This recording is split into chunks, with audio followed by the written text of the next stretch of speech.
Scoreboard says that you're losing the game. What you intended, what you meant in your heart of hearts, hardly matters. And then, you know, the statement you read from Trump on Truth Social, that's exactly the example, you know, because we've seen over the last few years, we've heard several times, you know, Russian officials kind of berate the American officials that words actually matter. What you say matters a great deal.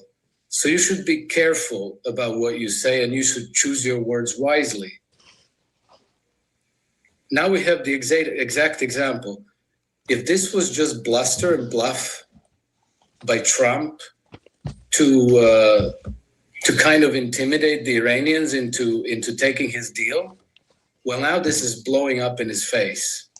And I think that there's no walking this back. He has really shredded his credibility on this. You know, in the business world, maybe if somebody calls your bluff, you lose a deal, you lose a client, something like this, life goes on. This is not the same. The whole world is watching you. The Chinese are watching, the Iranians are watching, the Russians are watching. You lost credibility. So you lost credibility with the people that you needed to negotiate with, and you made an ass of yourself, of the people who wish to destroy your presidency. And now they're jeering, and they're cheering because they've made you look like a fool. Very interesting analysis there. Obviously, we're also seeing problems at home in America with these anti-ICE protests, often devolving into full-on riots. It certainly feels like more than an organic uprising of the oppressed masses. You wrote on X, someone's funding this and there should be hell to pay. Who do you think is behind the protests, and what do you think is their ultimate purpose? I think it would be hard to say who is behind it specifically. You know, we know of a handful of them. But I think that generically you can always, okay, stepping back a little bit, taking a higher altitude view, we've already been told in a number of ways that the conflict today is the conflict between two systems of governance. And so George Soros said open societies versus closed societies. Other people say democracies versus autocracies. Basically what you have is, you know, they mischaracterize it, you know, democracies versus autocracies. That's for public consumption. The conflict is between the Western Empire and the whole rest of humanity, at home and abroad. Basically, the Western Empire is the rule in the West by these occult money lending oligarchs who foment colonialism and imperialism, and whose modus operandi is conquest, subjugation, colonization, regime change, assassinations, bribery, and these types of things. And you know, their ability to prevail in the world, because we're dealing with primarily European hereditary banking families. In order for them to prevail, they need a hegemon. They need a superpower that's fighting in their corner, and the only one that's available to them is the United States. So now, Trump coming to power jeopardizes their game, because he has explicitly said that the world order that they were imposing, what he called the post-World War II order, is now obsolete. Not only that, it has been weaponized against the United States, and that his administration would embrace multipolar integrations and deal with other countries in a different way, in a respectful, constructive way. And so far, so good. He has, you know, until today, that is, he has engaged in constructive negotiations with the Russians, with the Chinese, with the Iranians. Whether that was sincere or not sincere, the jury's out. We all have our beliefs, but let's say that it appeared that he actually did take that turn. And I think that the fact that he was sincere in this sense was and has been corroborated throughout his time in office and before, during his election campaign, by the collective European political class and the media, because they absolutely hate him, and there isn't a day that goes by that they don't have some really ugly, disparaging story in the news about how horrible Trump is. And moreover, they're implying that he's some kind of a tyrant with autocratic designs on the American government, that he wants to rule by decree. And so the theme of the upcoming protests, which are due tomorrow. So it started last week in Los Angeles, but it has continued, and it is planned to spread.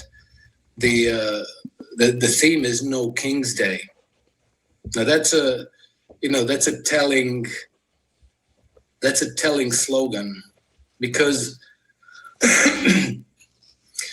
the obsession with eliminating kings, the obsession with preventing autocrats from coming into power, has always been one of the main obsessions of the money-lending oligarchies for 2,000 years, for more than 2,000 years. So the Roman money-lending oligarchy eliminated the last Roman king in 509 or 508 BC. And since then, the Romans have pretty much, during the Roman Empire days, they would basically kill or banish or imprison anybody if they suspected that they have ambitions to become kings. So they would accuse you of seeking kingship, and then they would send the Senate, Roman Senate would send death squads to deal with the leader and with all his followers, and they ended up slaughtering thousands upon thousands of people.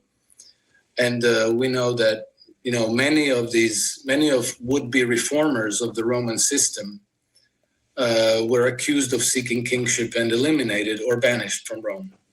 The most famous one of them was Julius Caesar, but there was also there were dozens of others. The Gracchi brothers, Catiline. And there's a few dozen names actually.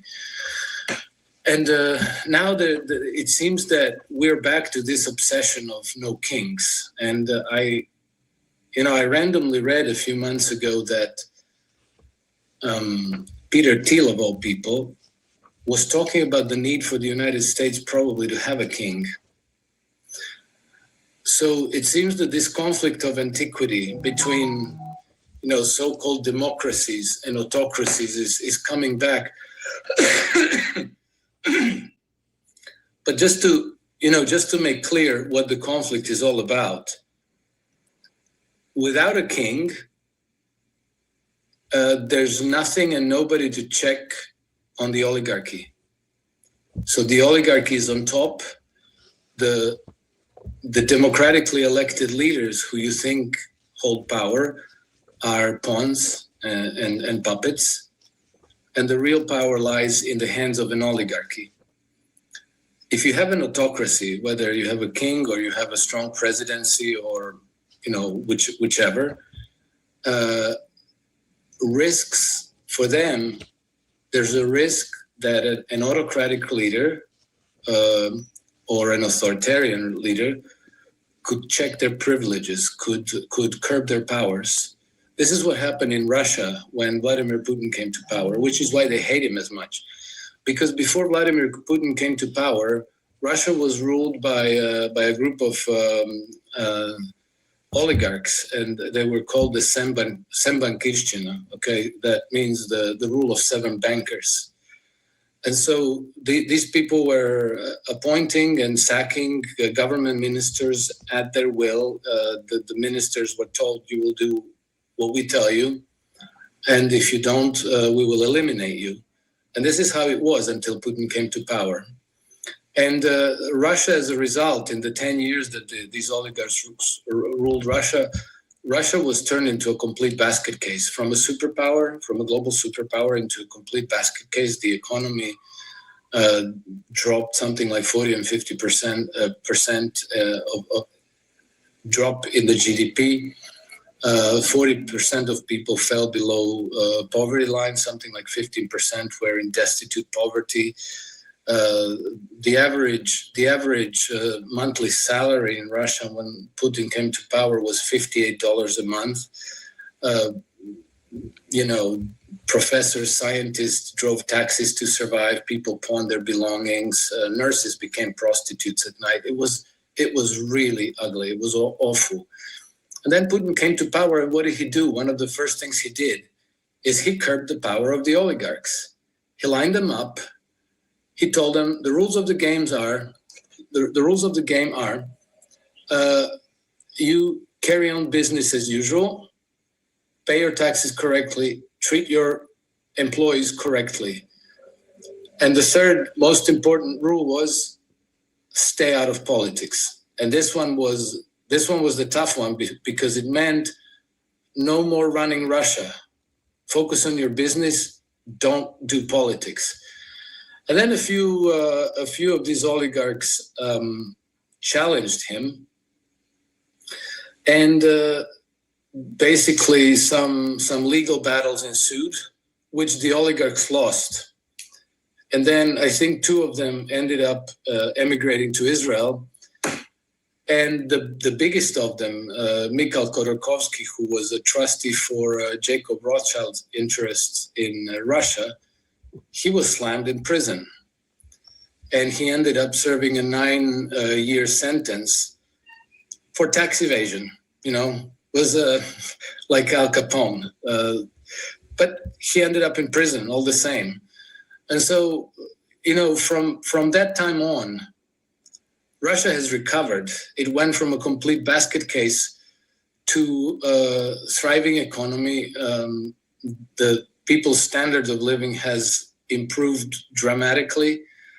And Russia is now a vibrant, diversified economy with high technology, with good education, good standard of living, and all that. And it's also come back to become a military superpower again. So this is the difference between, curbing the power of the oligarchs or not curbing the power of the oligarchs.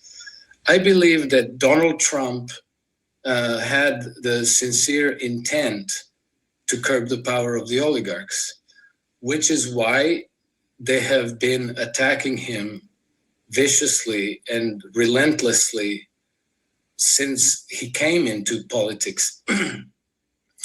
But I think that now this 2-pronged attack, one at his credibility in the eyes of the world with this Iran attack, and the other one with this No King's Day that is planned for tomorrow, Saturday, 14th of June.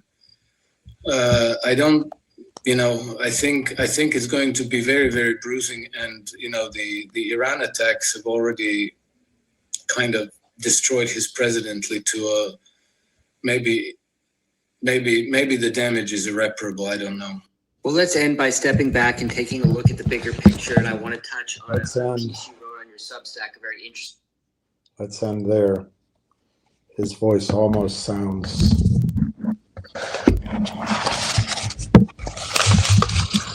different. Well, good afternoon, everybody. I'm sure most people are going to be out. I was going to go down. I wasn't sure. I was going to maybe go down to that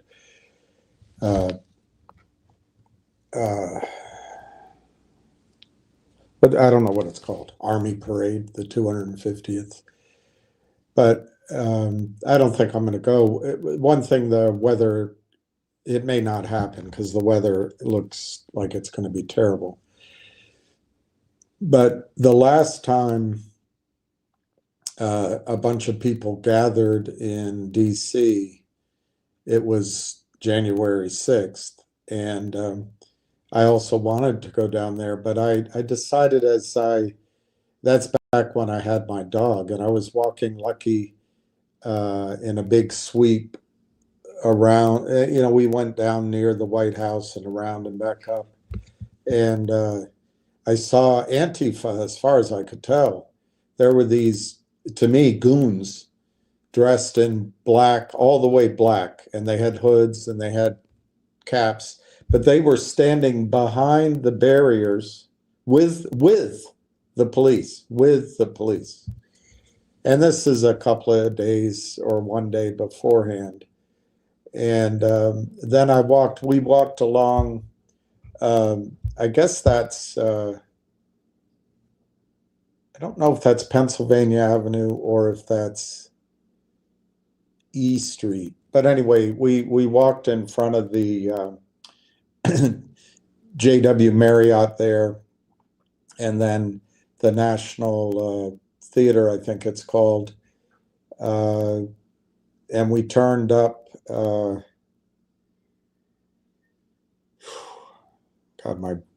I would say that was 12th Street. But anyway, as we did that, a bunch of people came out of the hotel, and it was the Proud Boys. And they were all dressed well, and they were in good spirits. They were there, I think, with good intention. But it said to me, uh-oh, something's happening tomorrow, so I better not go. I am so grateful I never went, because who knows?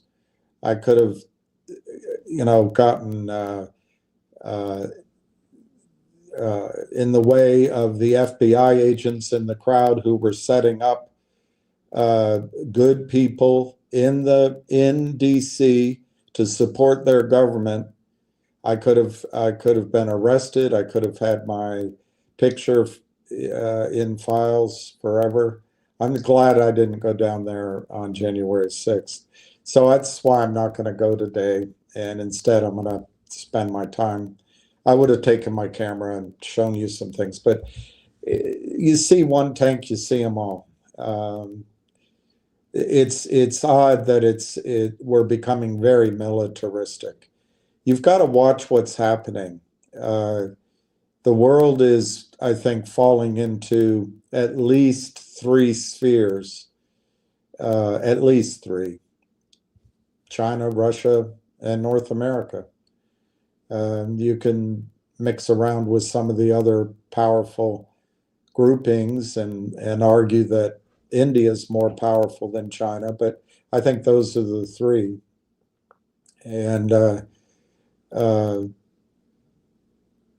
I think Trump's trying to show that we have a military to be feared. But the fact is, we don't have the ability to throw our power around the world. We don't have a defense for hypersonic missiles. Our aircraft carriers sit vulnerable. It's World War II technology. And, China makes, I forget the number, but China makes as many drones in, I think, 10 days as we make all year. And, we're just not ready for it. We self-congratulate. We stack our boards with women and minorities. Our commercials are all young women, young minorities, which is fine. I mean, I'm not against women or minorities. But when you take as your number one national priority that you have to have a balance, you have to judge people by the color of their skin and their chromosomes, You have to judge people. Like Dr. King said, I see a day when people are not judged by their skin, but by the content of their character. I could add to that by merit, by their hard work, by their skills. But we don't have that anymore. We live in a fantasy that somehow God has chosen us so we can destroy our financial markets, promote women like Adina Friedman beyond. It's not the Peter Principle. There's another term out there that they use about the power women have, and I don't want to say it's too specific, but it's more this. She's promoted way beyond the Peter Principle, but she's destroying your markets, and she gets paid $22.5 million a month. But hey, women, hey, women. Her goal is to have women on the board. Well, all right. Hey, look, that's what we've decided to do. All I'm telling you, it's a huge experiment. We're putting people beyond their skill level, beyond their experience, and look at GM. You see if GM's around. But anyway, I don't want to get off into that. There's no way to win. As soon as you start talking about those topics, oh, you're being whatever and whatever and whatever, and I'm not. I'm just saying the United States is not ready to face down a focused Russia. I think there's some debate about whether or not China has the population or the economy that everyone thinks it does. But at least in China, they work hard. Everybody works hard. And they listen. You know, we say follow the science. They listen to the science. And they study things. They steal things. They come to our country, steal our education, steal our patents, steal our technologies. But you know what? They implement them. And they've built industries that don't need oil. They've built factories that can produce, yes, with labor, but they can also produce with robots. China now has, while you're focused on advertisements from Ford Motor that have a black woman married to a white woman with the room full of people there's one guest that might be white. It makes no sense. Or another scene, the car is full of white people, but there's one black person. I'm sure it happens, but it's just fed down your gullet over and over again. That, all I'm saying is, that's our goal. Our goal is to make sure that everything looks hunky-dory, but not in China. They're not all focused on that. In fact, in China, they're a little bit racist themselves. You don't know it because you don't hang out with them. But they have their opinions. So the Japanese. You know, it's odd. Is it just white straight males that are racist? Are only white straight males racist? Yeah, because they're part of the patriarchy. Anyway, my point is that China now produces more than half of the world's automobiles. More than half. We gave them the technology. We gave it to them. GM partnered up with, I think, with SAIC. And they make automobiles the rest of the world can afford to buy. But while we're lost in our wokeism, I don't know. I don't know the term in football, soccer, on goal or own goal. It's our own, it's our own failing. But here we are. I think this gentleman, by the way, his name, Alex Craner, tremendously intelligent man, Alex Craner. He summarizes what I've been trying to point out to you for a long time. He does it in about 5 minutes. And that's what Putin's fighting, the oligarchs. This guy calls it the old line Eastern European banking. Okay, old line Eastern European banking. I don't know. We've got to be careful. We got to be sensitive. But that's what Trump's up against right now. And I think our world changed on June 12th. I think your world changed.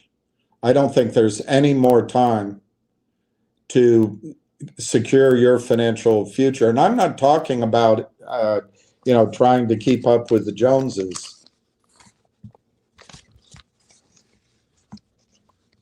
or the Hatfields and McCoys. I'm not saying that. What I'm saying is survival, making sure that you get through what's coming as an independent economic unit. And I don't know. To me right now, there will be other things. There always seem to be. But I've been studying, and I'll talk about a little of it today. But I've studied energy for most of the time I've been on Wall Street. I remember a dear friend of mine, her husband, I mean, she married him, but and he was, at the time, he was older than we, but he was so young now that I look back. But anyway, he was very kind, very gracious. He spent I don't know, an hour and a half, 2 hours. He called me up. I was at Merrill Lynch. He said, "Look, let me teach you something. You should have all your clients buy one stock." I said, "What?" He said, have you heard of a PC? That not politically correct. That wasn't what PC used to mean. Not politically correct. PC used to mean personal computer. And it was actually a revolution. Computers used to be these big things that filled rooms, and data entry was done by back in the back, and you had a terminal. Like we had a terminal, I want to say Bunker Ramo, but I think we had something else. Anyway, we would just have a terminal, and it'd be hooked up into a system-wide thing, but it's basically just a terminal. And then slowly they rolled us into what I guess could be called, I don't know, a hybrid. It had a little bit of computing power, but basically Wall Street now, I would imagine, I'm not there now, I imagine people have computers, much more legitimately computers on their desk than before. PCs. This was before Apple was big. I had a friend who, studied law out in California and decided he couldn't stand it, and he got into finance, and he was great, very successful, but his brain's so powerful that he just absorbs so much information, and he can process it and have the the data. He taught me how to, not to read charts, but to trade a little bit. But he went with Apple, and that's back before, and Apple was expensive back then, and it wasn't everywhere. And I don't remember the term Mac back then. So it's PCs. So this guy calls me up and he says, "Do you know the term PC?" I was like, "Oh yeah, sure." I had no idea. I still barely have any idea. But he explained to me what a personal computer was, what Windows. He explained to me what Windows were. I said, "Yeah, I know what they are. They're right behind me." But no, he explained their software strategy and how they were going to build this out, how this was going to be on everybody's desk. Everybody was going to have Microsoft. He went through it all. He said, there's one stock you need to tell people to buy, Microsoft. Of course, Merrill Lynch wasn't, I'm sure there was research on Microsoft, but Merrill Lynch was focusing on us on the, JMB Realty 12 plus bust, invest in a wide open see-through building and get an 8% yield with an equity kicker trust fund. And if you sell enough of it and you're on the leaderboard, you can get a t-shirt and a pen. And if you don't do it, your desk is going to move closer to the elevator. That's the firm wasn't focused on telling us to buy Microsoft. But what they did do, and I hit the leaderboard on this one. It was called the Merrill Lynch Sci-Tech Fund. And a friend of mine that I went to school with, he ended up being the manager for a while, and he was the assistant manager, but he worked for the other manager in town, and that guy was an ex-Marine, and he was very focused. He would take his salespeople, brokers, he'd take all the shoes. When you showed up, he'd take all your shoes. You couldn't leave work until you could show you had spoken to 100 people that day. And that's how he ran it. And it was successful. I've since learned, by the way, that he was an alcoholic. He's dead now, so I can say that. But he, which actually I find quite, because that was back, that's many decades ago. He would invite his brokers to join AA, and they'd have meetings. So instead of going out and getting drunk, he started forming people's careers and habits young. I just learned that. It changes my opinion of the guy. I only met him once or twice, but it changed. I find it quite inspirational. But anyway, this guy that I went to school with, very kind of him. He called me up. He said, "You know what you should do? You should go through your book and make sure everybody owns this new fund coming out, the Merrill Lynch Sci-Tech Fund." It didn't do well, by the way. Well, I've got everybody in it. It back then, funds you had to pay. I think it was probably 8.5% to come into that fund when you bought it. It might have been less, might have been 7.5%, but it was all incorporated. You were buying in this offering, you were buying it at a fixed price, the offering price, and that was sort of hidden in there. I would tell people, particularly if they asked, I'd explain it to them. But technically, you're paying a commission. They wanted us to present it that, hey, you're getting in, and then, But anyway, it came out at $10 a share, I think. And I don't think it saw $10 again on the bid for at least a year, if maybe more. But anyway, the Sci-Tech Fund was to buy computer companies. That's what it was. So they raised a lot of money throughout the Merrill Lynch system that went then, just to keep it simple, then went into Microsoft. At the time, I think Microsoft, when he called this dear friend of mine's husband, called me, I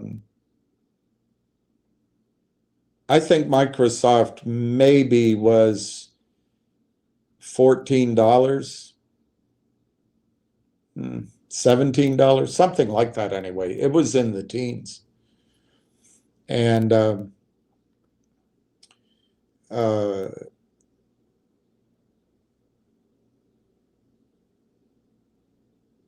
I might be getting my timing slightly wrong, but anyway, you get the point. So he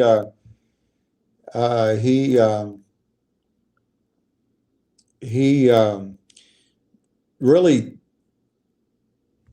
pitched that story to me, and of course, I went back to the Merrill Lynch research, and I also, what I'm hesitating is the timing of that. It might have been after I had gone to.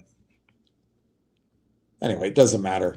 And I was focused on oil and gas. I was back then. I was focused on natural gas because I thought natural gas was the answer to our energy problem because it's clean. We have a lot of it. And I was building positions in particularly a company called Kelly Oil and Gas, which I became famous for. Infamous is a better word. So anyway, I listened, I paid attention, I ignored it. The stock went up. I didn't get in, I didn't get clients in. And then I would see it'd keep going up. I never got back in. And I tell you what, if I had listened to that gentleman, all of my clients would be retired wealthy today. And I would have sold my book. I'd probably be collecting. I would have sold my book for millions, tens of millions. I'd be collecting $1 million a month, maybe. I don't know how they do structure those deals, but I would have huge assets under management. And I go through that long-winded tale because I think Railtown AI is akin, and this AI 2.0 is akin to buying Microsoft, not at $16 or $17, maybe buying Microsoft right after it IPO'd. I don't know what it IPO'd, adjusted for splits. I think it's buying Microsoft before it even came to market. That's how I feel about Railtown. All right, so there was another point I wanted to make there. This gentleman was talking about Russia and Putin, and he's right. He had to fight the bankers and these 8 men, 9 men, 7 men. Trump's trying to do that now. And, I know what let me quickly finish the thought. For a long time, I've studied energy. I stopped for a while because I had to focus on my own life, and a lot of good that did, focusing. But when I study energy and I see what's ahead for the world, of course, that's assuming the population remains. It seems like there's a real worldwide effort to depopulate the globe, whether it's through mandates to do experimental things with your body, ingest or let someone else do it, or these wars, or messing with our food.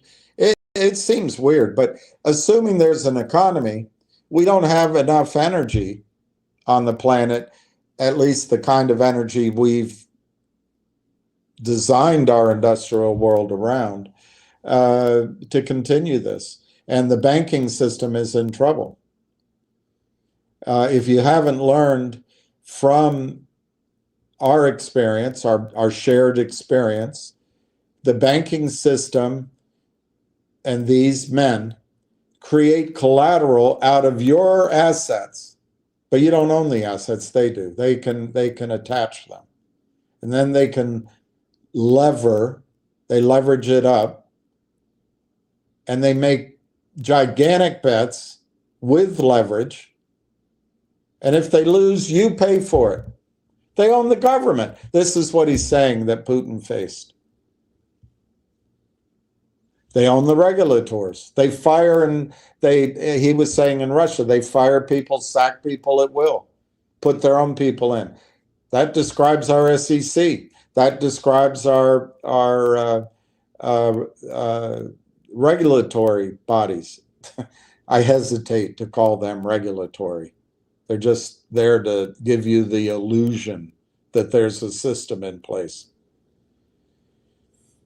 Anyway, as I studied oil and gas, and then I studied climate, and I happen to be one of those people who does believe the Earth is in dire. The Earth will always be here. That's not the issue. It's not the right way to phrase it. The right way to phrase it is, will the Earth have a calm, stable climate with enough oxygen and enough cool places to live, with an ocean full of fish and other things, plankton, and that recycles the heat? Will the Earth be a place humanity can live? That's the basic thing. And if you listen to a guy like the guy who he's one of the scientists who discovered the ozone hole, Dr. He died. He's from Scotland. See, I really worry that I'm becoming Joe Biden. I'll think of his name once I stop trying to. Anyway, he calls himself an optimist on climate. He says, "Oh, we'll be fine. 200 million mating pairs, 200 million mating pairs, Lovelock, James Lovelock, 2 million mating pairs of human beings will move close to the North Pole, and that's how we'll survive." Swell. He said, "We'll also live in cities and we'll have air conditioning." Swell. That sounds fun. But anyway, as I studied all that, and I studied the climate as well, I started recognizing and cross-studying the financial system and the debt and the growth, all the things we've talked about, but also the importance of gold, and then silver, and then platinum. So right now, that's a very long-winded way of getting to the point that right now, I think the two investments you can make that can, and there's plenty more, there's plenty others, but there's two that are so urgent. I'm going to miss out on silver. One is silver. I'm going to miss out on it. The money I'm waiting for is not going to come in time. It's just blocked by bureaucratic nightmare, and that's just life. But you have time. You have time. And I was hoping with finger motion and some of these other short squeeze plays to turn a little bit of money into enough money to go buy significant physical silver. You can still do that. And that, and John points out platinum, others point out uranium. You can get off into all the esoteria or the, slightly more difficult to understand. But trust me, right now, under $40, under $50, you don't even have to understand silver. Just buy it. Learn about it, study it, fall in love with it as it goes up. It's volatile. It's volatile. So if you buy it, to me, the time to buy it is down here, because as it runs, it'll pull back. But if you're already in it, remember my story with Microsoft? I didn't get anybody in it. So as it kept going up, I didn't want to buy it. Oh, it's too high. It's too much risk. It's stupid. I should have kept buying it on the way up.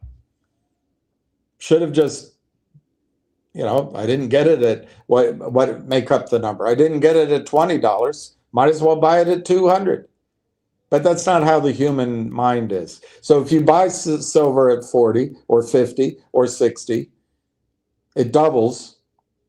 it might pull back, but over the next 5-7 years, silver could give you 100 times your purchase price. But in that process, trust me, as you own silver, you're going to learn that wealth is not the dollar value of what you have. You'll start measuring your wealth in gold equivalent, maybe if you come down my road, in how much oil production you own per month, oil and gas equivalent production you own. Silver, how much silver you own.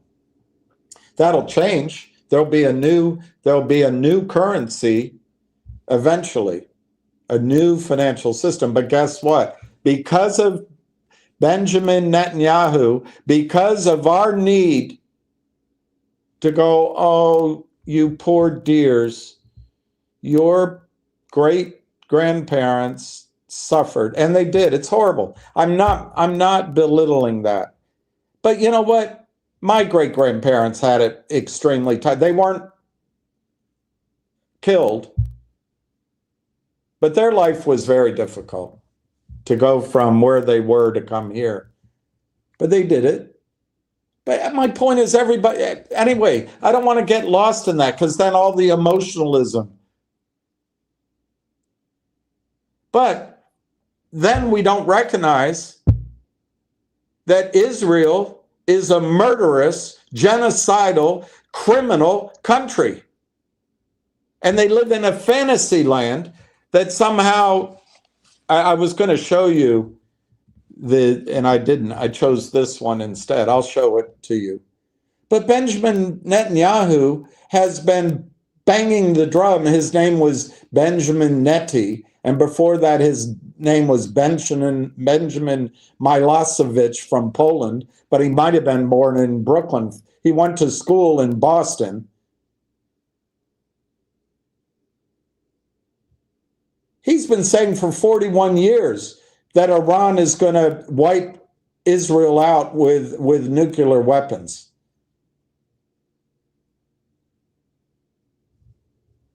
I'm telling you, they have a goal. They inch for it. They inch, distract, inch, cry, inch, tell you that you're an anti-Semite, inch. Get a distraction, inch. Flatter, become your friend, inch. There's always a goal. And the goal of Benjamin Netanyahu is Greater Israel. His belief is that God, via Abraham, and in his understanding of what God said and of what Abraham said, that 3,500 years ago or so, God gave 20 million people Israel. But not Israel that the UN said, not the British Palestine Mandate, Greater Israel, between the Nile and the Euphrates. Egypt, Syria, Lebanon, Jordan, huge top off of Saudi Arabia. I think it goes into Iraq. I can't picture it right now, but it's Iraq, not all of Iraq, and Iran. That's what he's after. And because we can't call it out, he's pulling the United States in with it. He's pulling the United States in with it.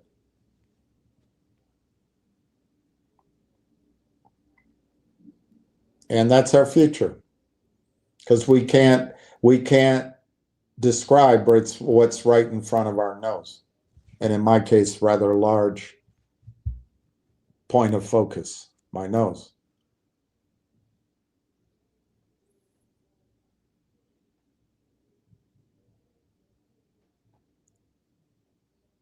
This is what we've chosen.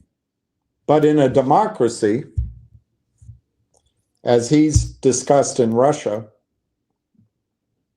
the oligarchs took over in Russia. They took over the government. They took over the very lives of their citizens. They destroyed the economy. I lived there. The economy functioned. It wasn't, I wouldn't say you would have wanted to live there. I enjoyed it very much, but I was a kid and I had a diplomatic passport. But I mean, it wasn't mine. I wasn't a prodigy. It's just I was my father's son. But he is right. Russia was highly educated. It functioned. It was a world superpower, and it got destroyed under the oligarchs, under the banksters. And everyone started living lives of quiet desperation. The leaders were ancient, decrepit men. They had 3 presidents in a row. They couldn't think. They dawdled around. They had 3 Bidens in a row. They had a press that gave propaganda you couldn't trust. You couldn't trust the government departments. You couldn't trust what the government said. You couldn't trust their military. The food was awful in some cases. The bread was fantastic, always. The health and the cigarettes and the alcohol and all that was terrible.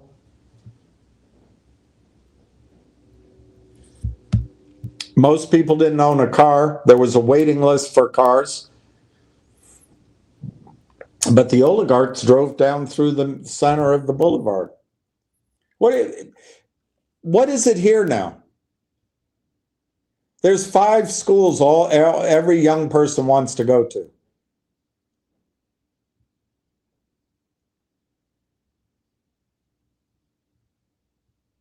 There's 2 or 3 careers. Every young woman wants to marry the same man. So our society's turning into married men that have a bunch of chicks on the side. And it's okay with everyone.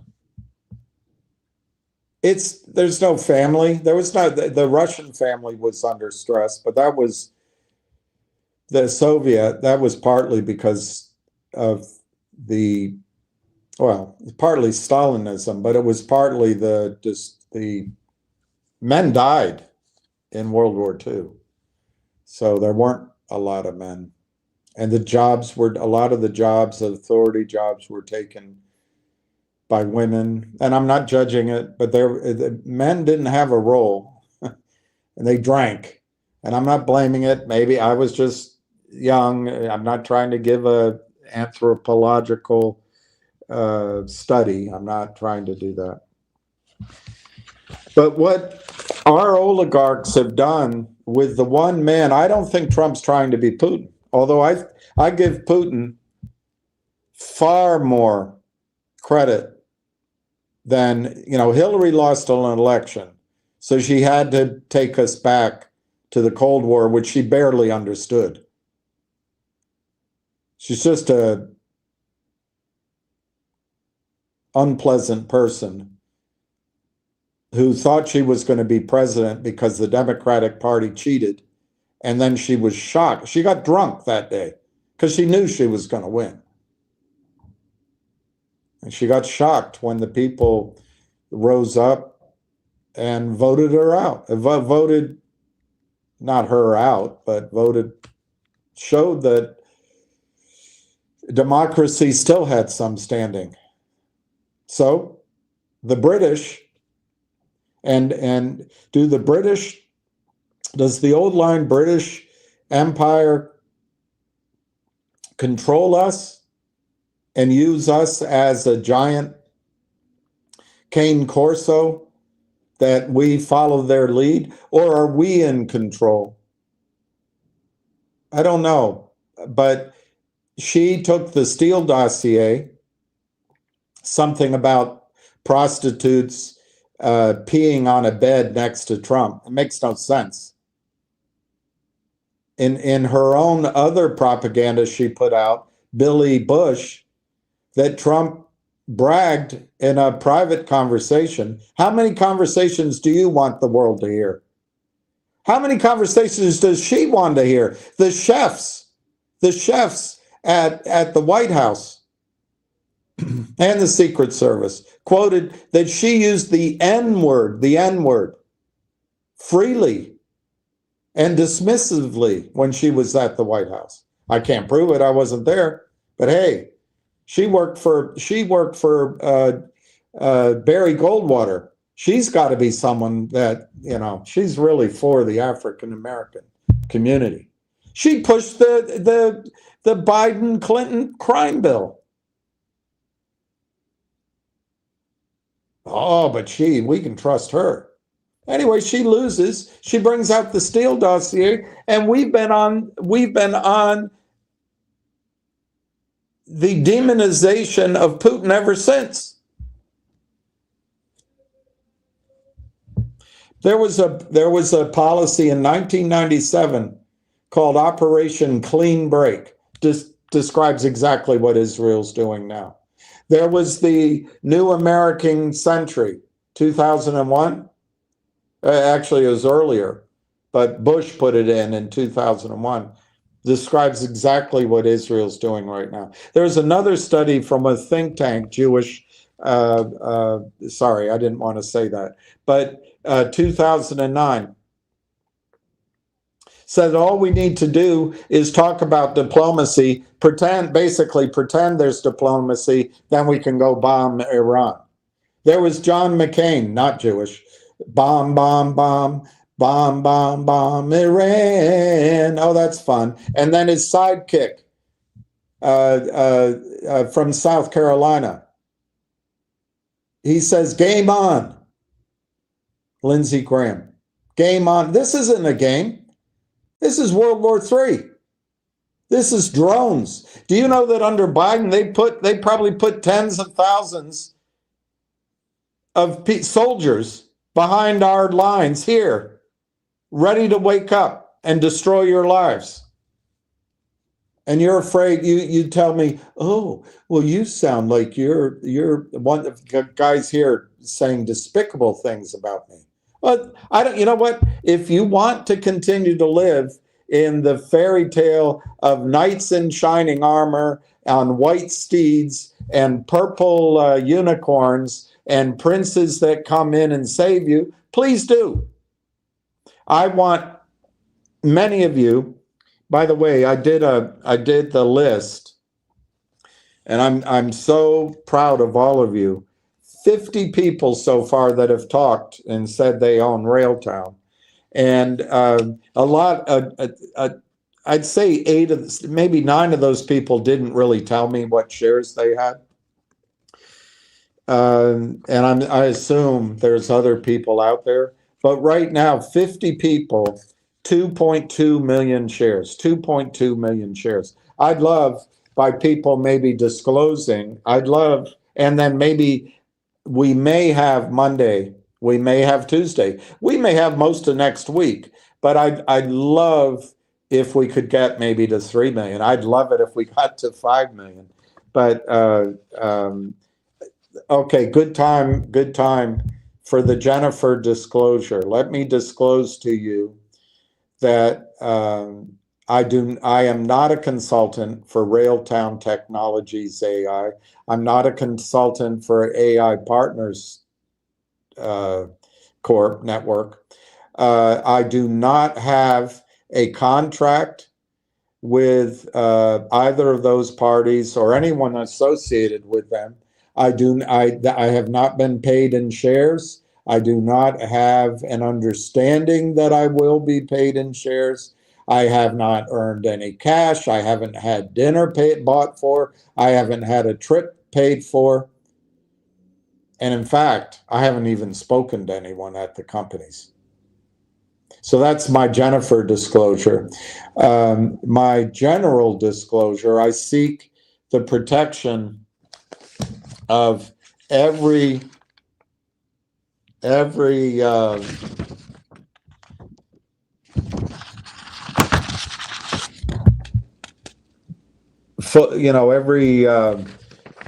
what are these called? I forget. My brain doesn't work. In Canada, they call them a cautionary statement, forward-looking statement, disclosure statement.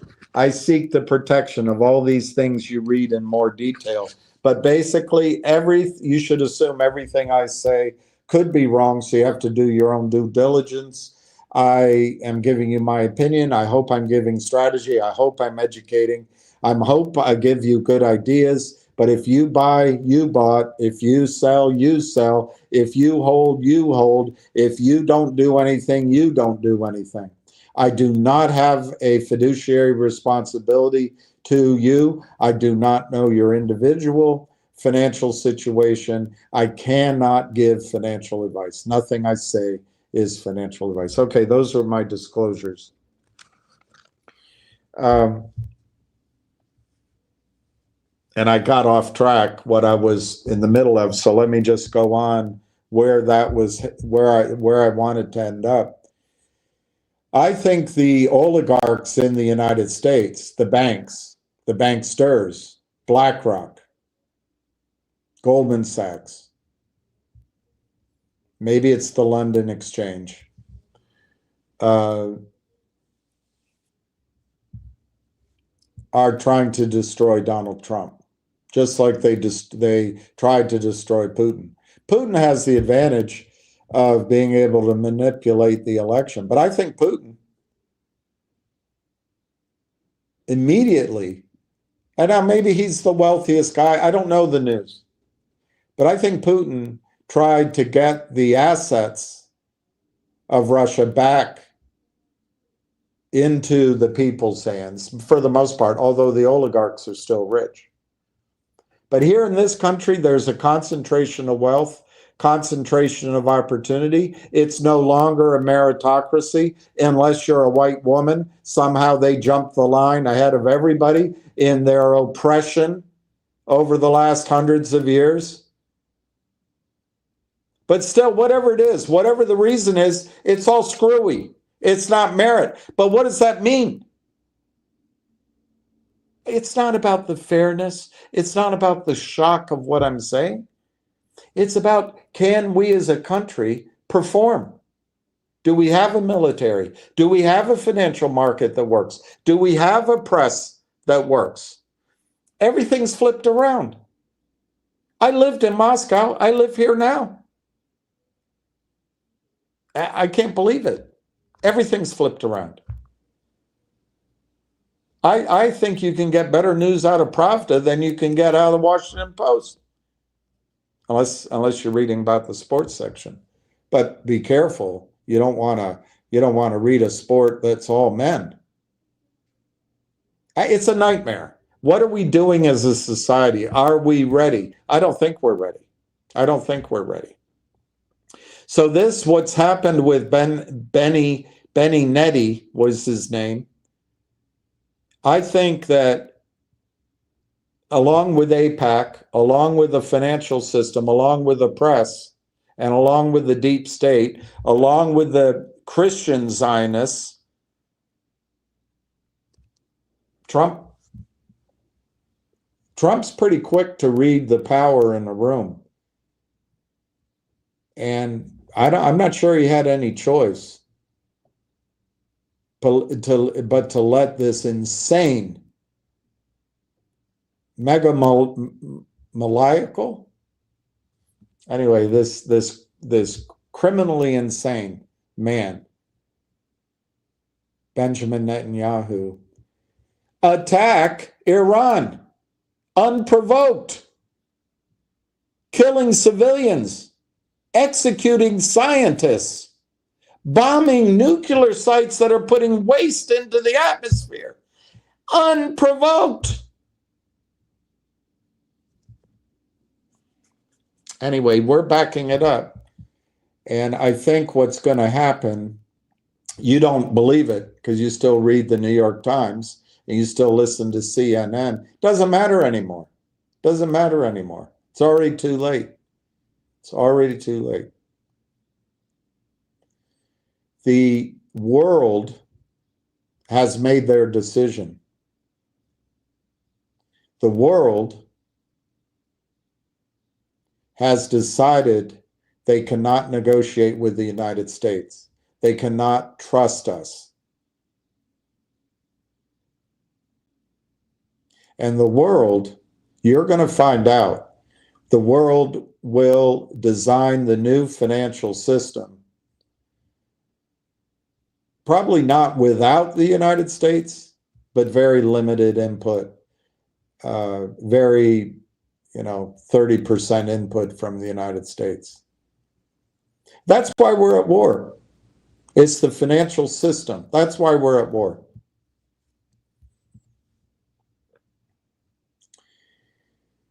If you look at the globe and you ignore language, and by the way, AI is now making, if you're in China and you don't speak Chinese, you can use your phone and she can use her phone and you guys can communicate with each other. So language is not as much of a barrier anymore. I don't know why Germany is hell-bent on their hatred. If they just expanded their rail system to match the Soviet system, they could be shipping goods into Russia and then down into the Middle East and down into Asia, the long way around. But if you look at the map, if you look from Africa, Middle East, India, Southeast Asia, and Russia, that's where everybody lives. That's where the young people are. That's where people are wanting to live a North American lifestyle. And guess what? That's where all the resources are. That's where the oil is. To name one, that's where the copper is. The largest copper mine is in Afghanistan, which we abandoned and China now controls. The largest copper mine in the world, or resource in the world. I don't know if it's a mine yet, in Afghanistan. Just to name a couple. Natural gas. Schools. China has some of the best schools in the world. You just haven't heard of them.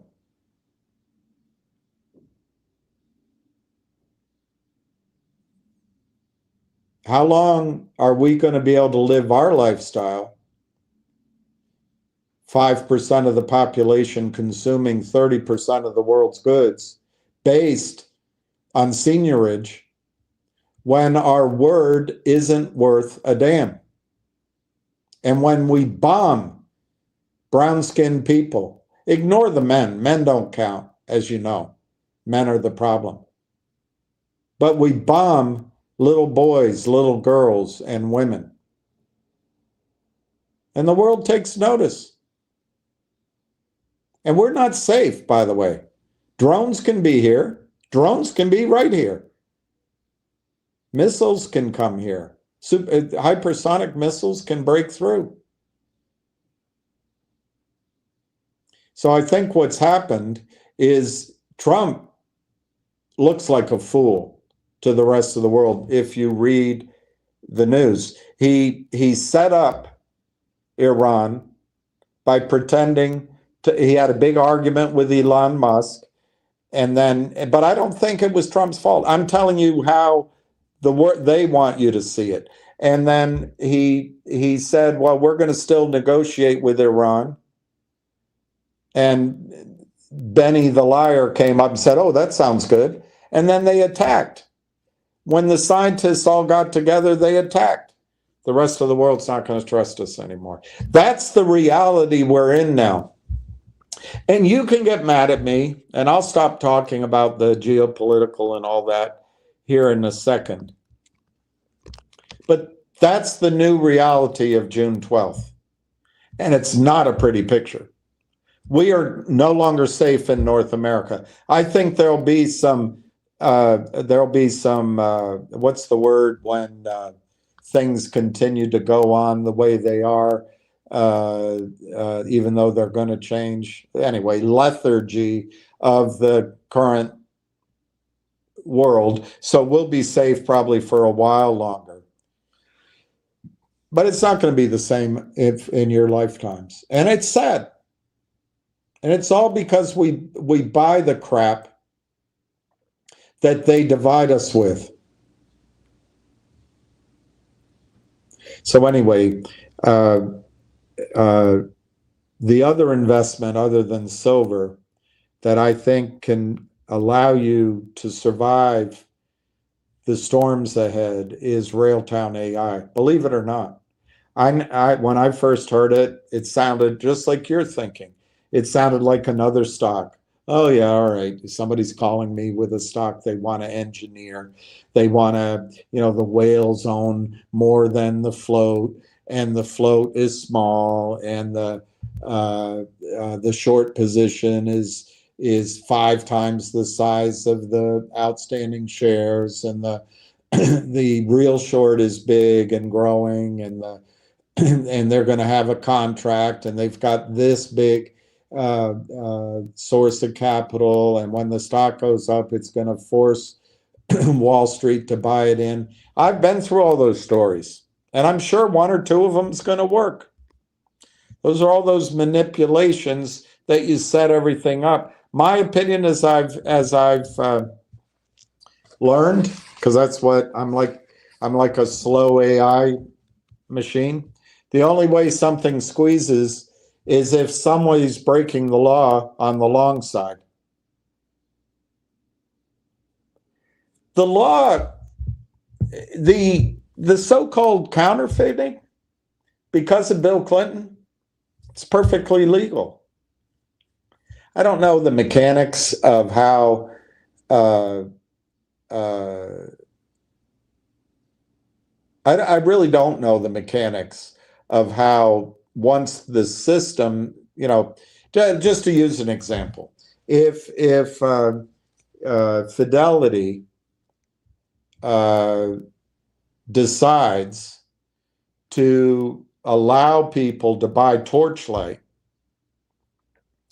and I don't know how many shares were out there in Torchlight, but Fidelity initially establishes a position of 5 million shares of Torchlight, but then there's such demand for Torchlight, and it's rallying up, and there's, through their prime broker, there's a lot of short selling. Well, the loan desk at Fidelity, using derivatives, are just hedging. It's just contracts. It's leverage, it's debt, it's an obligation. But because of Bill Clinton, Fidelity can turn 5 million shares of Torchlight into 50 million on their books. And it's legal. It's legal. Now, I don't know how it works if they don't want to go any bigger than that, and they don't want to take it to 100 million. I don't know the systems in place, and it's not free. They charge for it, and there's collateral they require, and as stock prices go up, there are calls and there are need to buy in. I mean, I'm not saying that there's no triggers out there, but lending out, it's not even lending. They call it lending so they can charge fees. Bill Clinton changed it from you owning your shares of Torchlight to you are participating in the block of street name shares, a pool of shares you're participating in as if you're a mutual fund holder. You would own your pro rata percentage of that pool of stock. But then that lets the oligarchs, in the Russian example, but you can use that word here, expand the 5 million shares of Torchlight into 50 million. They get to charge fees on 10 times as much capital. They get to just print money, while the rest of us schlebs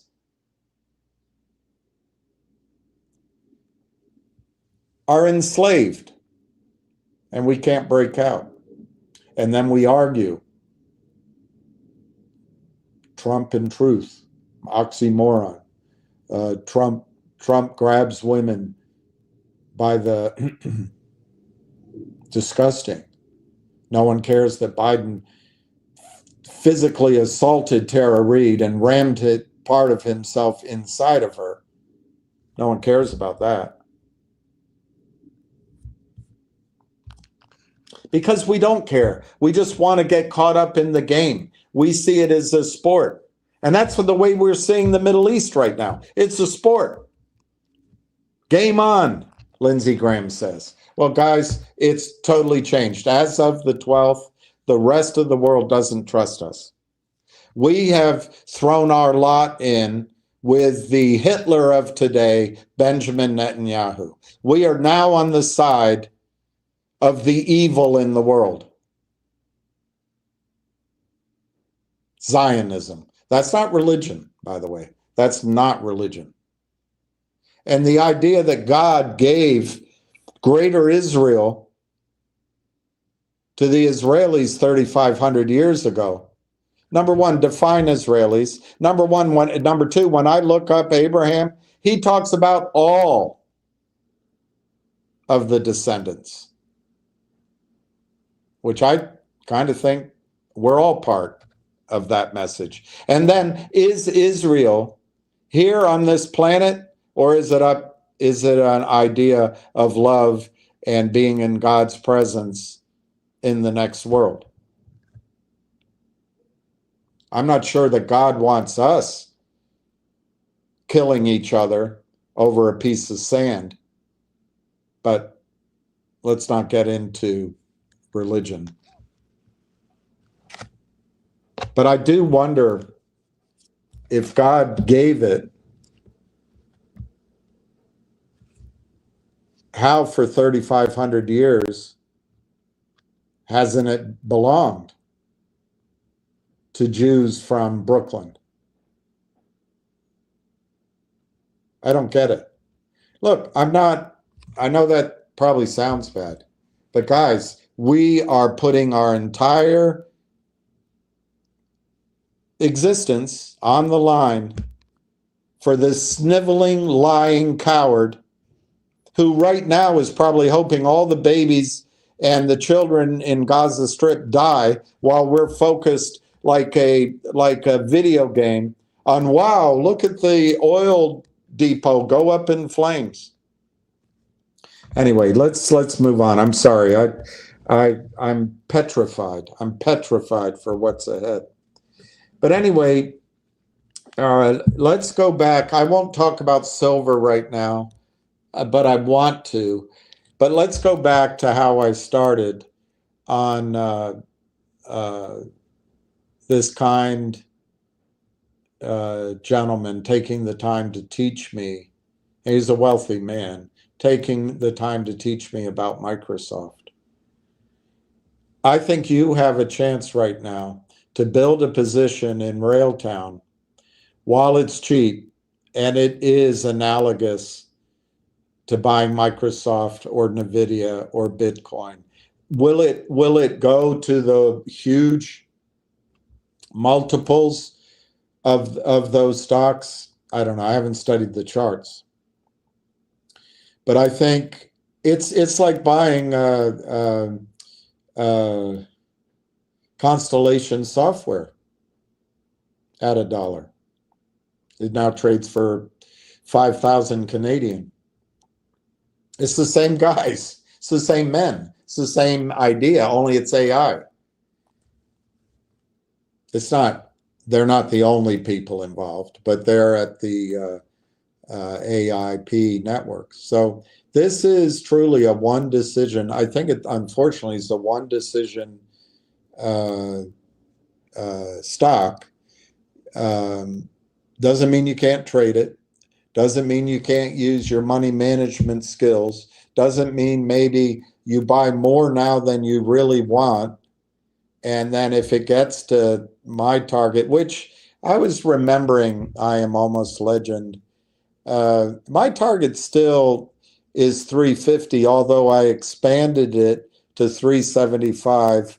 And I'm willing to expand my target to $4 so that everybody can think about 10x happening in the short run, 10 times your acquisition price.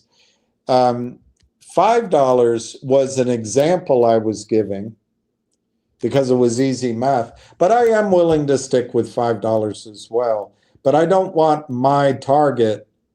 You wrote it down, and I guess it's kind of a test, and I'm willing to be tested at $5. But I don't want to change my target too much on what the initial proposition is. If you buy Railtown today, right, Monday, Tuesday, Wednesday, if you get a chance, I think it will give you 10x in the extremely short run. What do I mean by that? I think there's two things that'll make Railtown go 10x. I'm not saying it'll happen like this. I don't think it's going to be as addictive as I don't know.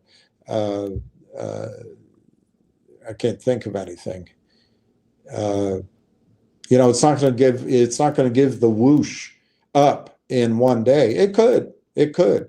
But I think the two things have to happen. One, they have to announce that the February 11th MOU, Memorandum of Understanding, has been completed. Once they announce that acquisition is signed, sealed, and delivered, subject to shareholder vote, the stock will start to move up. The other thing is, as it moves up, each price point brings in different class of people, a different class of clientele. And right now, you and I are retail, and I'm sorry, we're the ass end of Wall Street. We are at the very, as a girlfriend used to say, furthest end of the news cycle. We're at the furthest end of the list that gets the hot ideas. We're last in line, boy. And so are the people that manage our money. The people first in line are the ones that backed whatever that guy's name that stole the idea of Facebook. I forget his name right now. Zuckerberg. The people that backed Bezos early on. They've made it a monopoly, these oligarchs, so that they get to do the initial funding. They start putting some portfolio companies in.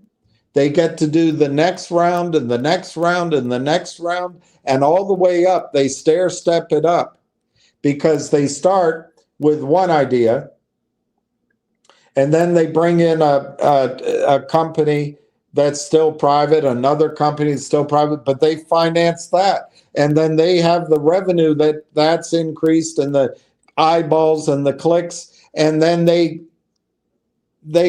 what's the word?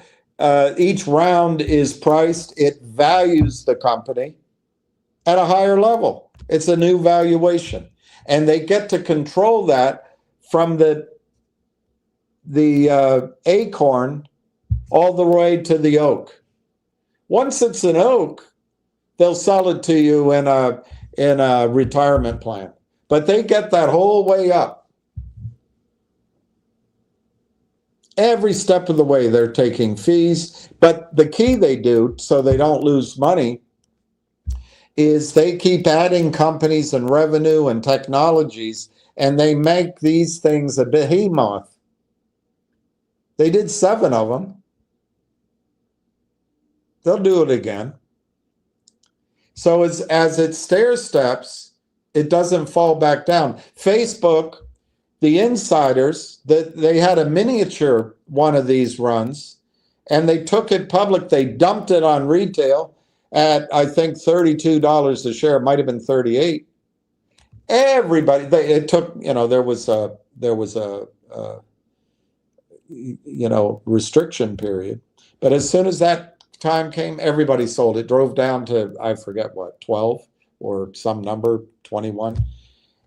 Well, and that gave a chance to buy back in, and they started the whole process again. And they took some money out. They took some money out, which that's the volatility. That's normal. But they kept their core positions, and they kept bringing things to Facebook, kept bringing things to Amazon, kept bringing things to Google, kept bringing things to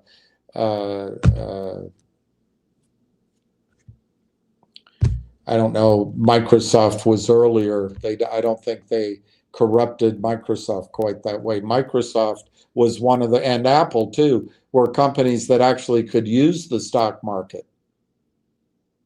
Now the Adina's markets are a joke.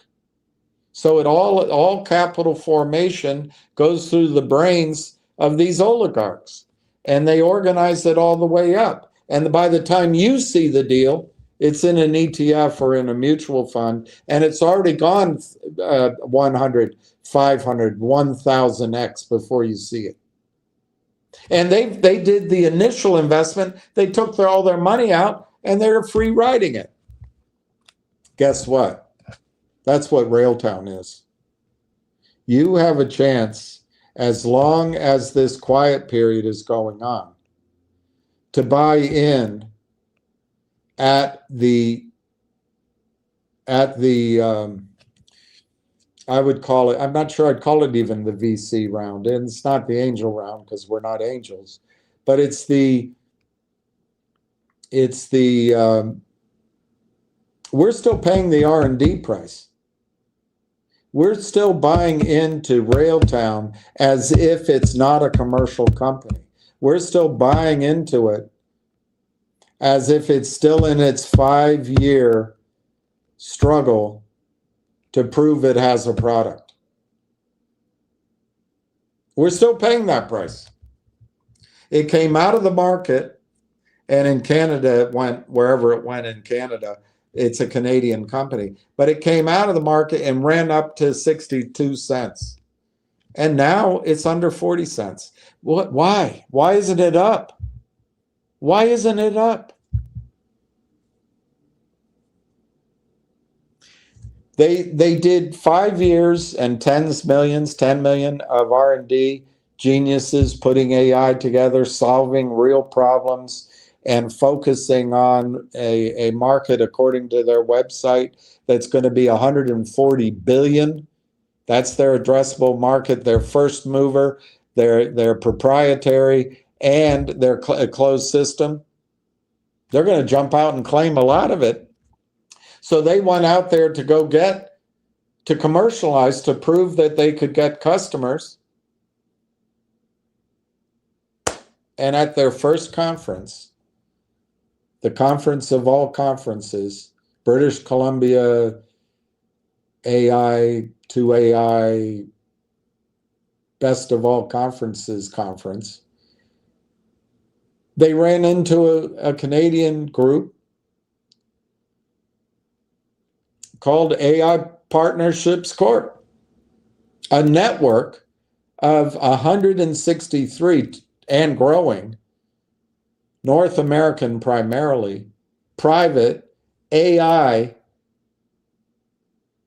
companies. So they joined it, and they announced that in December. So they joined it. No one cared. The market went ho and hum. And then February 11th, they liked the shave so much. They bought one of the razors. They liked the shave so much, they went out and bought the whole company.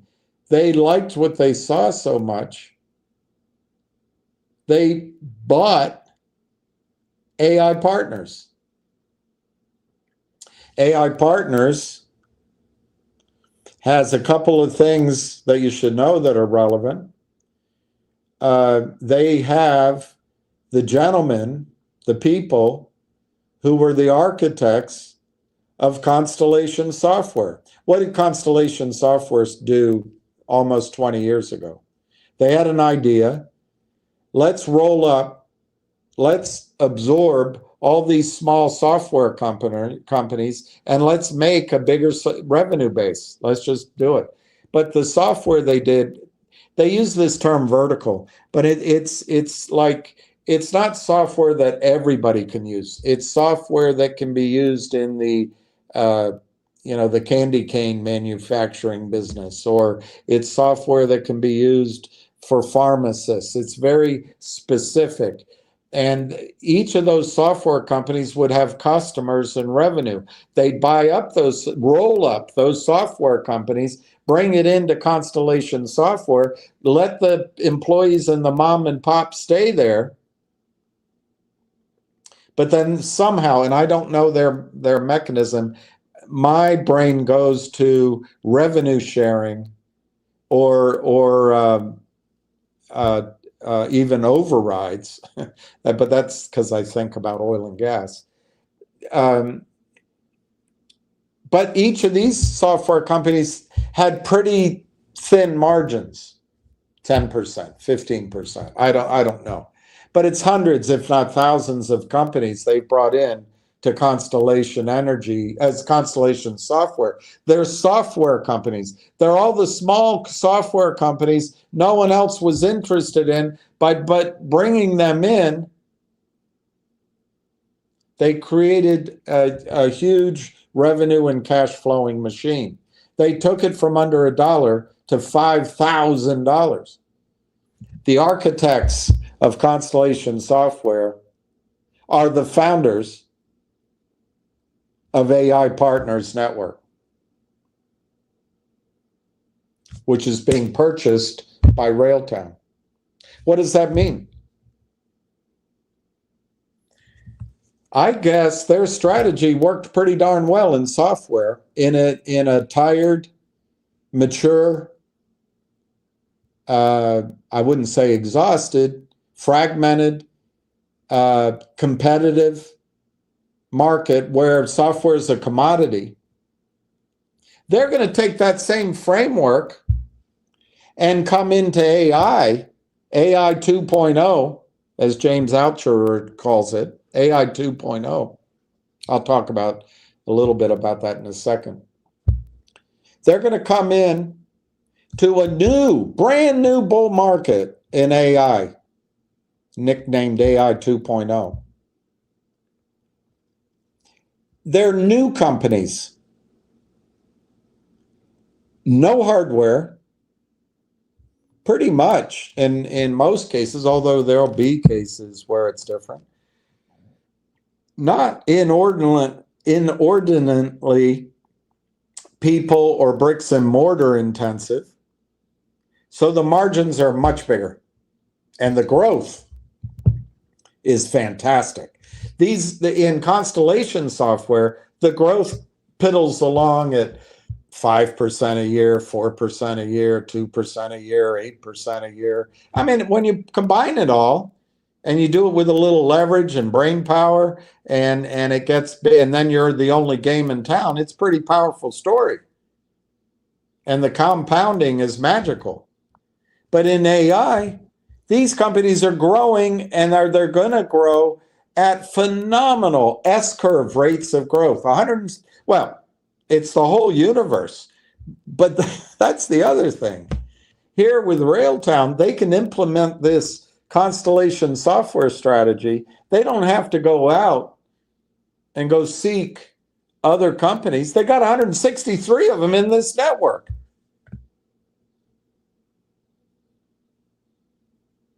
$163 of them. And, it's not up on Twitter anymore, but it was on Twitter. I kept a picture of it. I'm not going to show it because I think the person took it down because of the quiet period, so I'm going to be respectful. But I'll tell you what I saw. I saw it, so I think that's valid. AI Partners, as of February, that whole collective group was doing 400 million in revenue. 400 million. Which companies do you think they're going to roll up first? My guess is they're going to focus on the ones doing revenue.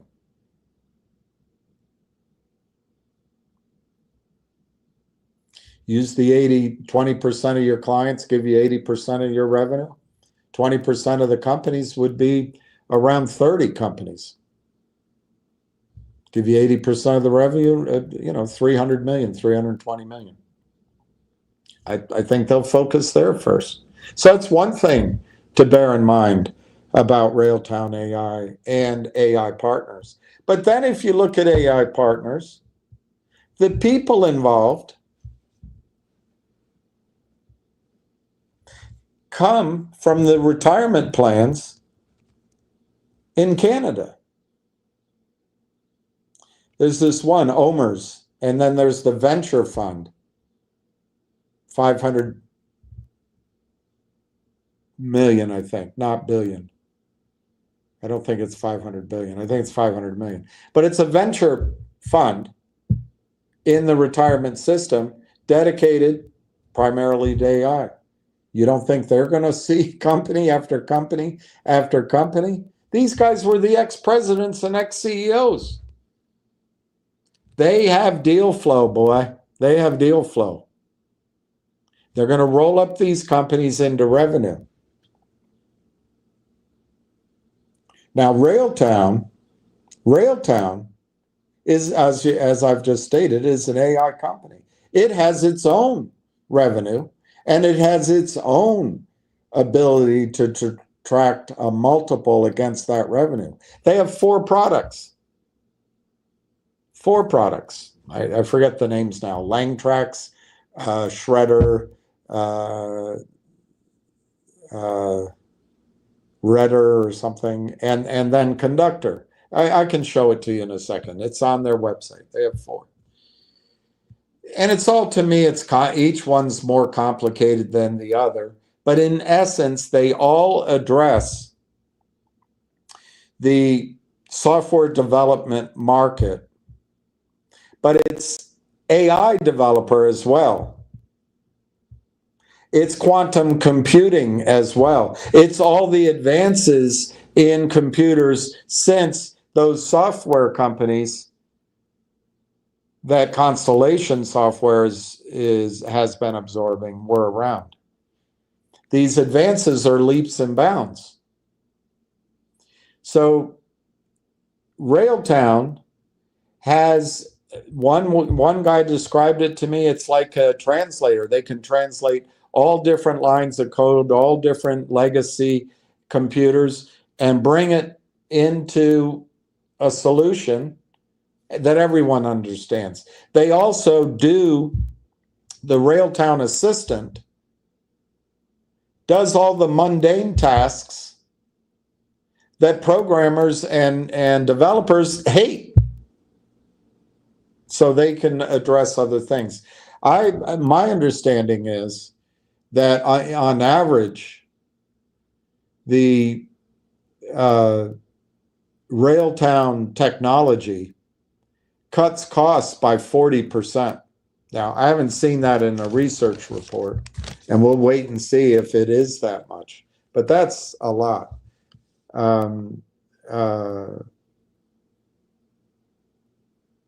So the two things for Railtown AI, once they merge, is you're going to have the Constellation guys, maybe not all of them, and they're certainly not necessarily running it, but they'll be in there somehow, using their model on AI, which is in the early stages. It's not late.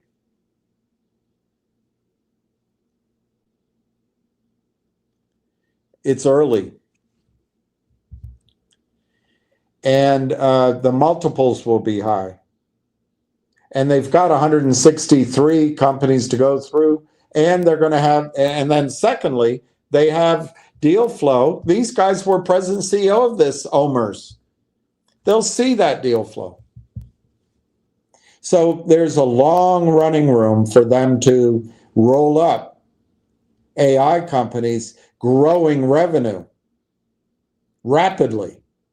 But then they also have Railtown's 4 products targeting a $140 billion market with a B.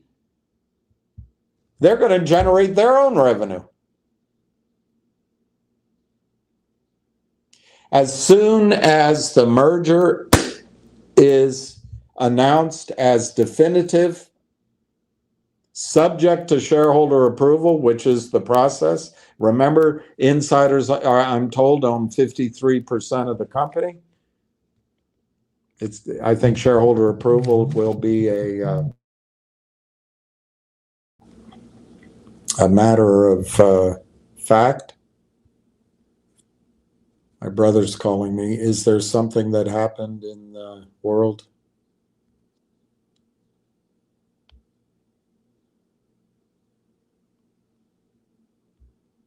I hope not.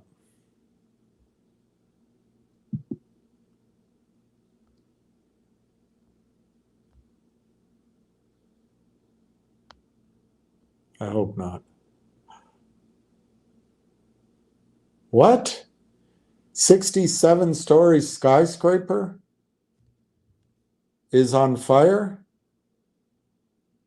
in Dubai? Oh, God bless them. Marina Pinnacle. I think I've been in that. It sounds right. I certainly stayed in the marina. Oh my gosh. Marina Pinnacle, a residential building home to 3,820 people in Dubai Marina. I've stayed there. A friend of mine lets me stay in his apartment. Went up in flames. Oh my gosh. 764 apartments. They were all evacuated safely. No injuries. All right. All right. God bless them. All their buildings look essentially the same, but oh my gosh. Neighbors from the next building shouted and told me our tower was on fire. I grabbed my son, told my wife to head straight to the emergency exit. Oh, God bless them. And that's the Dubai Marina.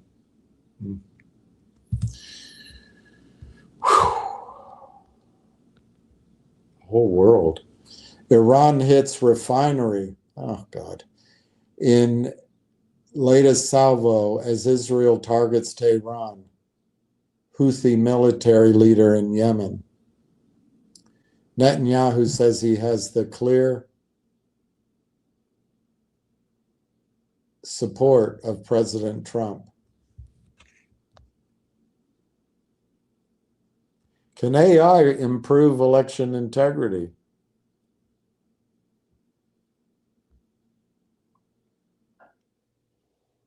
What's next for oil? Banks see oil spiking as high as $120. It's going more. It's going more. The world's not going to be normal, unfortunately. This is how the world fell into World War I. That's happening again. Yeah, I don't see any. So I don't know why he called me. Trump and Vance in the stands for U.S. Army's celebration, which I'm not seeing, but I just decided it's not safe. I'll probably regret it. Iran fires another round of missiles at Israel. Explosions heard in Tehran. Both Israel's military and Iran state television announced the latest round. You can't even trust Al Jazeera. It's owned by Western interests, but it's better than our news. Iran, in this case, Iran sends new missile barrage towards Israel. Explosions over Tel Aviv. It's the same headline. Israel kills at least 79 people in Gaza, many at US-backed aid site. Iran strikes Israel with new missile drone attack. Israel bombs Tehran.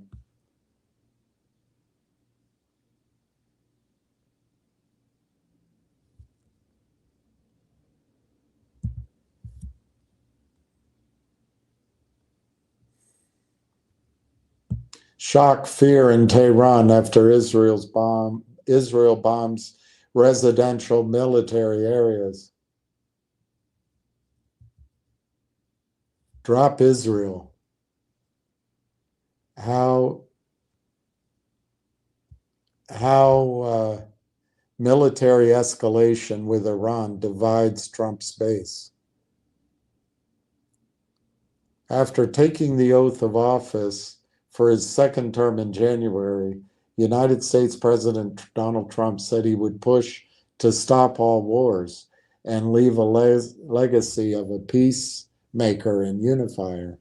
But in 6 months, missiles are flying across the Middle East after Israel attacks Iran, risking an all-out regional war which could drag the United States troops into conflict. The Israeli strikes on Iran, which Trump has all but explicitly endorsed, are now testing the president's promise to be a harbinger of peace. They are also dividing his base, with many right-wing politicians and commenters stressing that unconditional support for Israel is at odds with the America First platform, which Trump was elected for, I guess. There is a very strong sense of betrayal and anger in many parts of the America First base because they have truly turned against the idea of U.S. being involved in or supporting any such wars, said Trita Parsi, executive vice president at Quincy Institute, a U.S. think tank which promotes diplomacy. They have largely turned skeptical of Israel, and they strongly believe that these types of wars are what caused Republican presidencies to become failures and what caused the broader domestic agenda to be compromised. Several conservatives questioned the Israeli strikes on Friday, warning that the United States must not be dragged into a war that does not serve U.S. interests. Tucker Carlson said the U.S. should not support the, quote, war-hungry government, unquote, of Israeli Prime Minister Benjamin Netanyahu. Quote, if Israel wants to wage this war, it has every right to do so. It is a sovereign country, and it can do as it pleases, but not with America's backing, the Tucker Carlson Network newsletter read on Friday. It added that a war with Iran could, quote, fuel the next generation of terrorism or lead to the killing of thousands of Americans. Quote, it goes without saying that neither of those I should have gone to the parade, I guess. Neither of those possibilities would be beneficial for the United States. But there is another option. Drop Israel. Let them fight their own wars. Rand Paul, quote, the American people overwhelmingly oppose endless wars. And when they voted that way, when they voted for Donald Trump. I urge President Trump to stay the course, keep putting America first, and not join in any war between other countries. Congresswoman Marjorie Taylor Greene opposes the strikes. Quote, I'm praying for peace. Peace, she wrote on X. That's my official position. I agree with her.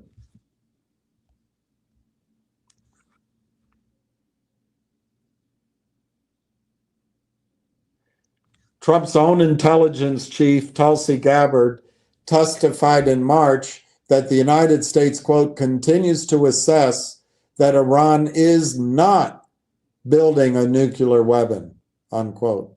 Charlie Kirk, a key Republican activist, a staunch Israeli supporter, also voiced skepticism about engaging in a war with Iran. Quote, I can tell you right now, our MAGA base did not want war at all whatsoever, Kirk said.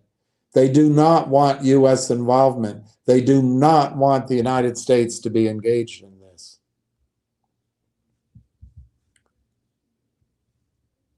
Hours before Israel started bombing Iran on Friday, targeting its military bases, nuclear facilities, and residential buildings, Trump said that his administration was committed to diplomacy with Tehran. Quote, look, it's very simple, not complicated. Iran cannot have a nuclear weapon. Other than that, I want them to be successful. We'll help them be successful, Trump said at a news conference. A sixth round of denuclearization talks between the United States and Iranian officials was set to be held in Oman on Sunday. Nevertheless, on Friday, Trump told reporters he had known about Israel's attacks in advance. He did not indicate he had vetoed the bombing campaign, though Secretary of State Marco Rubio did describe Israel's actions as unilateral. Instead, Trump put the onus on for the attacks on Iran, saying officials should have heeded his warning. I told them it would be much worse than anything they know, anticipated, or were told, that the United States makes the best and most lethal military equipment anywhere in the world. He's trying to sell our weapons to the Middle East versus Russia's weapons by far, and that Israel has a lot of it, our weapons, with much more to come, Trump wrote in a social media post, which of course, truth and Trump, oxymoronic. Parsi, the woman, said at the outset Trump wanted to reach a deal, but his demands for Tehran to end uranium enrichment led to a deadlock in the talks. Instead of pursuing the negotiations in a reasonable way, quote, he adopted the zero enrichment goal, which predictably would lead to an impasse, which predictably the Israelis used to push him towards military strikes and escalation. He told, I guess Parsi's the man, he told Al Jazeera. Parsi added that he believed Trump engaged in deception over the past week by pushing diplomacy while knowing that Israeli strikes were coming. Quote, Trump deliberately made statements in favor of diplomacy, in favor of not having Israel attack, leading everyone to think if there is an attack, it would happen after the sixth round of talks on Sunday. Instead, it happened sooner. That sounds like war. But a key part of Trump's base has unconditional support for Israel. A key part of Trump's base has been a segment of the right wing that questions the United States' unconditional support for Israel. Quote, they really are representative of a solid constituency within the Republican Party, especially if you look at younger individuals, said John Hoffman, a research fellow at the Cato Institute. Hoffman pointed out to a recent Pew survey that suggested 50% of Republicans under the age of 50 have an unfavorable view of Israel. Quote, among the electorate itself, the American people are sick and tired of these endless wars, unquote, he told Al Jazeera. Foreign policy hawks who favor military interventions dominated the Republican Party during the president of George W. Bush, who launched the invasions of Iraq and Afghanistan in the aftermath of the attacks on September 11th, 2001. But those two conflicts proved to be disastrous. Thousands of US soldiers were killed, and many more were left with lasting physical and psychological scars. Critics also question whether the wars advanced United States interests in the region, or if, in fact, they set them back. The nation-building project in Iraq, for instance, saw the rise of a government friendly to Iran and the emergence of groups deemed to be a threat to global security, including what we call ISIS. In Afghanistan, meanwhile, the Taliban returned to power in 2021, almost 2 decades after the group was ousted by US forces. The United States-backed Afghan government quickly crumbled as American troops withdrew from the country.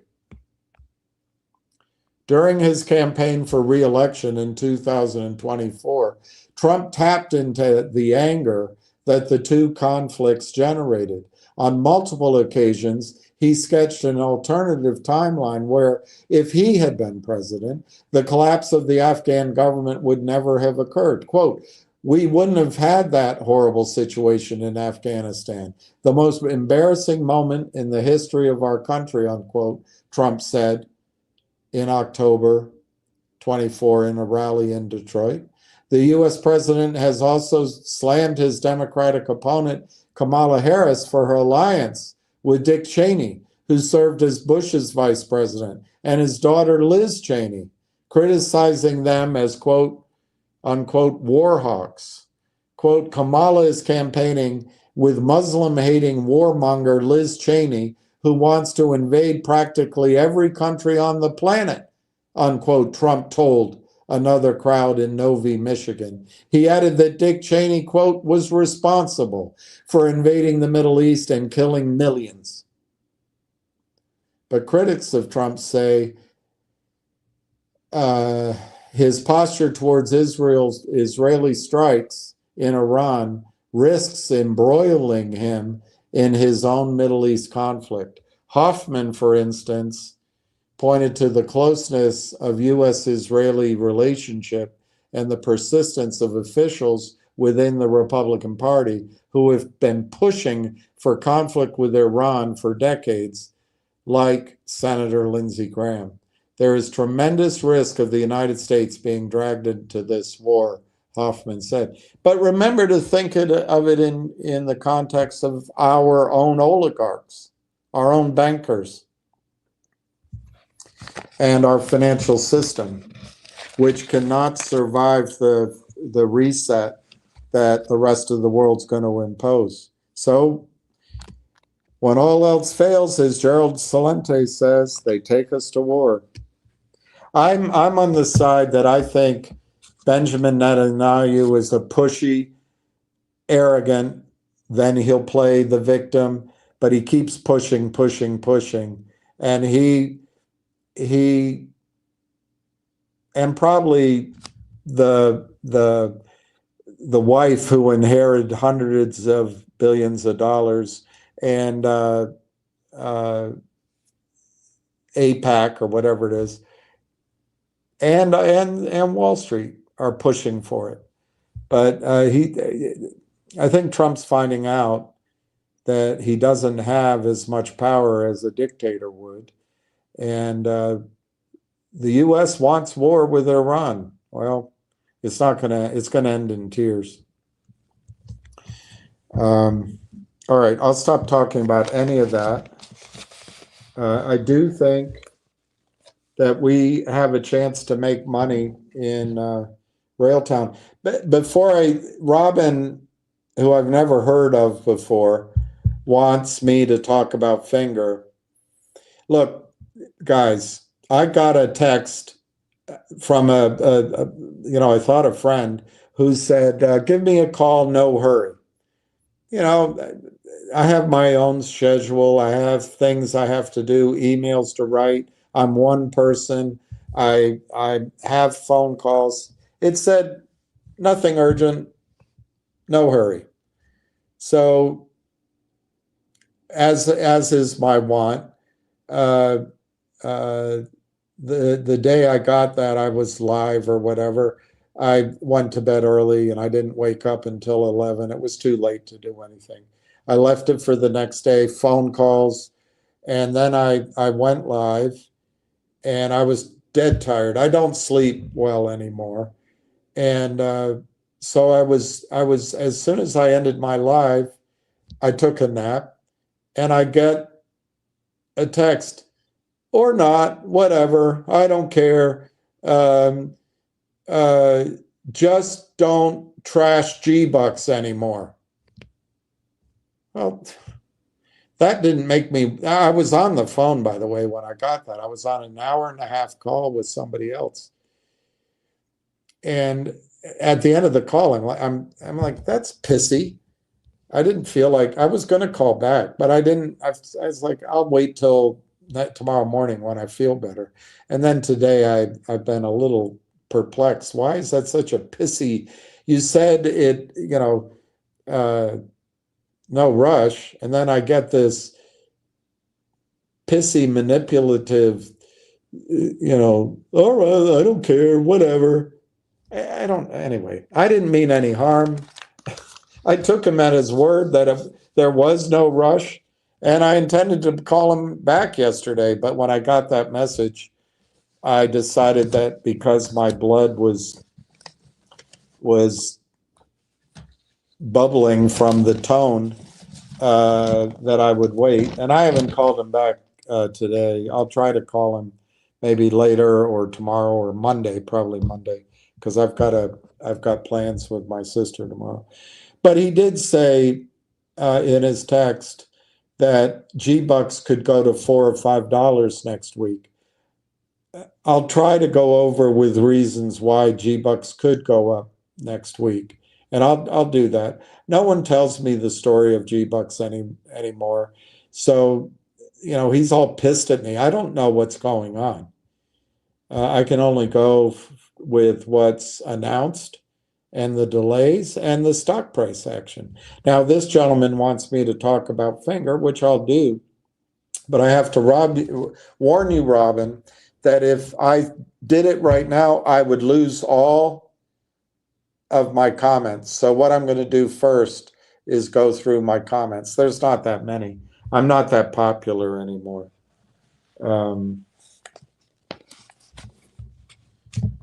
But that's all right. It's not about popularity. It's not about eyeballs. It's not about...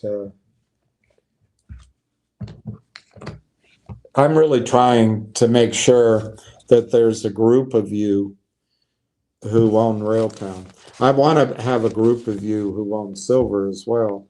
And then if I'm able to move on, I'd like to have a group of you that come in to income producing investments in oil and gas and mining growth. And I'd like to create, even though I don't know you, you come on and I think you're in good faith. I'm in good faith. And I'd like to create a group of people who can look back and they got into the next Netscape, or they got into the next Microsoft, the next Bitcoin early. And I think Railtown, you buy it at 40 cents. I'll just give you the numbers that I think you're going to go. Oh, and I'm going to admit, it's too early in the cycle to plan on those numbers. But I used to work with a guy, he liked to be negative about almost anything I brought him, everything. I can't say it out loud, too many swear words. But I assume every deal's not going to work. But you have to pick deals that have upside, so that when the ones work, they have upside, and they pay for the ones that don't. And I think Railtown is the one that's going to pay for everything. I think Railtown will pay for Logic and all of Brent Son's companies. I think Railtown will pay for Jeremy Frommer and his 1970s naked lady pictures. I think Railtown will pay for some of the ones I don't know, but pay for MMTOP, which is not going to have a resolution that makes money. I think Railtown will pay for MULN. Throw any other names in there that you want. I'm sure I'm missing some out, but I think Railtown will get you whole and make money. The numbers on Railtown: buy it at 40 cents. When it gets repriced, which I think is based on two things. One, the quiet period ends because they announce the merger is completed. That's one of the elements that will cause it to be repriced, because it'll bring in buyers that you don't know about. Big buyers, small buyers. And Canaccord can start pitching the story. Unless their quiet period extends, I don't know. We'll find out. And then of course they have the shareholder approval, but I don't think that's as significant. I think that's a rubber stamp.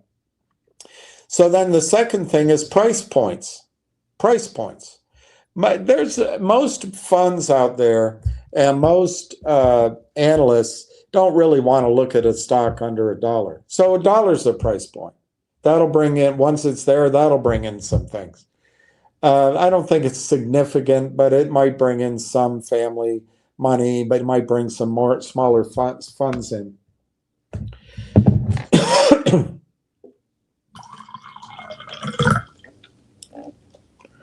But I think $2 is significant, $2.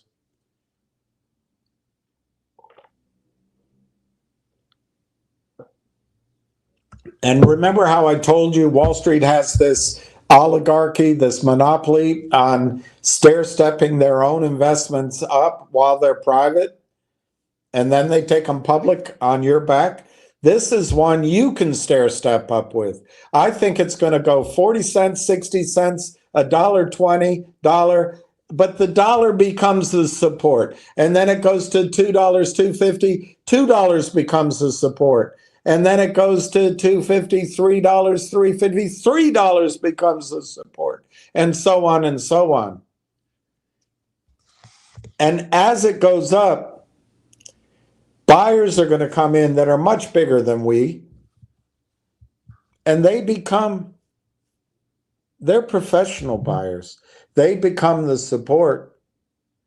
They become the support that allows us to participate in that stair step on the way up. So anyway, I think the two reasons Railtown will get to $4 is when they finally announce the definitive agreement on the February 11th MOU, and I expect it in June. I could be wrong, it could be July, but I think it's a first half of the year item, and June is the end of the first half of the year. That will bring in buyers and will allow many of the people in the quiet period to buy, because it's fully disclosed. To the extent that the shareholders meeting delays some buying, that might happen. So the period that it gets to $4, I think will be very quick, but it might stretch out over that shareholders vote. We'll find out. But that's number one. Number two is the prices. Each time the price gets to a threshold that big money or small money can come in, that'll be the new place. So I think in the short run, 40 cents turns into $4. It could be 2 weeks, it could be 2 months, and I guess I have a side challenge with I Am Almost Legend, which I stand by, that it'll be $5 by July 5th. I think that's completely plausible. All right, once it gets to $4, I'll tell you what's going to be hard for you, because you're used to the energy, the addiction, the excitement of short squeezes, hot hand. None of you are day traders. None of you. I'm not. You listen, but you don't. It's hard work. It's like the girls that join OnlyFans or the hookup culture. It's fun at first, but then it's hard work and it's disgusting. And that's day trading. But you will want to take your profit and go have your money lost in some other deal that these guys on Twitter get you sucked into. I hope you don't do that, because I'm telling you, you can 10x, in my judgment, the money you put into Railtown soon. And once you're in it, as it goes up, you're going to feel good about it. If you wait till it's $4, like a retirement fund, you're not going to buy as much. And then if it pulls back, you're going to be quick. You're going to be weak hands. You won't be strong hands. If you buy it now, you're going to be strong hands all the way up. When it's $4, I think if you can hold it for 18 months, it'll be $40. So Railtown is a set it and forget it. Get it right and sit tight type investment. If you can build a position right now and avoid trading it, you can trade on the margin. You know, if it went to 10 and you were planning on it going to 5 in your mind, sell a little bit. When it pulls back, buy some more or whatever. It's going to be up to you. I'm not telling you, my message is not diamond hands, but I'm saying in general, if you can resist the urge to take your chips off the table at $4 or $5 and you can let it ride, so to speak, I don't think it's going to be a gamble. I think it'll be an investment. I think it'll be a blue chip investment at some point. Volatile, but I think it'll be listed on Premier Exchange soon. I think it'll go to 40. I'm telling you, Railtown can give you 100x if you're willing to wait a year and a half. Now, I've given you very specific numbers and targets because I don't think you hear me unless I give you specific. But you've got to just know that you got to use a broad brush with all those targets. It could take longer. You know, it could go higher, it could go lower, but that's my projection. And that's the reason I'm live today. I'll be live tomorrow, I'm sure. I'll be live all next week as long as you can buy that stock under 60 cents. But at some point, we'll just talk about it along with everything else. And now's the time to act on Railtown. Now's the time to buy 10,000 shares. If you use my numbers, $4,000 to buy it, 40 grand maybe before the kids go to school, 400 grand by the end of next year. And we'll go through some of those reasons, but I'll give you one of them right now. The AI 2.0, it's in the first stages. And I've already told you Wall Street, like the SciTech fund that Merrill Lynch came out with that then went and bought Microsoft. They're going to create products and they're going to come buy AI and they're going to buy Railtown and others. But they'll buy Railtown. My understanding is the multiples in these early stages over this next 18 months could be as high as 150 times revenue. It makes sense because the revenues are new and they're going to be growing. They're going to be exploding. So that's why I go with Railtown. I'm going to go through the questions and then I'll answer your finger as best I can. Happy Father's Day. That's nice. Peace, love, and happiness, Lion, Scott, and John. Hello, John. And Darren, hello. Hello again. Hello. Hey, Scott. Hey, Tim. Liana, you're one of the ones that said you're in it, but I don't know how much. You don't have to say how much unless you want to. But it's good to see you here. You're going to smile. If you own Railtown, your picture's going to have a big smile on it. Hey, Steve. He's going to be Sir. When it's all over with, he's going to be the one you guys call king. It's good to be king. How many false flags make a true one?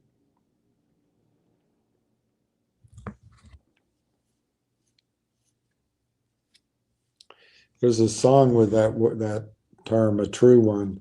I think it's Dave Alvin. True one. It might be Joe Ely. Joe Ely. I can't remember the lyrics. How many false flags does it make to make a true one? I think it's the false flag which causes you to act in a way that wow, there's a lot of people in downtown. I'm glad I'm not there. It could turn dangerous. Like Putin, you know, the EU is trying to goad him into bombing American bases, and then we go to war with Russia. He's not buying into those false flags. Same with this fat F-U-C-K Netanyahu. He's trying to goad Iran into bombing U.S. bases so we go to war and do his dirty work because he's a P-U-S-S-Y.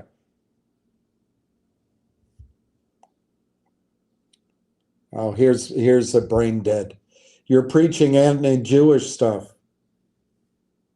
Is that your intellect? Are you Jewish? And that's the kind of intellect you have? I'm talking anti-Zionism, which is also Christian.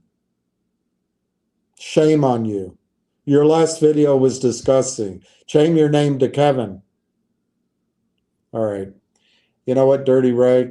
You don't have to come here. You don't have to come here. I'm not anti-Jewish at all. But you can't defend what Israel is doing in Gaza. You can't defend the slaughter of an entire people, the expulsion of an entire people. Does it sound what happened to the Jews in World War II? You can't defend it. You want us correctly to hate Hitler, which we should, but you don't want us to hate Netanyahu because you're just caught up in this groupthink that says Palestinians are animals, that Arabs are animals, and then somehow Israelis of your ilk are chosen and you can slaughter anyone that you want. I think that is a sickness. And I'm going to say goodbye to you. I'm going to say goodbye to you.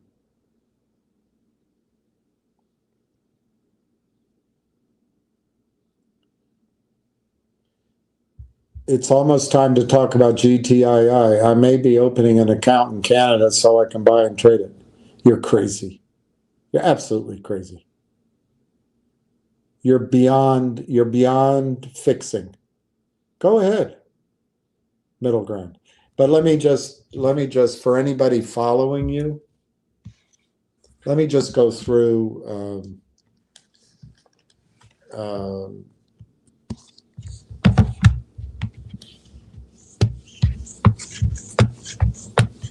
Let me just go through it one more time because you're thick as a brick. You're like that guy. You know the guy with the flute? Thick as a brick.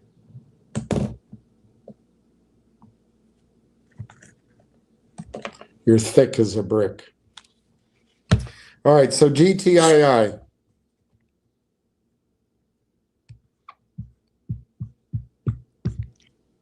Let's assume they get the number of shares down to 100 million.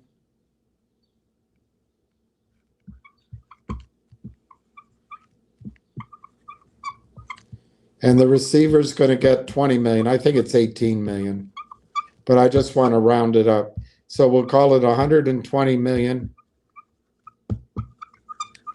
Let's just assume GTII goes down to 120 million. It's not there yet. It's not there yet. Okay, so you will own, the receiver will own about 15% of the company. You'll own about 85% of the company. I don't know how many shares you own, but let's say you own 100,000 shares. Let's say you own 120,000 shares of GTII right now, okay? So you own 0.1% of the company, 0.001, okay? If you own 120,000 shares of GTII and assuming they get it down to 100 million shares and 20 million for the receiver, it's 120 million, and you own 120,000 shares, you have 0.1%, 0.001. Okay.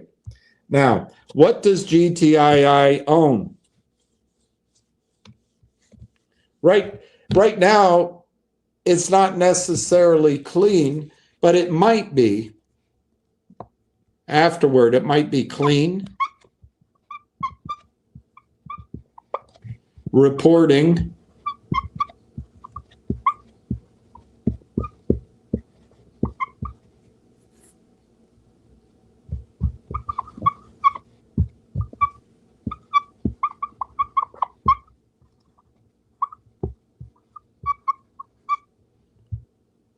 Basically, GTII, and it might have a claim. It might have a claim.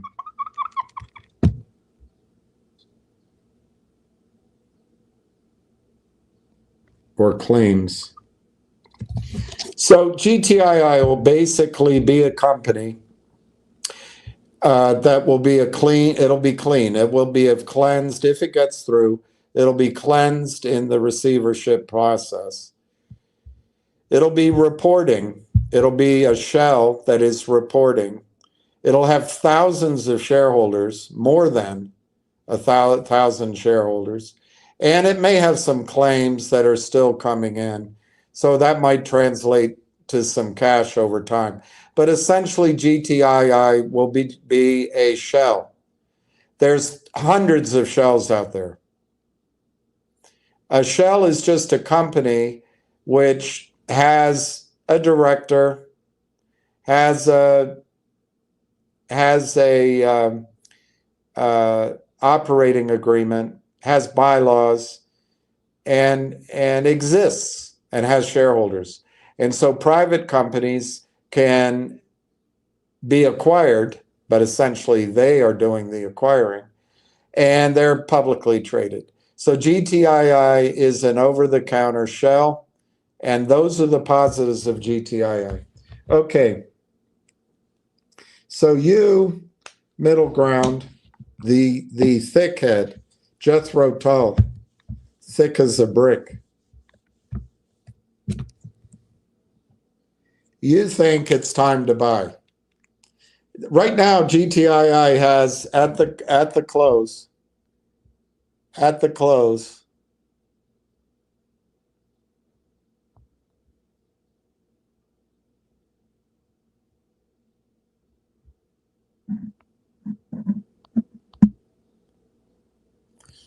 can't do it.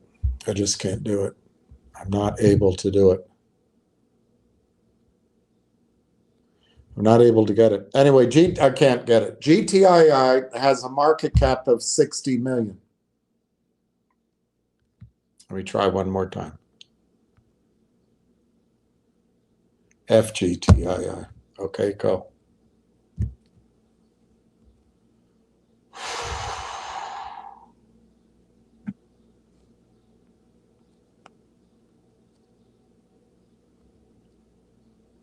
Okay.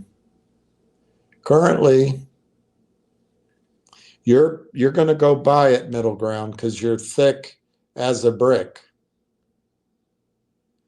Dun, dun, dun, dun, dun, dun. I'm thick as a brick.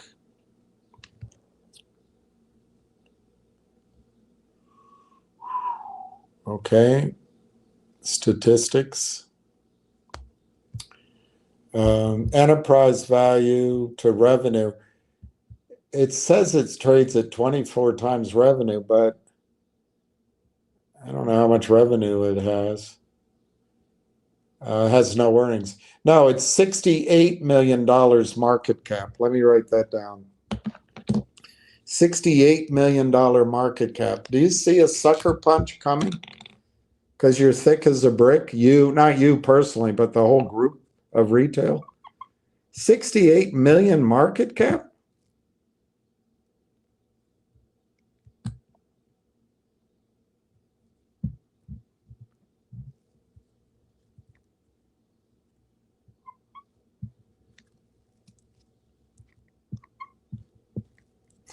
Let me just look up Railtown's market cap right now. You're actually listening to me and you think it's time to buy GTII over Railtown? I'm doing a shitty job of telling you about Railtown. I am doing one shitty job. Railtown's market cap is 53 million, and you'd rather buy GTII? I think you are a loony. In a bunch. All right, what middle ground will GTII have to do? They have 68 million in market cap. They have nothing. So what do they have to attract? Oh, you're right, a company, a technology. I forget the name of it.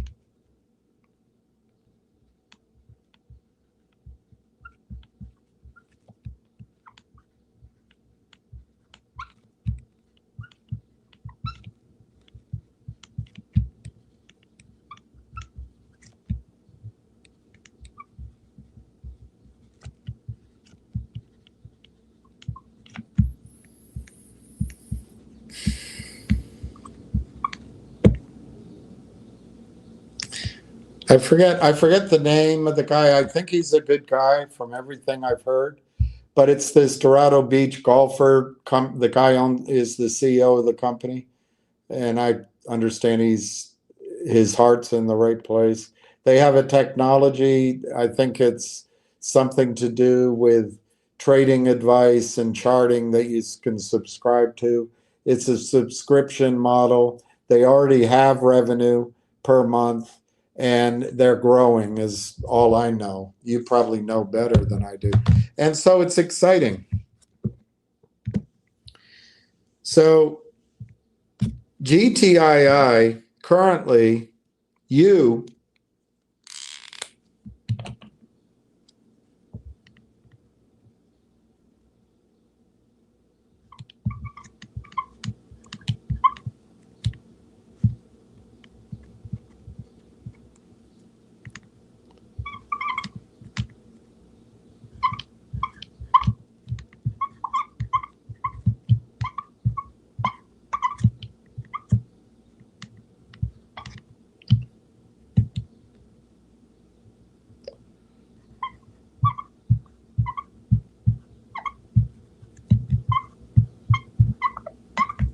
So GTI right now is you, all of retail is somewhat over 80% of GTII, and the receiver will be, at all, I'm sure there's other people involved, will be a little bit less than 20%.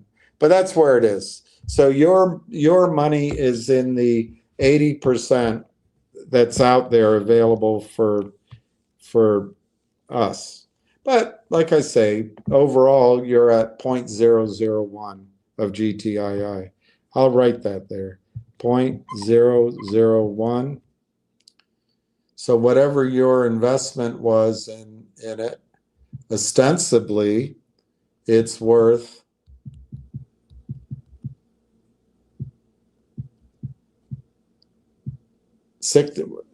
at 120,000 shares, worth $680,000. Insane. That's insanity. I can't believe that's right, but that's insanity. All right, so what does GTI need to bring in?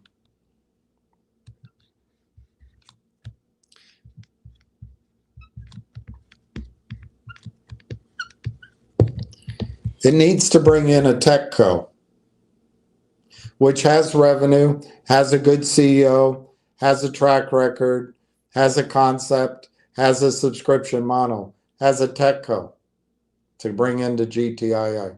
Now the whales are pissed off at Reichman, and they may do a deal with GTII just because they're thinking the way you do, is you lost money in GTII, so you have to make money back in GTII.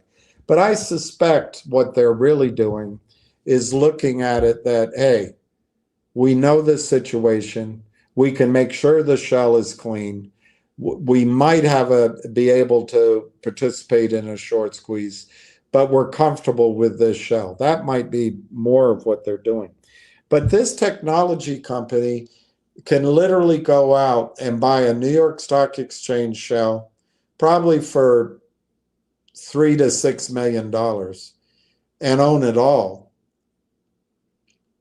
Other than what shareholders might have it, there might be a small amount.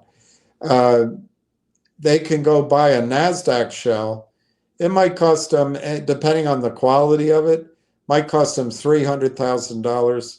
Might be free if you cut the current owners in for the right split. But I have a feeling this guy with revenue and with money backing him, he'd just go buy it. It could be anywhere from $250,000 to $5 million. A NASDAQ. And there'll be tons of over-the-counter shells that he can buy that are clean, that are reporting. Cost him a few $100,000 and he can get going. But it looks like because of the knowledge, because of the fight in the dog, they're willing to focus on GTII. Bravo, bravo. So what would the tech company require middle ground? Remember, they have all these other alternatives out there. Do you think they're going to do it 50-50? Bring in their revenue, their track record, their subscription model, their growth for 50% of the company? If they do, it's a gift to you. It's a bloody gift to you. No one in their sane mind would do that. They can go get a shell where they literally can keep 95% or more by just putting up cash. If their revenue is so strong and their story is so strong and the value creation is so powerful, why give up 50%? They won't. So somewhere between 50% and let's say 99%, you got to come up on a number. What do you think it'll be? You don't know? 60-40, no. 70-30, no. 75-25, no. 80-20, you're starting to get into a range that, depending on the bells and whistles and the cash up front that's paid to the technology group, you're starting to get into a range where there might be some traction, but it's incredibly generous to the shareholders of GTII. I would think a more likely landing point would be 95.5, 90.10, but let's say 85.15. So they're going to ask for 85% of GTII.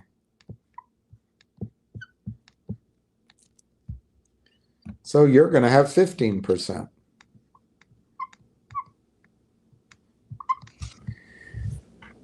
So leaving everything the same, you're now going to own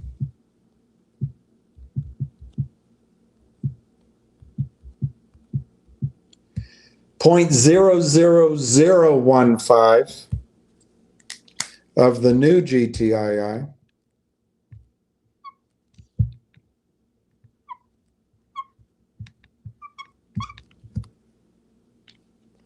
And using that on this insane 68 million,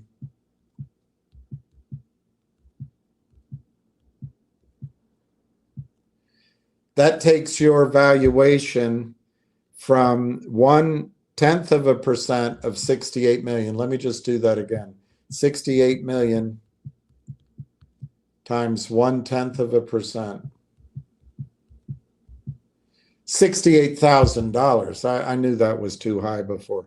So it takes your $68,000 valuation if you have 120,000 shares. It takes it down over just at the jump. As soon as the deal is done,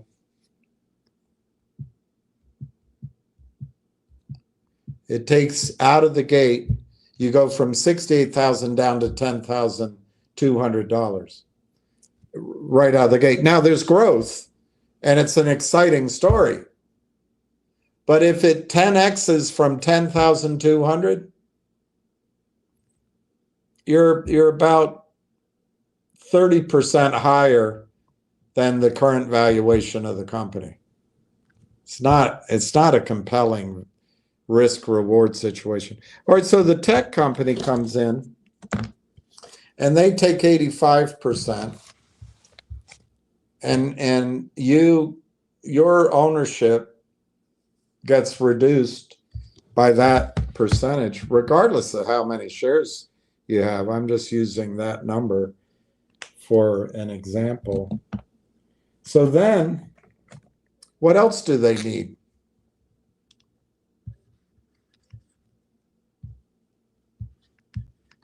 The money.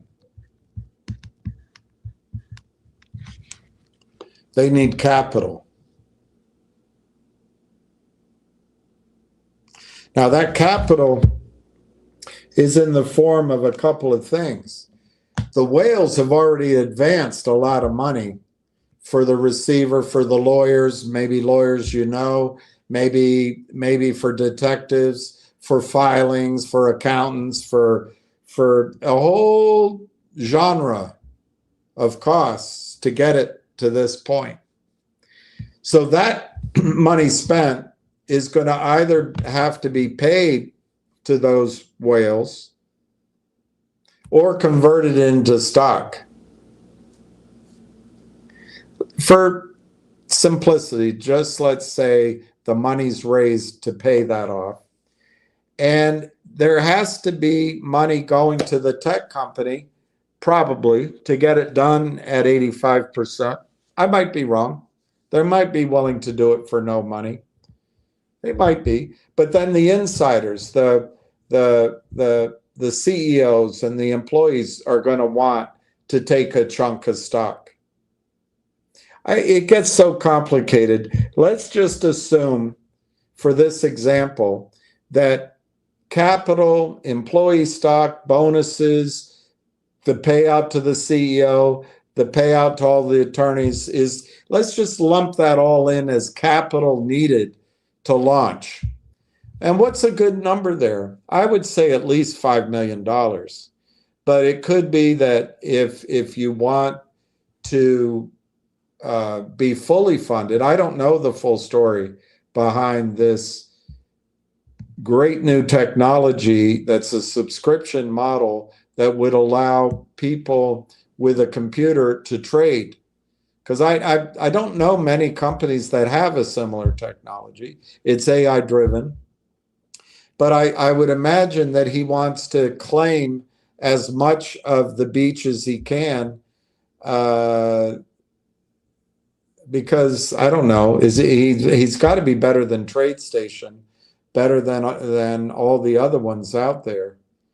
So he wants to claim as much of it and then sell maybe to Morgan Stanley or something. I don't know what the game is. So he probably needs enough capital to rapidly build out what's lacking in his technology and to go acquire users. So I'm gonna say they could probably raise a number as high as 25, 30 million. But let's be realistic and say they try to raise between 5 and 10 million. Let's just say it's 5. Well, I think they need more than 5 million because they got to pay all the work that was done. Let's say they raise $10 million. $10 million.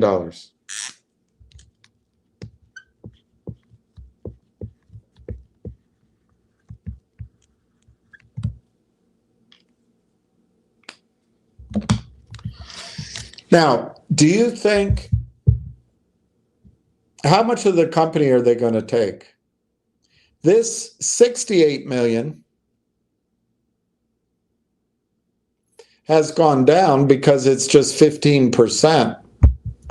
But where does the capital go? Does it go into the tech company first? No, I don't. That's not how it's done, but it could. There's a lot of negotiation. There could be 2 steps, but it's going into the new GTII.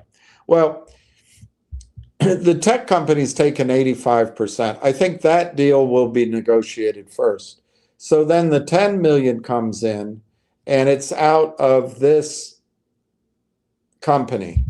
So what would they ask for 10 million? Do you think? Would they ask for 1% of the company for $10 million? Would they ask for 50%? I'll ask the same question I asked before. Would they ask for $10 million?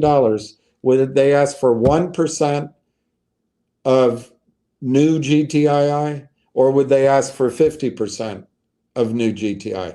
Both are ridiculous. So would they ask for 40%?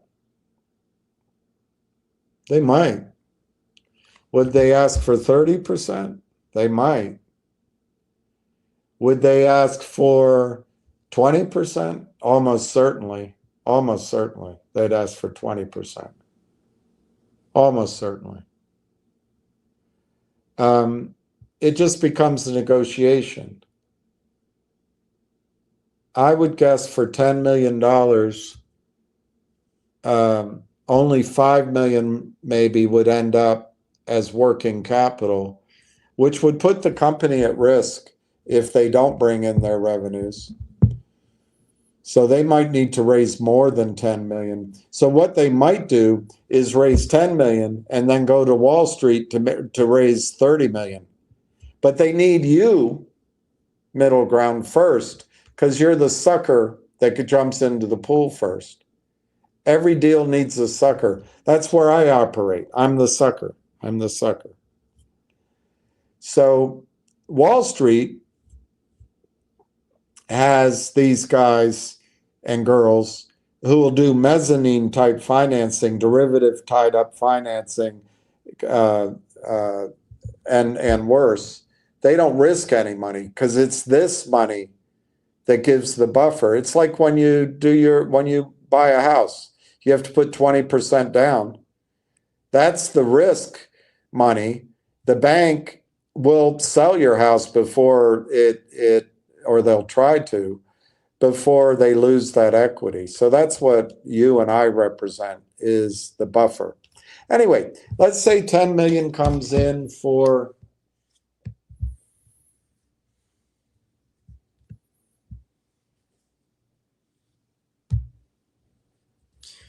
I don't think it would come in at 20%.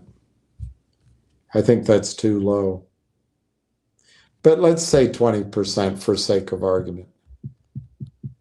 That would value the company at 100 million. No, at 50 million. Okay, that valued at 50 million. A slight discount to the 68 million. So while we're in fantasy land, let's say the capital comes in for 20%.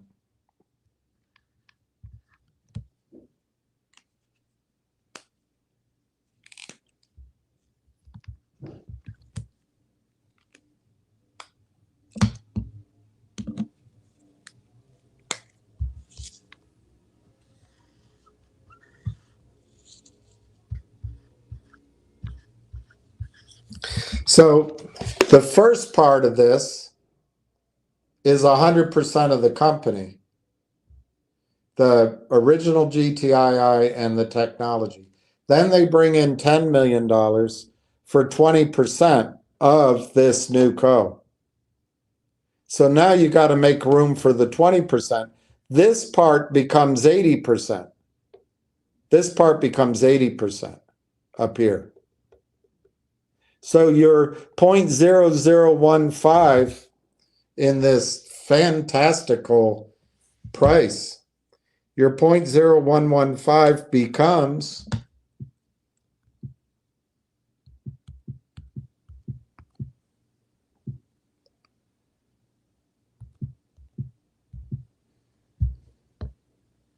it's not that bad. It becomes 0.00012. If I'm doing this correctly, times that 68 million. So it brings your current fantasy land value of 68,000 down to 8,000. But the pricing of the deal at 20% prices the company at 50 million, not at 68 million. So your 0.00012 times 50 million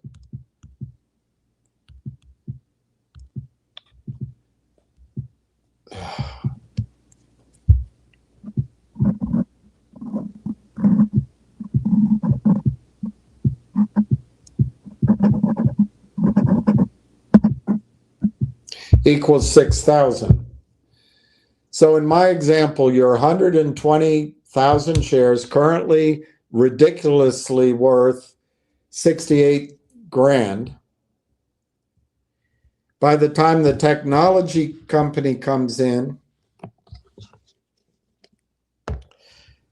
and the capital comes in to launch, you start out, instead of 68,000, you start out with 6,000, which is fantasy anyway.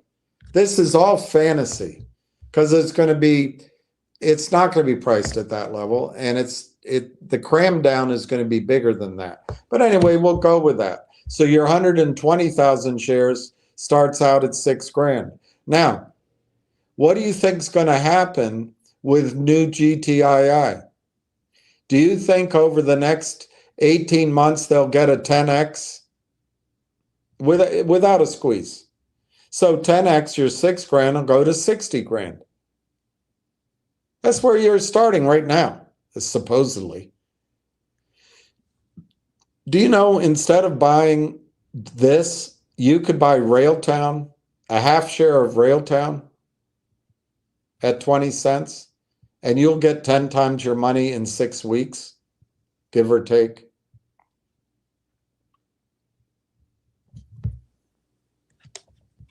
But please, middle ground. I just spent a lot of time talking about GTII because in your opinion, it's almost time to start talking about it. And I think you should open an account in Canada and rush. Run, don't walk. Be ready to buy it and start trading it. Because you are thick as a brick when it comes to GTII. They don't have a bid and ask. They train on the expert market. There's no public bid. You're just going there to get slaughtered. But anyway, I just tried to give you the example in the kindest light of what will happen to your ownership in GTII when it's used as a shell. So, middle ground, the time to talk about GTII, because that CEO, who I think has good intention and understands what's going on, he needs you, the whole group of us, because he needs the number of shareholders, but he also needs that equity, just like your mortgage. He needs that equity so he can go get some financing on Wall Street. That equity is the buffer, so those banksters can put some money out in a derivative-backed deal. So then he can go speedily to market and launch this AI-generated trading platform that anybody can sign up for and pay a monthly subscription rate to. And it's light years ahead of any of the competition that he's got to go quickly. And then he's going to come to you, middle ground. He's going to say, we've got a deal. We've got some, they might not ask you, but I think it would be kind if they did. We've got some whales that are going in and doing this 10 million round, but we're reserving 30% of it for you all. And they'll come ask you. Then you should talk about GTII. Until then, it's a complete, I just wasted 30 minutes on it. It's a complete waste of time. Complete waste of time, middle ground. And I don't know if that was your intention. I assume it wasn't your intention. But you're stubborn. Man, you're stubborn. It's just a shell. There's nothing there. Hey, Big JR. Hey, Big JR. That's a good picture. God is bigger than climate change. I don't know about that.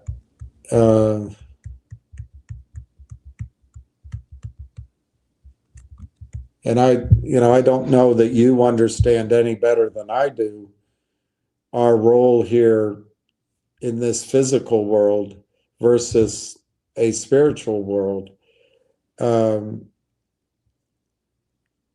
sure God was bigger than the dozens of Iranians killed out of the blue sitting down for dinner, and suddenly their apartment collapses around them. I'm sure God is bigger than that.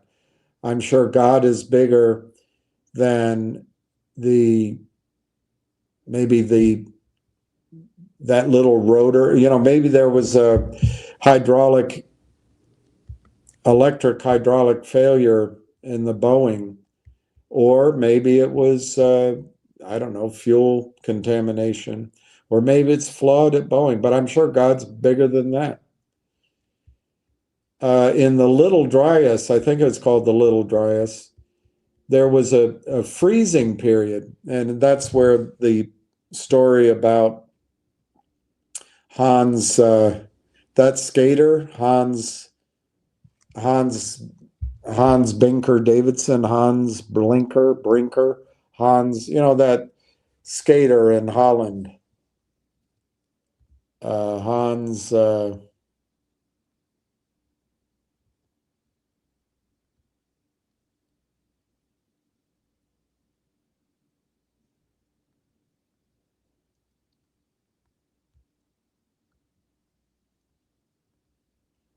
why doesn't my brain work anymore?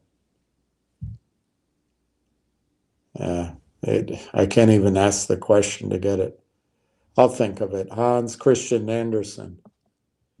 Is it Hans Christian Andersen? Anyway, Europe froze. And a lot of people went to Greenland, Christians mostly, Protestants mostly, maybe even Calvinists, I don't know. But they went to Greenland, and they built churches, they built farms, they imported animals, and they went to church every Sunday. They had markets, and they had their life. But then the glacier started advancing, and the world started cooling for a period of time. The flowers started dying, and the glaciers, they prayed. They prayed to God. And the churches were destroyed. The fields were not warm enough, long enough each summer. They had to flee. So I don't think you're right. I'm sure God's bigger than everything, but I think there's physical laws down here, such as carbon, but it's not just carbon, it's methane. And it's then the processors, the trees, the plankton that are being destroyed by radioactive waste. It's all sorts of things that we're stressing. And look, we live here. We're animals too. We're trees too. We're dinosaurs too. We're fish too. We're elephants too. We have an impact on the earth. We cannot live here without having an impact. And when there's more of us in a closed system, it can get to be too much unless we develop technology that can offset it. But I don't agree with you. When the sun hits the eye like a big pizza pie,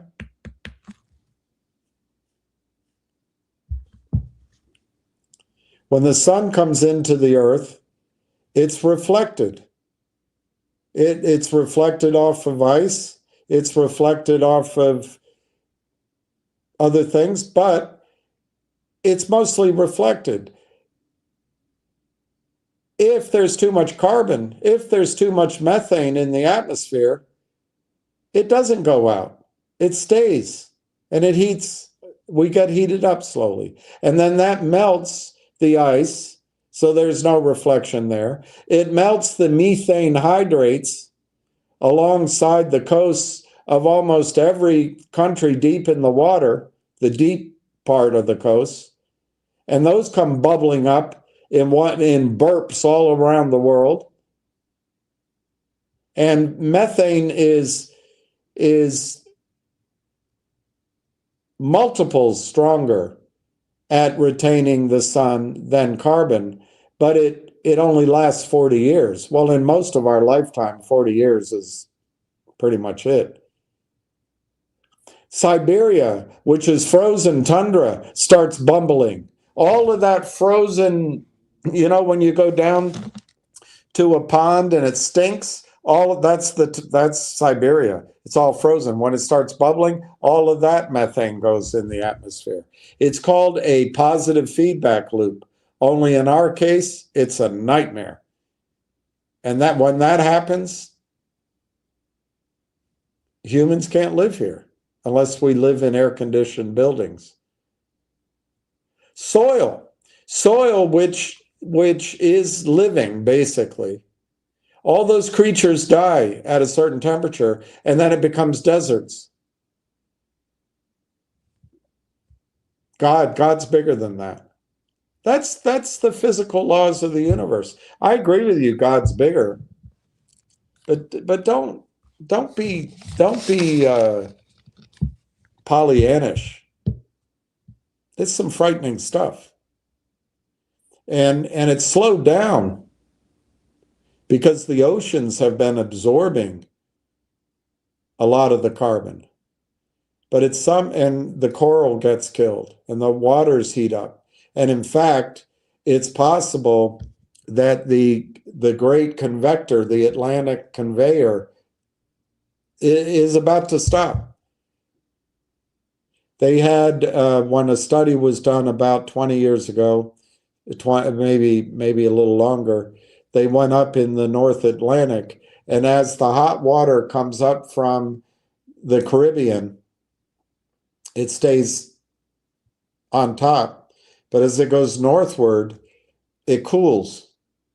It evaporates, so it gets saltier, but also cools. But it's also why the great fisheries occur around New England. Of course, we fished cod into extinction, the whales into almost extinction. But as the current goes up there, it gets denser and cooler, and then it sinks all the way to the bottom. And it's I mean, the whole current is 1,000-year current around the globe, but this one comes back down. I don't think directly. I think it goes. It's with the turn of the Earth, but I think it kind of touches Africa and then comes back to the Caribbean. It's a big cycle, and it brings warm water up to North America, but also over to Europe. And Europe, which hangs out there at the same level as Moscow and Canada, is essentially mild because of this Gulf Stream.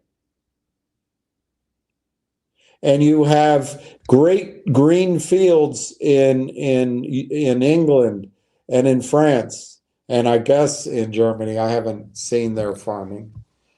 And Ukraine. You have tremendous place where humanity has grown up because of the Gulf Stream. Because the earth is, the ocean is heating, that Gulf Stream, those little, it's, what are those things called? Funnels?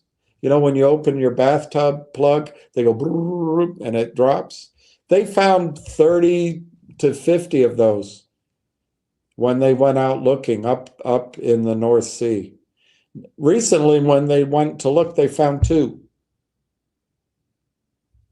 It is possible and very likely that the Gulf Stream is going to stop in its tracks.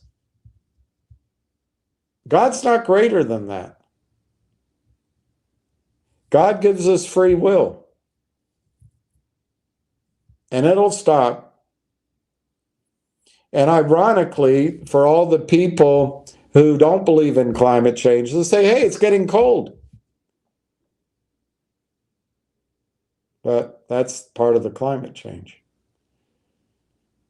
Because for a while, the poles will remain cold, and London will be cold, Europe will be cold, New York will be cold. But the heating of the planet will continue. And, there's a lot of talk about how, hey, look, it's snowing in pick a place. A lot of the Arctic weather is coming down into North America or into Europe or into Russia because climate change is breaking the strength of, I don't know the term, of the 2 fronts. The cold used to stay concentrated in the Arctic, but now because of climate change, it's getting weaker. But it's just fantasy to think that God's going to protect us from climate change. It's just, unless the Anunnaki come, because God sends them, and they have an invention that takes the carbon out of the atmosphere quickly, you could say that's God. Or you could say God gives a scientist out of the University of Waterloo an idea about how to capture carbon and methane. But what's more likely is that we in the United States will start sending satellites up and putting big screens out to block the sun out before it reaches us, trying to manipulate our climate. It might work, it might not. But that'll come. Food will become unavailable. There'll be fires. There'll be migration to the north. It's not a pretty thing. And God may be greater than it. But where was he during the Holocaust? Where was God during the crash? God seems to let things happen here on the planet in ways we don't understand. And so continuing to destroy the planet that God gave us and expecting God to save us from shooting the last dodo bird or using nuclear power in Japan so that all of the fish in the Pacific Ocean are contaminated with more than just tritium. God's not going to save us from that.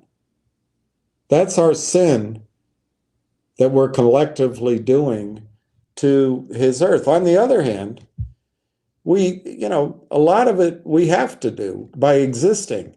So I think that's the reason that we're told that our time here is temporary. I'm guessing. I do think you're right. If God chose to show up somehow and, wave a magic wand, he could recreate anything any way he wanted. But not in this paradigm that he's created. Those aren't the physical laws. Anyway.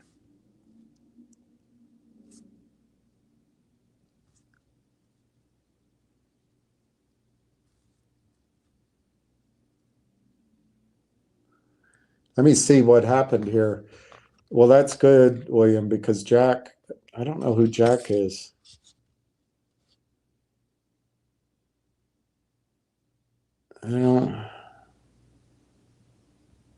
I almost recognize the name Jack. In MMTLP just went on a space and said Drew Diligence got a subpoena by the SEC. Glad you're keeping it honest, William. Well, I'm not against people getting paid or earning shares. They have to disclose it, I guess. But do you have to disclose everything in every minute detail? I don't know.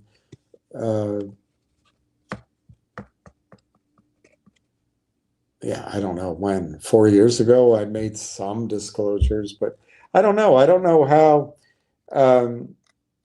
people anyway, I don't want to name names, Jennifer, but there's a lot of people out there that are promised payoffs or kickbacks or are being paid. They don't disclose it.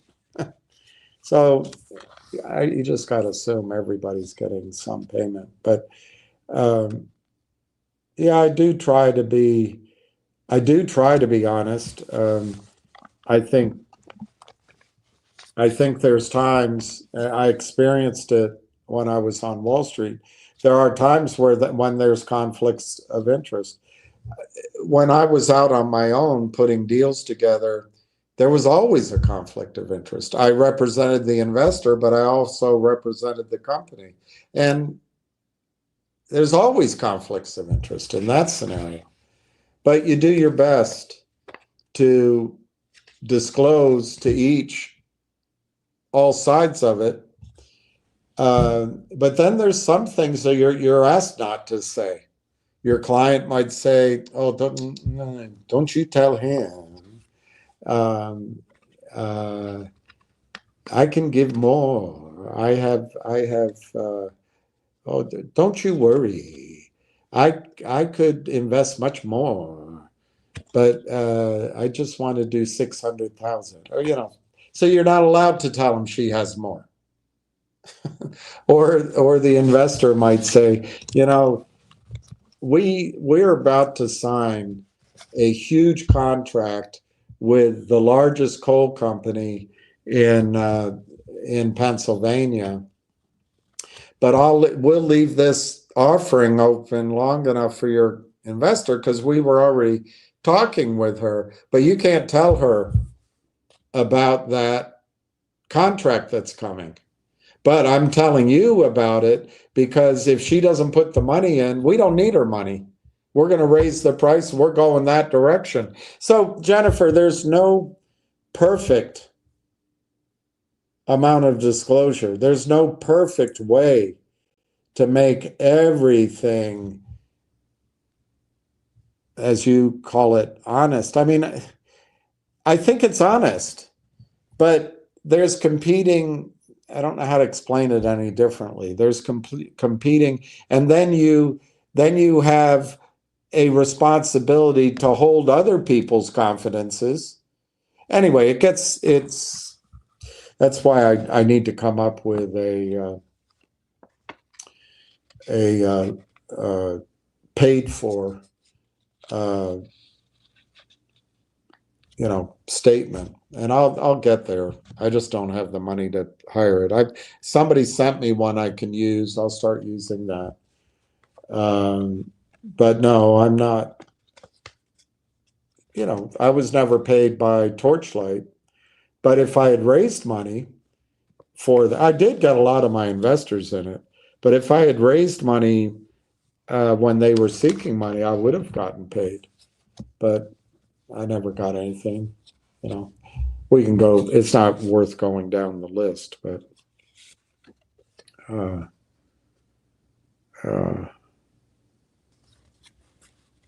yeah, let's just leave it there. I will.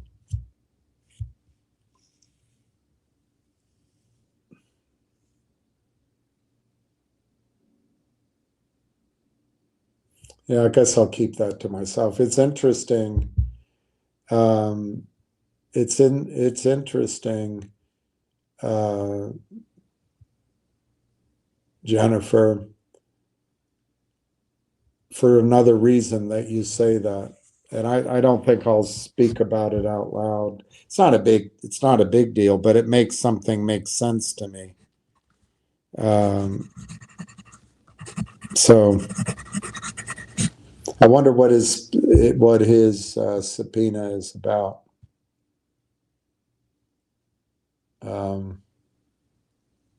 Well, we could speculate. But anyway, thank you, Jennifer. John, great. You're another one in there. I don't know how much, but that's okay. You don't have to tell me. But so we're at 51.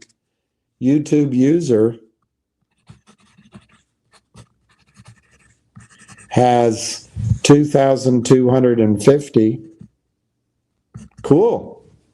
And his name is Jim. Jim. That's great. That's exciting. I am almost legend. I wrote down your prediction, not as a test of your clarified. Okay. You're always so kind. I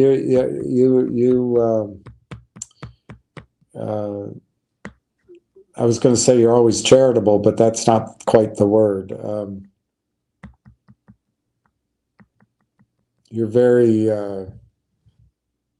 warm. You're very giving, encouraging. You're very encouraging.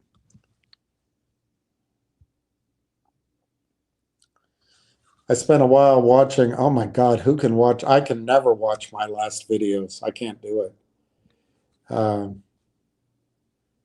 Oh, good. That's good. It took me a while to get as powerful as this in my belief on Railtown, but I'm just one of the reasons I'm being so forceful. I just think we're running out of time. I do want to talk about GBUX and FNGR and NIXX when we get down there, but just because I feel this urgency doesn't mean my timing is exact. I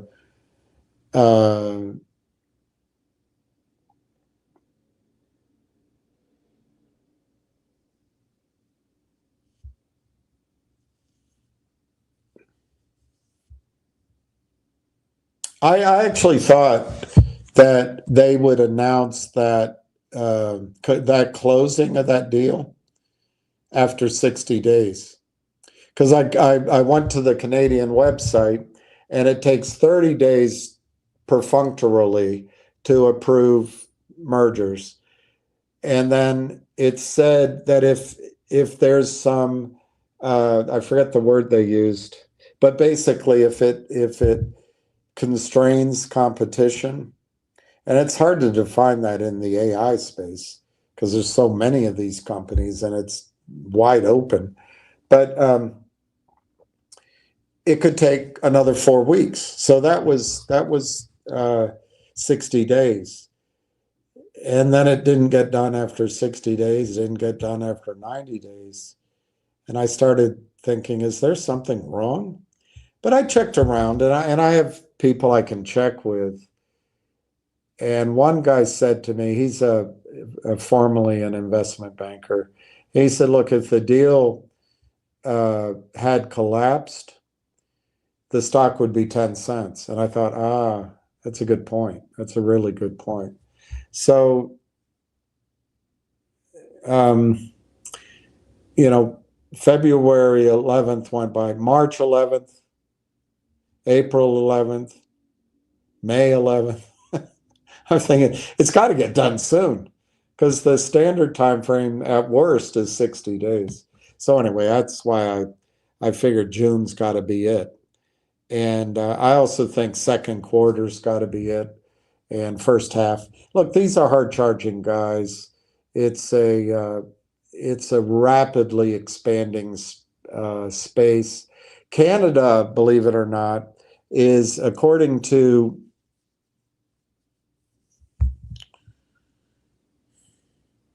it was an interview, it was something I heard.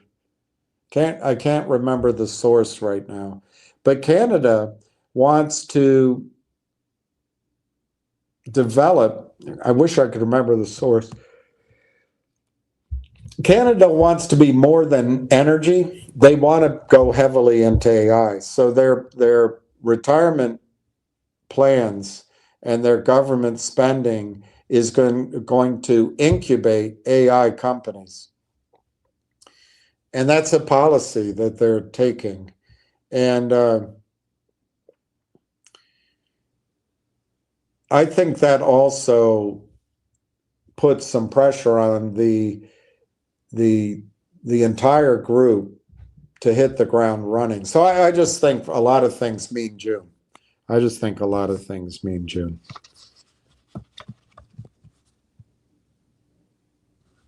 Hey, Giuseppe, sorry, Giuseppe. Wrote down your predictions. 60 cents, 75 cents, $1.25, 3. Keep it tracked. It makes me nervous once I see it in writing. Let's go through it. 60 cents on Monday.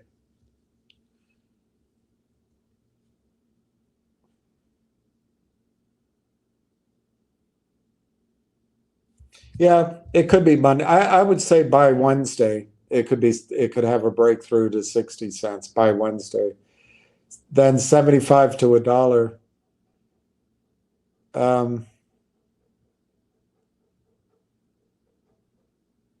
I think it's possible. Might seem unlikely, but it could go to 75 cents by the end of the week next week, but certainly the following week. I think 60. I think 42 cents is more of a barrier than 62 cents. 62 cents will be a brief thing. I don't see anything magical about 75, 80. Even $1, I don't see that much magical about. But at some point, if it breaks through 60 cents, it's going to stop going up. So I pick $1.20, and then it'll pull back a bit. But it's guesswork. And then, $1.25 by Friday. So that's next week. I think it's possible, but I would move that $1.25 maybe into the first part of that next week. There was news last week, but nobody reacted to it. And I feel like I just got to push it out a couple of days is all. And then $5, $3.55 by end of June. $3.50 is my target, but I increased it And I'm willing to say 10x on any price anybody pays up to 40 cents. So I guess technically I'm increasing my target to $4 by the end of June, but I think it could go to $5. And I don't think it's limited there by any means either. The key thing is I'm almost legend. When they announce the completion of that MOU, I think the blinders are off. The chain is released. It's just a question of how quickly it goes. I think it'll be steady, and I think the direction will be up. And it's not a stock that's going to, if it goes to $4, $5, it's not a stock that's going to suddenly drift downward for the next 3 weeks back to $2. I mean, I'm not saying I can't get rid of the volatility of the stock market. I can't get rid of that. But there are going to, the one advantage that private VC firms and investment banks have, they can price rounds while it's private. They can do a round, do a discount, and they can mark it up. They have to justify it, but they can mark it up and they can create that value as long as investors come in privately at that round level. So they kind of control it. This isn't quite like that. But I think news, the biggest thing is the completion of the MOU. I would expect follow-on research from all over the place. Maybe there's some financings, but these financings will be in the context of investment bankers who really do their job. They'll be in the context of demand, I think. Not these crappy hype and these quasi fake fronts for the shorts. It's not going to be like that. You also mentioned that you think these might be conservative predictions and the time frames. Yes, I think they could be.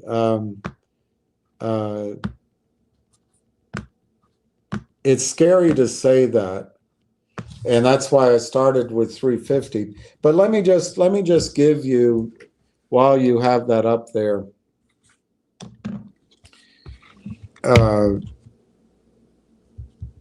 if we just look at Railtown by itself, not the AI partners, they've got 4 products. And let's say that each product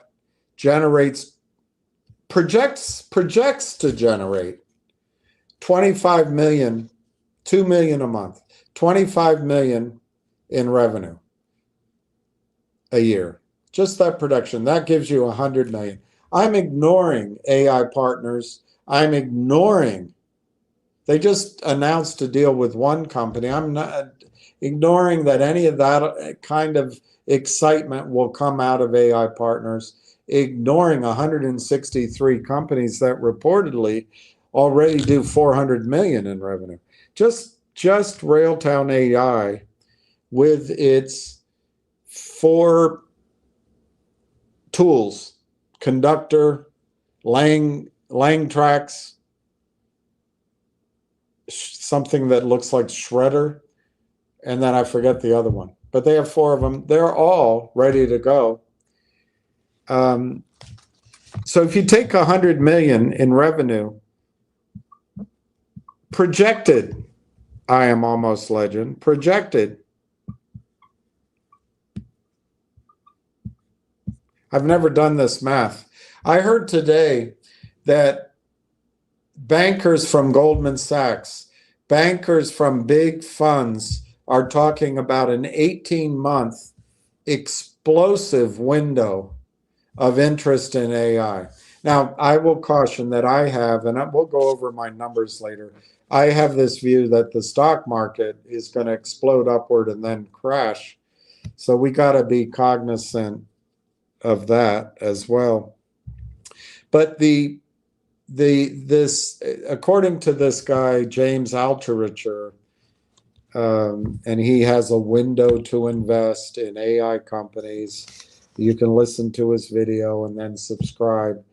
And his video is an hour and a half. And every time I turn it off, I have to start back at the beginning. But I have listened to it. I haven't finished it. But he says this AI is not Chat GPT or Gronk or any of it that we're using right now. That's not this AI. What's changed primarily is the products that NVIDIA has and other companies too that are quantum leaps in processing power. That's what's changing AI, and he calls it AI 2.0.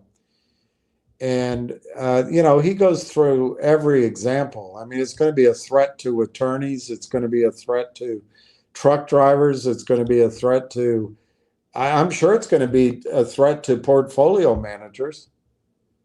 It's going to change a lot of lives.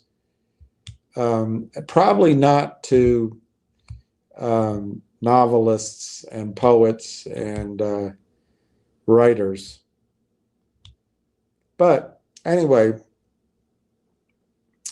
what he says is, and I've had that confirmed now from other sources, but what he says is this AI 2.0 is just beginning. You're not even at 10%. He said you're at maybe 1%. I might be confusing conversations, but that's what I recall of the entire move. It hasn't even begun. And so in that context, the companies that are going to be purchased, I've heard, could be 100 to 150 times revenue. Those are the metrics that these brainiacs with pools of money are going to be paying for early stage, young private companies. Well, if we use 150, I'm going to the positive. If we use 150x on Railtown, on 100 million in revenue,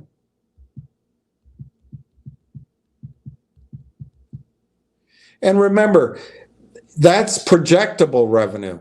That's revenue that is predicted. And let's say this happens, I think it'll be a lot sooner, but let's say it happens at the end of the year. They're projecting for 2025, 100 million in revenue. Or they project they'll exit 2025 with 100 million run rate in revenue. Any of that will get it in the parameter of a buyout. But let's say it's 150x, and I admit I'm going to the highest number I heard. That's 15 billion in valuation. They have 139 million shares outstanding. It's my understanding they don't intend to issue a lot of shares, but maybe, let's say they issue 10 million shares. Let's just call it 150 for simplicity. We don't know. Let's call it 150 million outstanding. That's $100 a share. That's $100 a share. Now, what changed? I'm using the highest multiple I heard. Previously, I used 25x. Now I'm using 150. Let's say, 100x, you'd use 2/3, so that'd be $66. 25x, it would be a lot lower. Let's do that. On 100 million at 25x.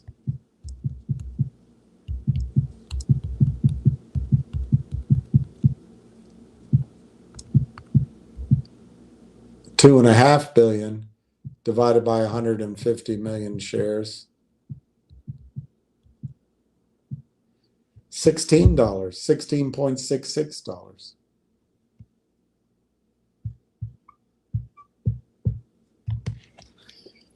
So 16 using 25x on 100 million. But if you take the 16 and I don't know, divide it by 4, just take 25% of that, risk it by 75%, you get a $4 target on the stock. That's why I'm saying this stock is mispriced right now, and it's staying mispriced because nobody can buy it. Anybody that Canaccord would solicit buy orders from, they can't do it right now. From institutions to retail. Anybody who's in the know and is an investor, a big investor in Railtown AI, they can't buy it right now. Anybody in 161 or whatever the number of companies involved and all the big investors behind AI partnerships, they can't buy. Anybody in the space that has a relationship with the bankers or is solicited or has an awareness of this deal or is negotiating to get in on the deal, let's say those guys that were the president of OMERS, Ontario Municipal Employees Retirement Fund, talk to their friends at OMERS and say, look, we're wondering, we're trying to do a little due diligence. We've received this offer to be bought out. What do you think? What are the metrics you would use? How do you think about these companies or the conductor? Once they start that conversation, OMERS can't buy it while it's in quiet period. Why it's in quiet period. Not that they would buy it at 40 cents. Remember, we're retail. We have to jump in early and wait. So that's what I'm telling you. Railtown is mispriced. It is just mispriced. And once that deal is closed, some of that buying is going to take the price up. How far, I don't know, but I just did an example using 100 million in revenue as a run rate at 25x, and I discounted it. I chopped it by 75%, and I got $4. You guys have never been in that I know of, and I've turned sour on it too. But I remember a market where this kind of good news and this kind of awareness, as soon as something good happened, the stock ran up. You haven't seen it because every time there's good news, and a lot of the good news is manufactured, as it turns out, as I look back on a lot of it. Like the, I don't know, what's an example? Like the law firm coming into GTII. In retrospect, I don't think they ever intended to get that deal done. I'm not talking about necessarily GTII, I don't know, but I don't think the law firm ever really intended to move into it. It's something weird. Or anyway, let's not rehash old things. But every time we've seen news come out, the stock goes down. Why? Because it's got this campaign of the criminals short selling, and they've got to keep it down. I don't believe there's any significant short selling in Railtown. I mean, the way the stock traded 2 Mondays ago, there must have been some day trading shorts trying to take advantage of the fact that there's a bunch of retail in Railtown in the United States. None of the buyers up in Canada could buy, and the Canadian stock market was closed. So I do think there might be some opportunistic day trader short selling going on.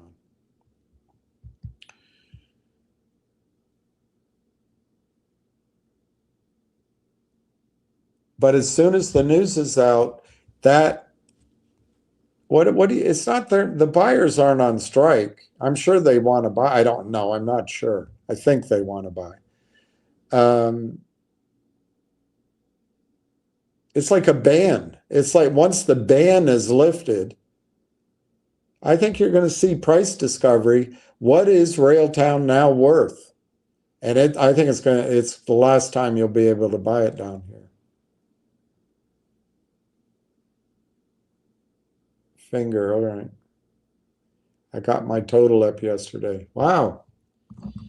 Giuseppe. Wow. That's pretty awesome. I wish my broker would let me buy RLAIF. Well, I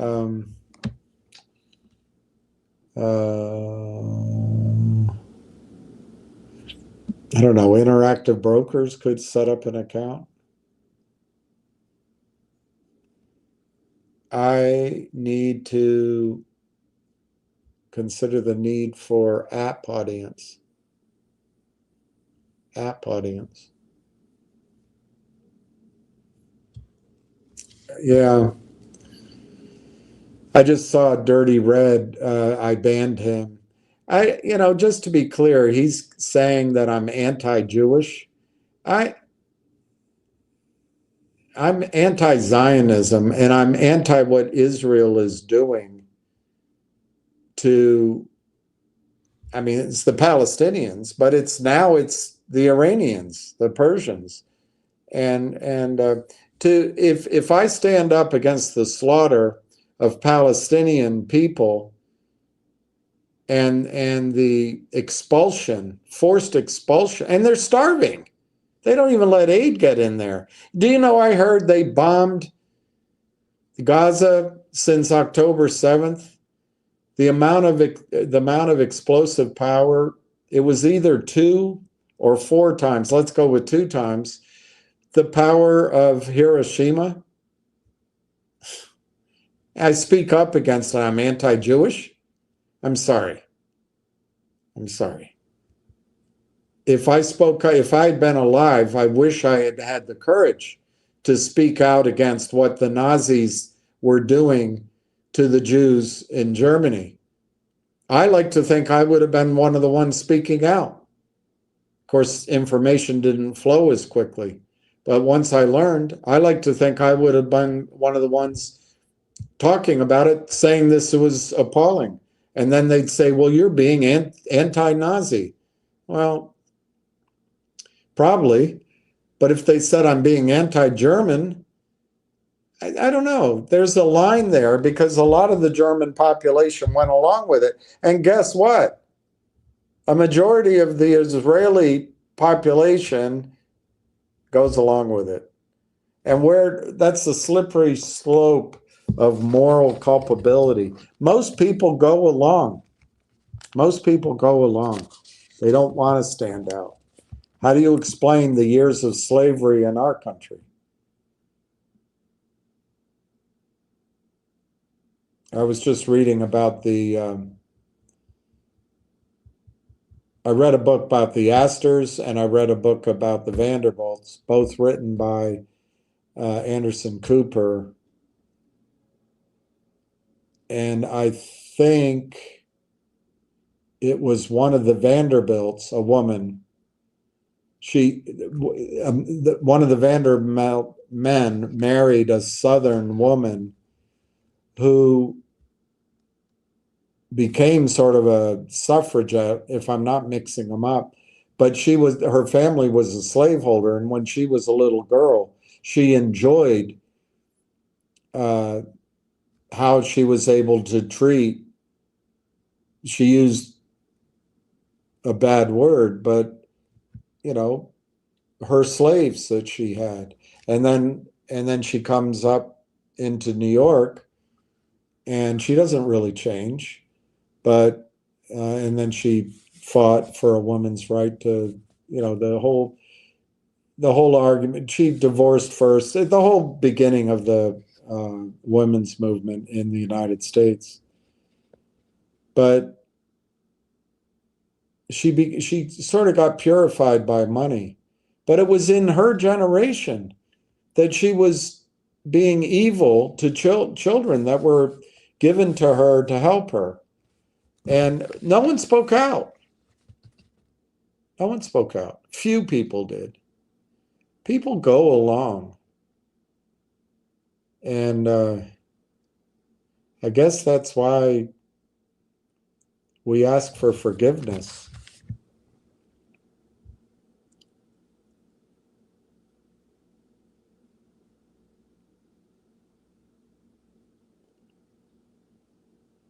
Ice caps are getting thicker. Earth is getting colder. Well, that's not I'm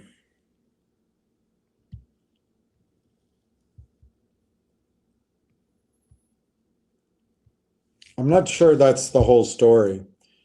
There's a part of Greenland, there's an ice flow, not Greenland, Antarctica, that if it slides off the land and just floats into the sea, I wouldn't want to live in Miami. You're not correct that the ice caps are getting thicker. There might be some instances where there's snow, but I don't know that it translates to the warm water underneath the icebergs, the ice that's there, the warming water. But you also, and I agree with you, Giuseppe, you have to look at it in a broader context as well. The sun is not as active right now as it has been in the past. And in fact, some people are saying we're going to have problems because of that. And we'll see. And the earthquakes, some of the plasma that's coming our way. But it's also, there's an interesting book I read. Now I'm forgetting the name. I have it, but it's in storage. But anyway, apparently our entire solar system, at least, is going through a thicker part of space. It may be that our galaxy is, but what I remember is our solar system is going through a thicker part of space, and that'll have impact on our climate. I guess unpredictable.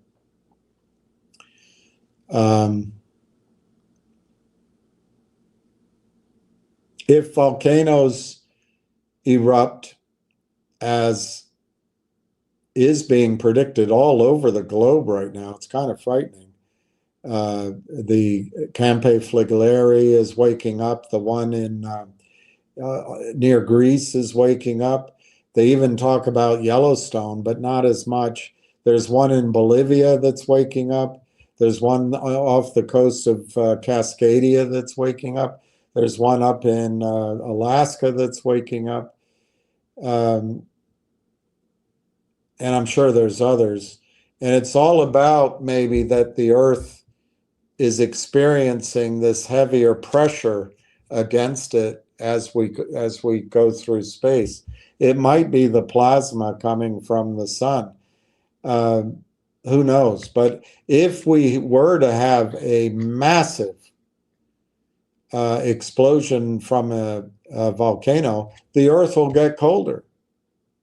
And then the cycle, we could have an ice age. We could start the cycle over again.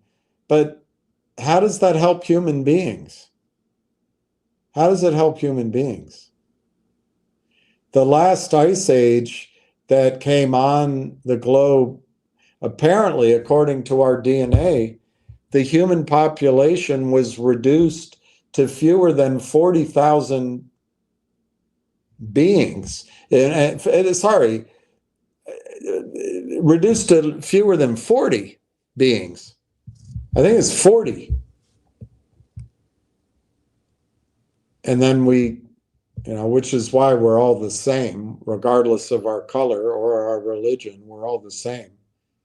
Unless we've been brainwashed that we have to slaughter Arabs so that we can feel good about taking their land to establish our country, which is the only country in the world based on the superiority of white people who happen to be Jewish. There's no country in the world based on the superiority of a race and a religion, except for Israel. But if you point that out, you're being anti-Jewish. No, I'm being anti-Zionist. And it's okay, build your country that way, but live in peace with your neighbors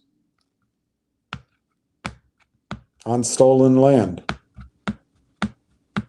I don't know. I don't know how to deal with that. But of course, it's fair enough to point out the United States, we stole the land from the Indians, and it's fair enough to point out that it's just the human experience. It's the human experience. But then to come 3,000 years later and rectify it, you don't even know what it really meant. I don't know if that's God's way. They want you scared and controlled. We're all controlled. I'm controlled a little bit.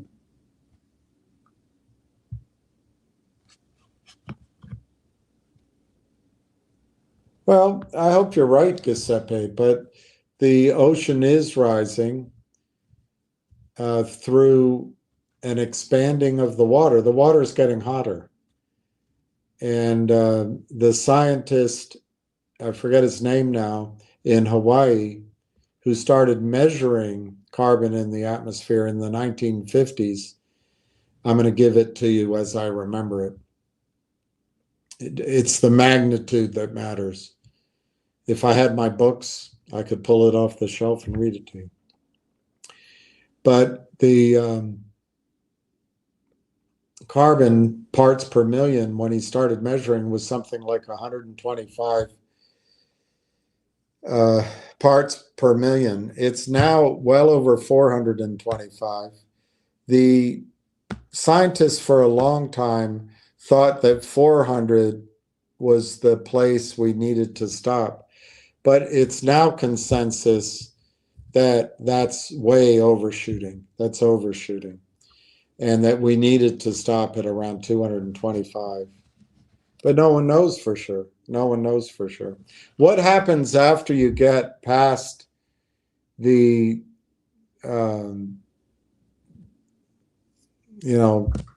invisible line, 425?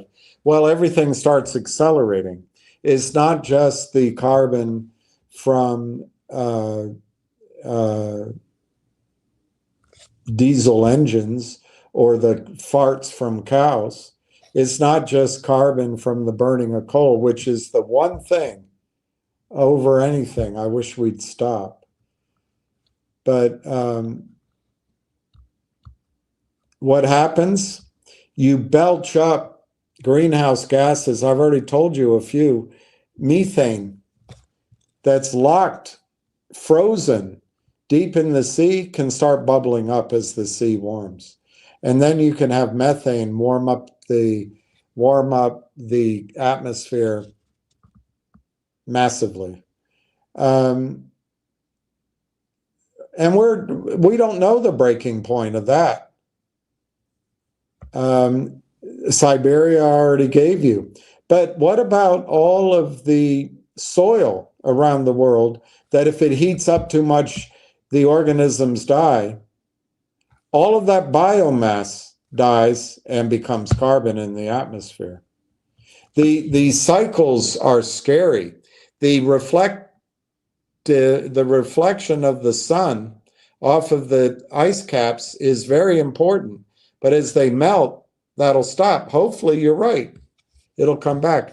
But I would tell you, Giuseppe, I think the Earth has cycles in it that balances things. And it may be that volcanoes blow up and kill us. It may be that there will be disease that spreads around to kill us. It may be that we starve. It may be that we freeze.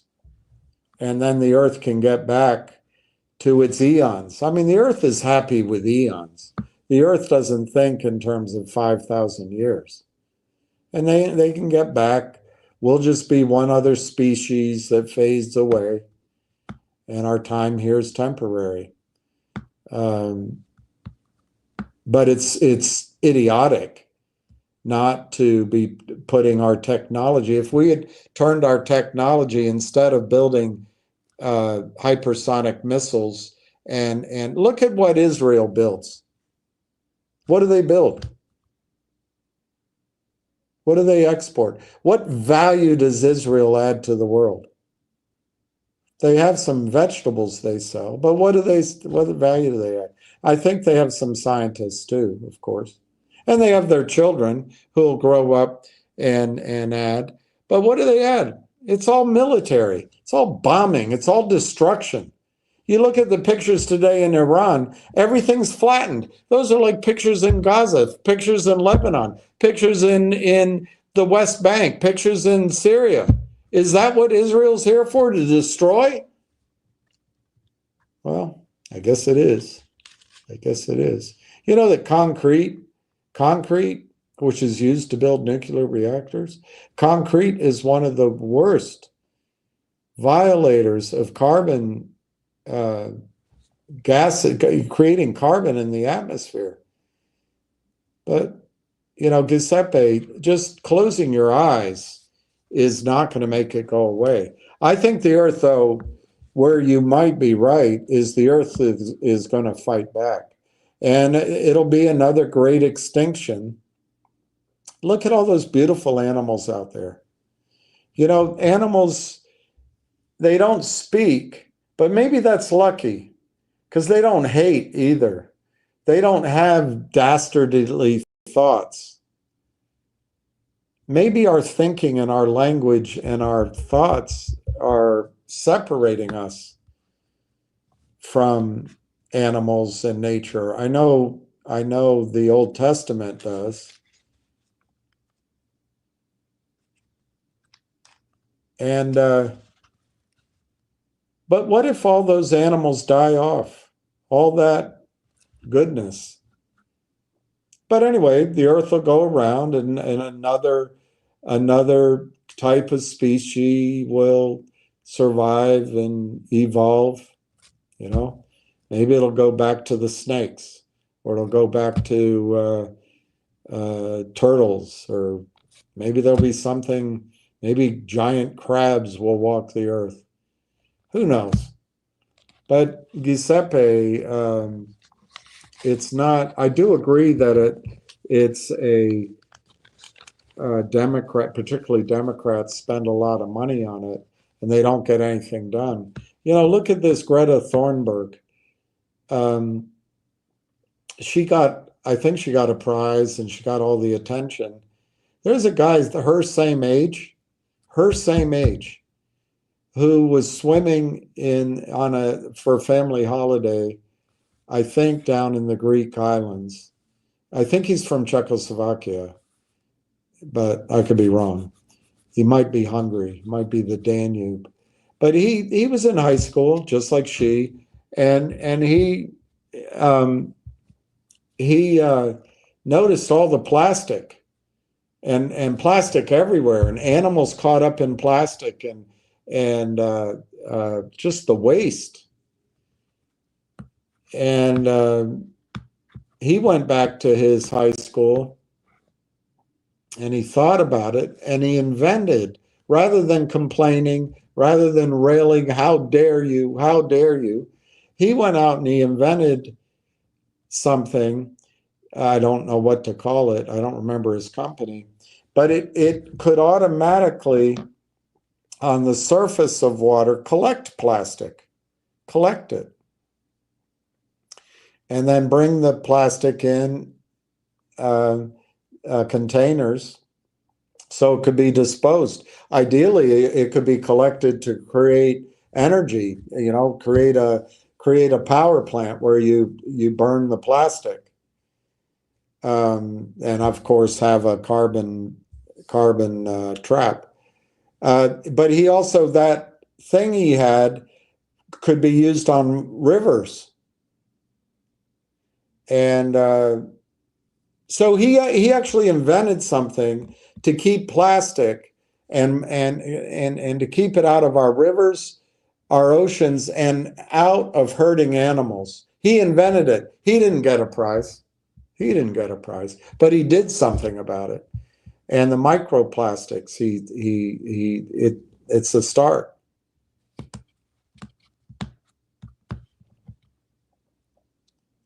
All right, just because they money launder in NGOs doesn't mean climate change isn't happening. The pause in climate change is because the carbon, from what I read, the carbon that would normally be going rapidly increasing in the atmosphere is going in the ocean. The oceans are almost saturated. And then plankton will be dead, maybe, a lot of it. Plankton is 50% of the world's oxygen comes from plankton-like animals, species. 50%. Trees, we cut down trees everywhere. We have to go back to trees. But they cut down a swath of trees in Brazil just for some summit. And Brazil looks at us and says, well, you cut down all your trees. Why can't we cut down ours? The Amazon is the last lung of the planet. It inhales carbon and expels oxygen, but we're going to cut it down because we're just idiots. We do not have the ability to be a democracy. We do not have the ability as a group to vote for the right thing. And we cannot process all the information we have. We just are unable to do it. And then women vote too. Don't get mad. Don't get mad. We are poisoning everything with, well, we're doing, in Europe, they don't want to have our food. But what we're doing is we're destroying. Look, the Thames used to have oysters. When we first came here, in the New York Harbor and up the Potomac, the oysters were as big as dinner plates. And they were stacked on top of each other, and they filtered the water and the dirt and all that. The water you could see all the way to the bottom. But after a few years of Western mentality, bankers' mentality, which we're all part of, the oysters are gone. We did it with the crabs. But the thing is, as we did it, there was always another continent. There was always another place to destroy. And now there's only one last place to go, which is Russia.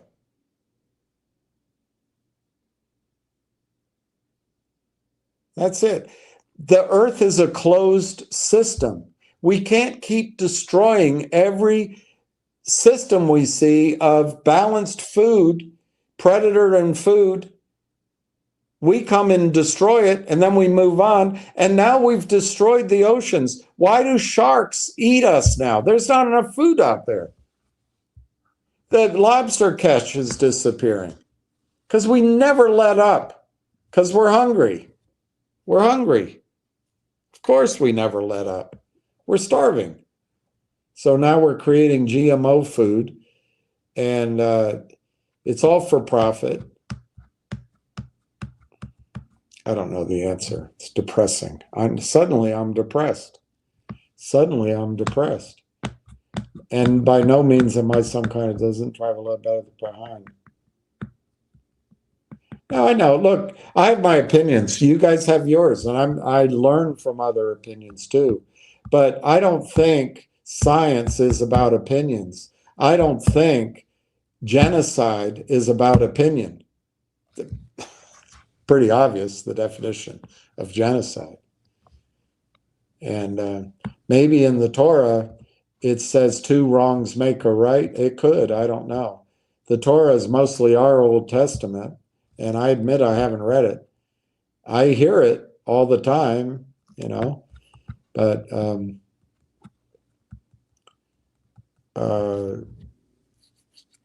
I'm not sure that there's opinion about genocide. And I'm not really sure there's opinion about the fact that if there's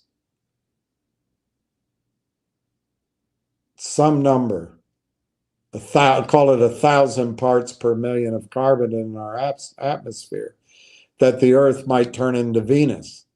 I mean, it's just science. It's not opinion.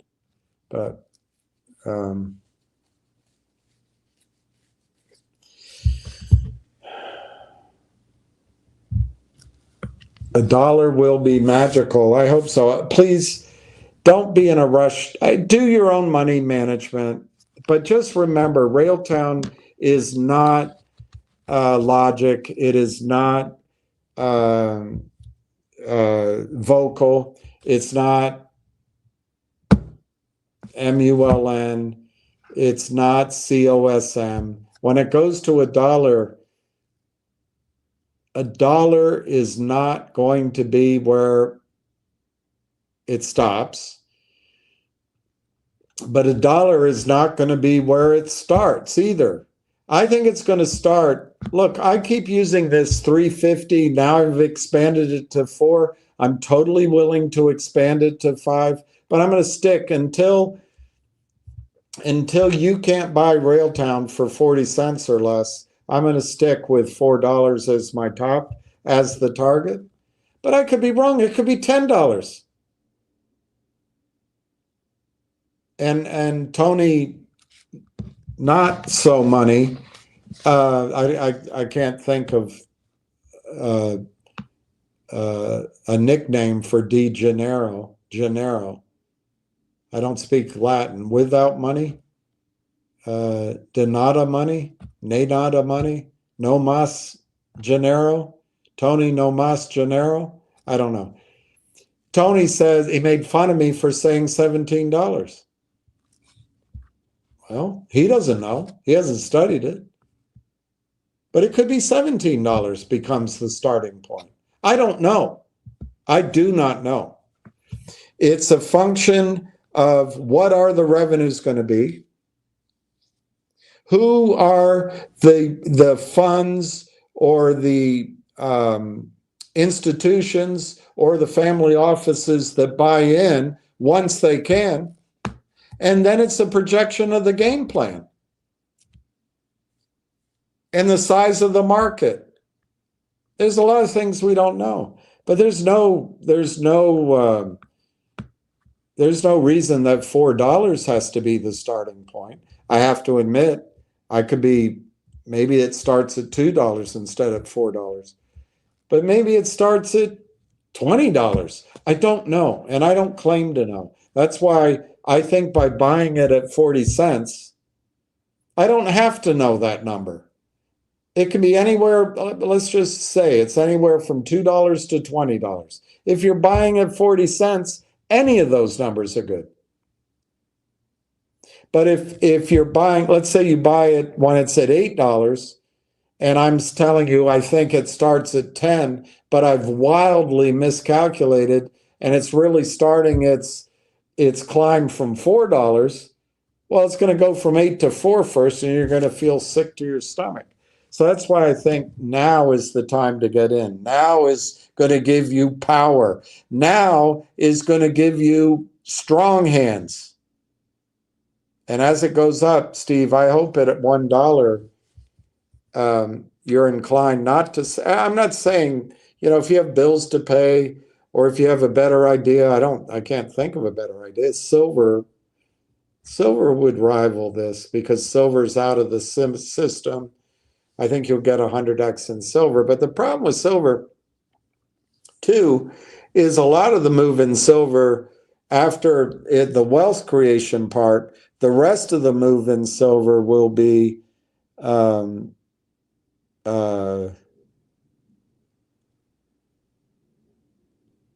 sort of wealth preservation. But you could say the same thing here, I guess, too. Everything's relative. I did, Benjamin, get it. I did get it. Buy it on public. I've so far forgotten what I was talking about. I'm sorry about that, Daniel. Buy it on public.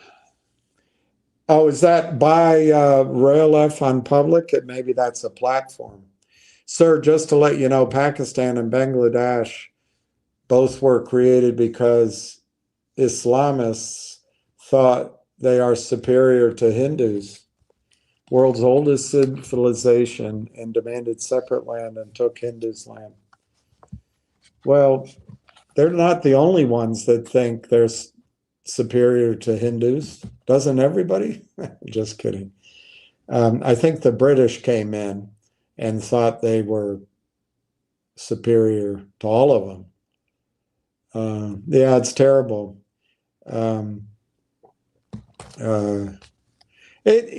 Account settings. I would love to visit the subcontinent. I never have. And I never read that book. I might have watched the movie. I couldn't stand the movie, but the book, was it called Back to India? No, it was called something else. I'd like to read that. I did read one novel about India. I can't remember, it was so long ago. But I'd love to visit India, and I'd love... Do you know, account settings, that the corporation, which was invented, it was as much a crime against your part of the world as anything.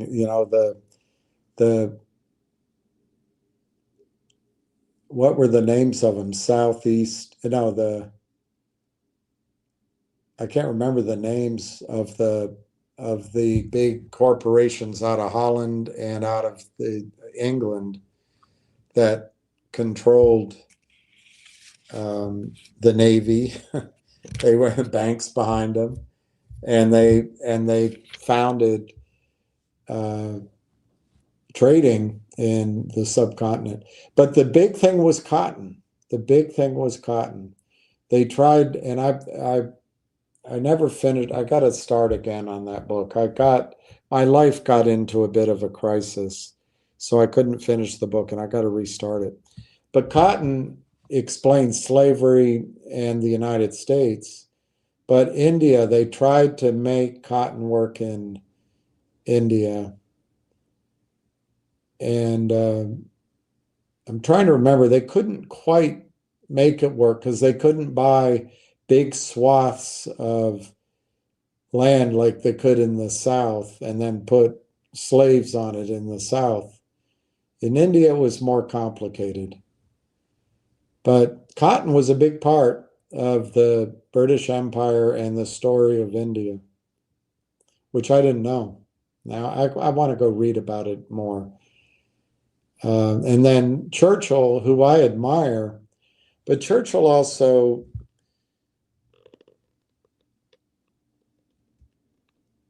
I don't know. It might be partly his fault, the way India is all broken up the way it is. It's horrible. And did the religions get along with each other before Abraham? I don't know. Islam's an Abrahamic faith. Judaism is an Abrahamic faith. Christianity, Abrahamic. But Hinduism, I don't know. Was it violent? I don't know if it was. What I'd really like to read is the Indagara Davida, baby. I think it really says in the Garden of Eden. But anyway, the Bhagavad Gita, I'd like to read all that. Eric Donkin writes about it. He's got great, he's Catholic and he still believes, but when he talks about it, he says your old books, and I don't know if it was Hindu though. I don't know that, those ancient texts. He says they describe a world that was surrounded by cities in space, spaceships, cities, and describes a war. And we looked at some of those people as gods. It's very interesting stuff. I'd like to learn more about India. For a guy like me, I'm glad that the British Empire were such jerks, so everybody had to learn English. So I think I could learn a lot about India more quickly than I could maybe learn about China. I don't know. There will come a day when we realize how many Hindus were butchered. Oh yeah, oh yeah, oh yeah. And the Hitsus and the Tutsis and the Hitsus, the Indians. Just, I know you have your own part of the world, but for Americans, we kind of think about Europe. But just look at the 100-Year War. Look how many Catholics and Protestants were killed senselessly. Look how the Catholic Church killed Jews and Muslims if they didn't convert to Catholicism. Human beings we can be possessed by really evil motives.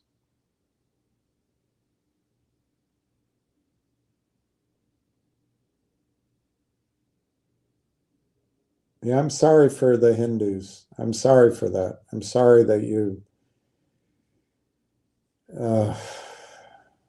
have to even mention it. I mean, I think it was intentional, but then again, was it just a fate of soil? But there was an enormous amount of Irish killed. And I think it was at a lot of it's at the hands or because of the Brits a long time ago. Hans Christian Andersen should have driven a Tesla. With all that seawater around, I don't know. The British created it and they're tasting their own medicine. That's a good point. Look at the West, Islamists have created in India, karma. That's an interesting point. I like your way of thinking. There were 36 or some civilizations in the world because the so-called Abrahamic religion was created. The depiction on the pyramids have nothing to do with Islam, but Egypt is an Islamic nation. Well, yeah, I look forward to maybe AI can translate a lot of that, but I believe there was, and I would love to find out what energy they used. I'd love to find out what energy they used, but I think there was a worldwide civilization prior to Abraham, and prior to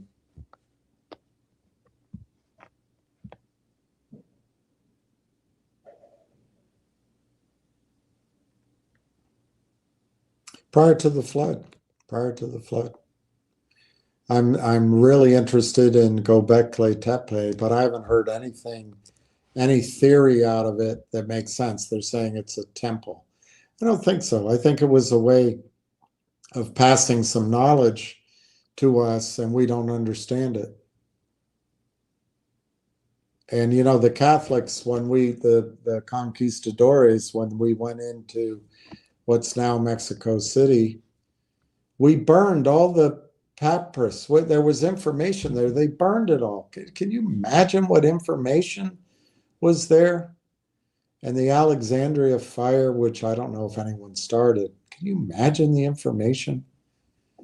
It's got to be from prehistory, but we don't have it. We don't have it.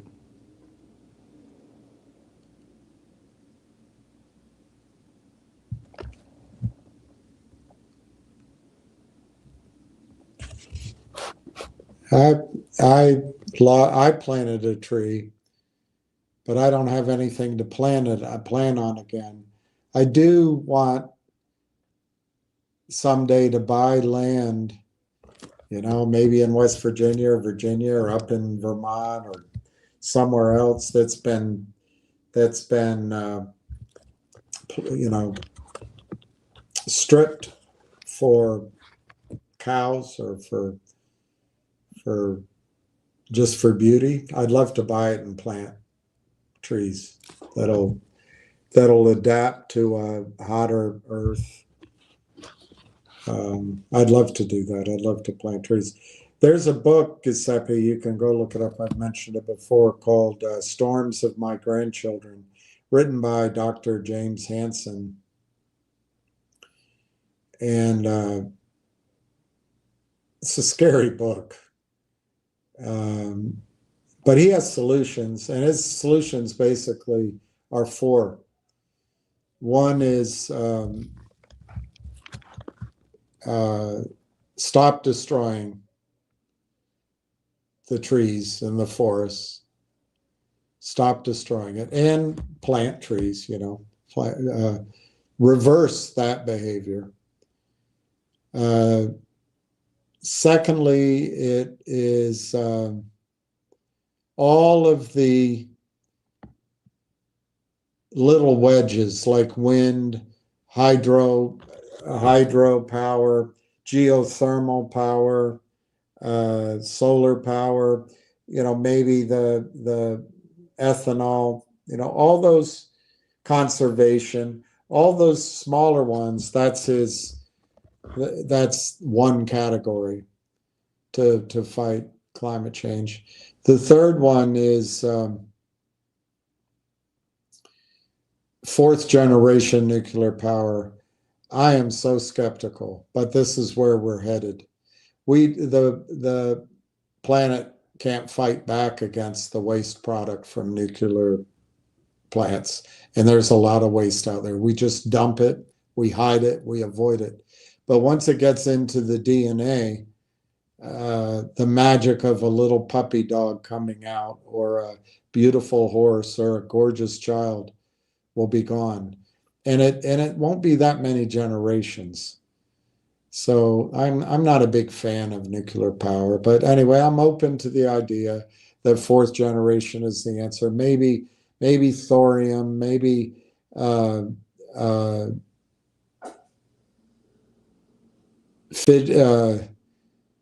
fusion has come to the fore now, but it's always 10 years away. And then the final thing he says, the final key thing as a solution is leave the coal in the ground, leave the remaining coal in the ground. And then he says, notice, I didn't say anything about oil or gas or anything in between, you know, the other liquids, because it's not a significant, it's not enough to change it.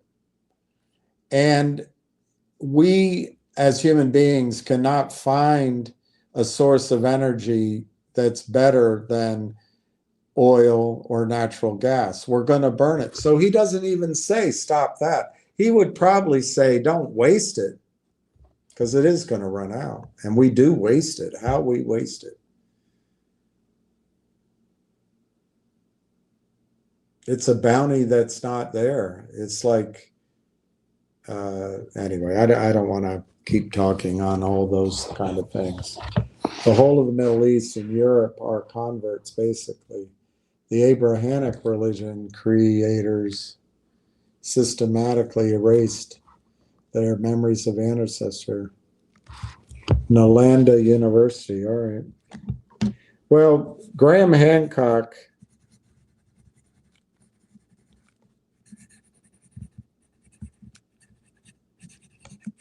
says it to the point that you get sick of hearing it, but he says that we are a species with amnesia, that we don't remember our past. And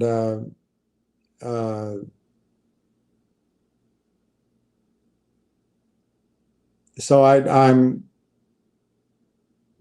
I'm totally willing to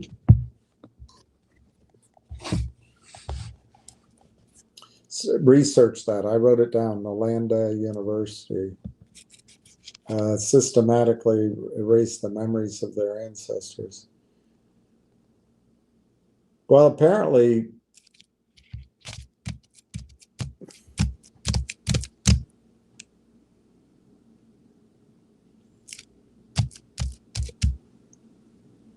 there's a lot that changed. I'm not going to go rambling off in other areas right now. Another time. Anyways, I'm trying to arrange some money and we'll buy more RLAIF. Any below 60 would make me happy. Yeah, I wish I had more money to buy, but I'm just grateful for what I have. Look, if you have 10,000, I think it can be meaningful, and maybe more meaningful than I expect. 10,000 shares costs you a credit card balance type money, and it could be 40,000 as soon as this July. It could be, and it could be 400,000 by, I don't know, conceptually next summer, but by the end of next year. Imagine 4,000 turns into 40,000, then turns into 400,000. That's at $40 a share. I didn't say it's going to stop there. It's pretty amazing, but imagine if you can establish a position, I don't know, my friend said 50,000 shares. That costs you 20 grand. It's a lot of money. But if 20 grand turns into 200 grand sometime in the near future, whatever you define near future being, and then by the end of the next year goes to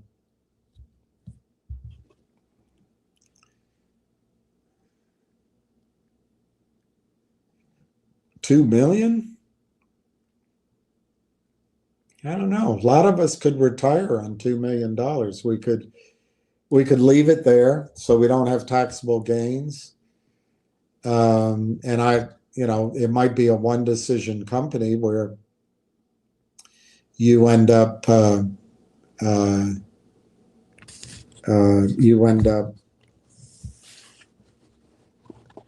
seeing that it's bought out by one of their partners, like a Microsoft and NVIDIA and AMD.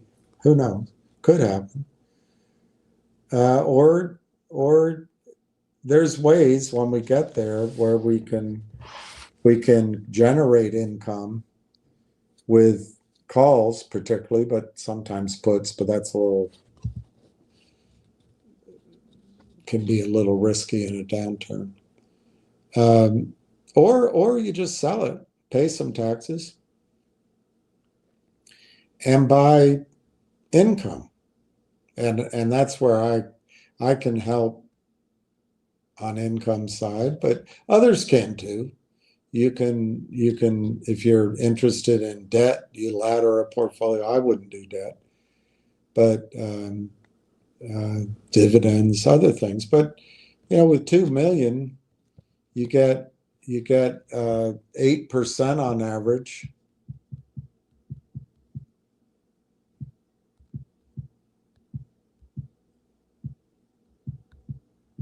You could have 13 grand a month the rest of your life. And if you did it in a way, maybe for a few years, you establish the income, and then maybe for 2 or 3 years you're using the income to pay your tax obligation. Once the tax obligation is out of the way, then you have that income the rest of your life. That's what I'm talking about. And you can do that with Railtown.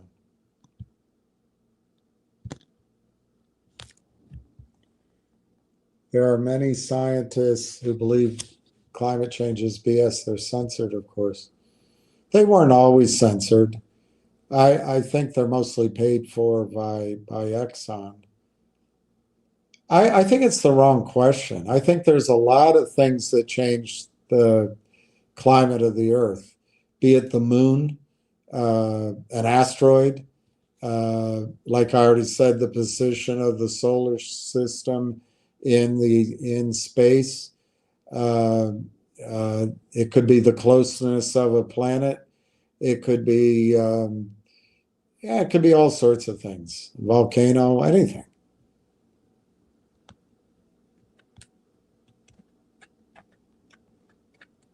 But we've knocked the Earth out of its balance. But we're not the first species to do that. You know, viruses knock things out of balance. Parasites knock things out of balance, and they kill the host. Kudzu, that plant comes in and it knocks foliage out of the balance in the south. That fish, the paddock, no, it's the one that comes in and can walk from lake to lake and it eats everything. That knocks everything out of balance. The Asian carp, I guess. The spiders, disease can come. The Black Plague thing, everything gets into balance until there's a new pathogen. We might be a pathogen on this planet. The red tide explodes and kills everything in the. So anyway, there's a lot of things we don't understand, and I don't think those scientists are correct. But I have a lot of my friends telling me climate change is bullshit. I don't believe them. I think it's the wrong question anyway. I think the more accurate question is, I'll give you a thing. Why did people live underground in ancient history? Why did they build those big walls with monoliths we can't build? Is it possible because the atmosphere wasn't stable? Was it possible? I don't know. It's possible. So the question is,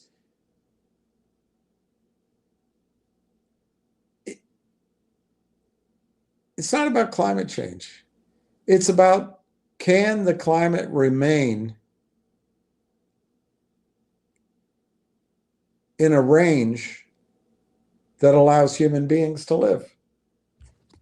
That's what I think it is. But anyway,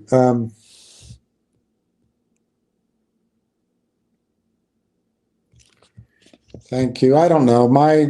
I don't like people accusing me of being anti-Jewish. I'm not that. But I think if you don't recognize that a lot of what happens in our lives right now are driven by bankers. Are they Jewish? I don't think they all are. You know, I don't think that. In our specific criminal experience, I just happened to notice that all the guys doing this activity are Jewish. Now, what does that mean? Does that mean that all Jews are bad? No. But it means that probably 30 guys, 100 guys know each other or are comfortable with each other. I don't know. It's just, you notice it. Does it mean anything? Maybe not. But I tell you what, if I were a CEO and a financer named Blickstein came in and offered me $5 million, and I thought, great, nice guy, makes a lot of sense, I'll do it. And then I found out that the clients he had were named Crickstein, I don't know, I'm making up names. Obramovitz and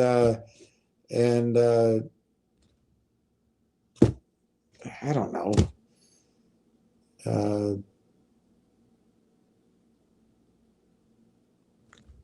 I don't know, some other Jewish name.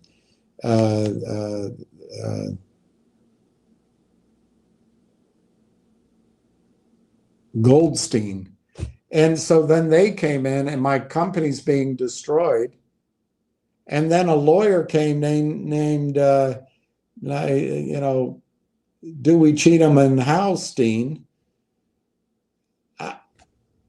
I'd start saying, wait a minute, what's going on here? And then they say, well, we've got someone that can help you. This company is founded just at the same time as the SPAC, and the guy speaks Hebrew and English, and he lives in Switzerland. I would start going, wait a minute, am I being set up? That's all I mean. That's all I mean. But it's taken as, oh, you're being anti-Jewish. I don't like that. I don't like that. I don't like being called that. All my life, what?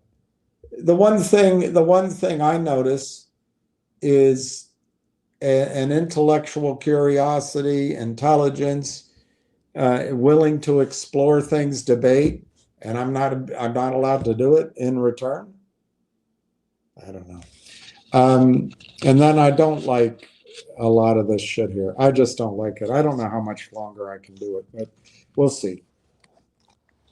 So I'm going to finish account settings for you and maybe for a few other.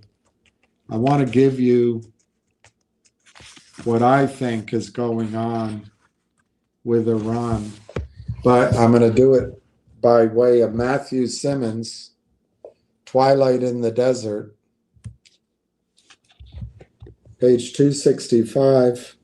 And this book's 20 years old, 20 years old. Saudi oil reserve claims in doubt. Saudi oil reserve claims in doubt. The technical papers dealing with Saudi Arabia's giant oil fields make it clear to anyone who reads them. This was 20 years ago. I don't think it means he's wrong.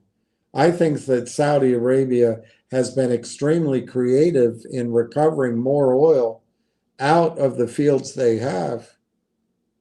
But that doesn't mean the premise of his point is wrong. The technical papers dealing with Saudi Arabia's giant oil fields make it clear to anyone who reads them that each of these rapidly maturing fields pose serious challenges for Aramco. None seem immune from the pending production declines, including even the Shabayev oil field, although it's only been in production for 5 years. Now it's 25. These production challenges would seem to bear directly on one of the fundamental elements of Saudi Arabia's petroleum supremacy, its vast oil reserves, leaving us with these questions. Are there sufficient reasons to believe that Saudi Arabia really has the 260 billion plus barrels of proven oil reserves that it claims? Could this claim merely reflect the competitive need of an otherwise minor nation to remain on top of the OPEC reserves pecking order? Or does it represent an optimistic best guess at how many barrels might ultimately be produced, unsullied by rigorous critical assessment to determine actual recoverable oil still in the ground? Even granting the sincerity of Saudi Arabia's reserve claims? Do the difficulties in the mainstay fields imply, the main producing fields, imply that some or much of this oil may not be recoverable?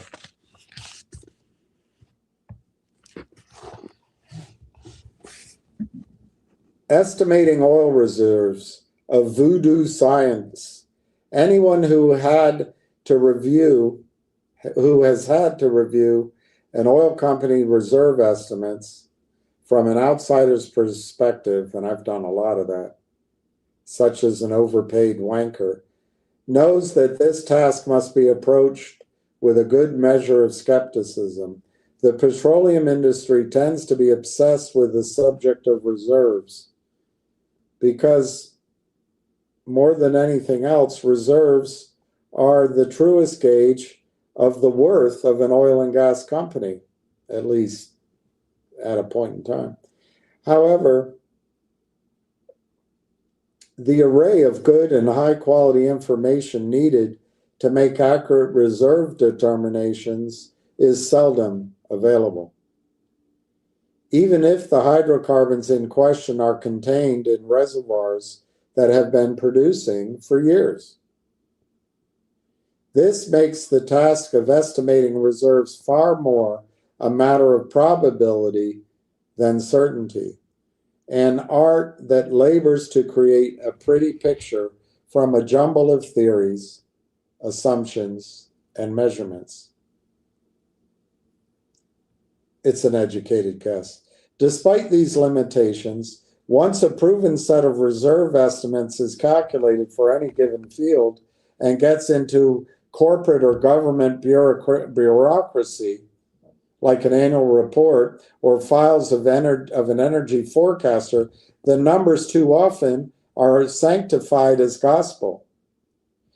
They subsequently remain in oil and gas on the books, on the forecasters' tables, or in the investor's imagination until the field either exceeds the target or waters out.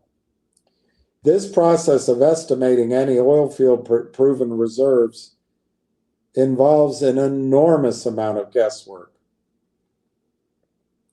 It begins with the need to define the total amount of oil that the hydrocarbon-bearing reservoir contains.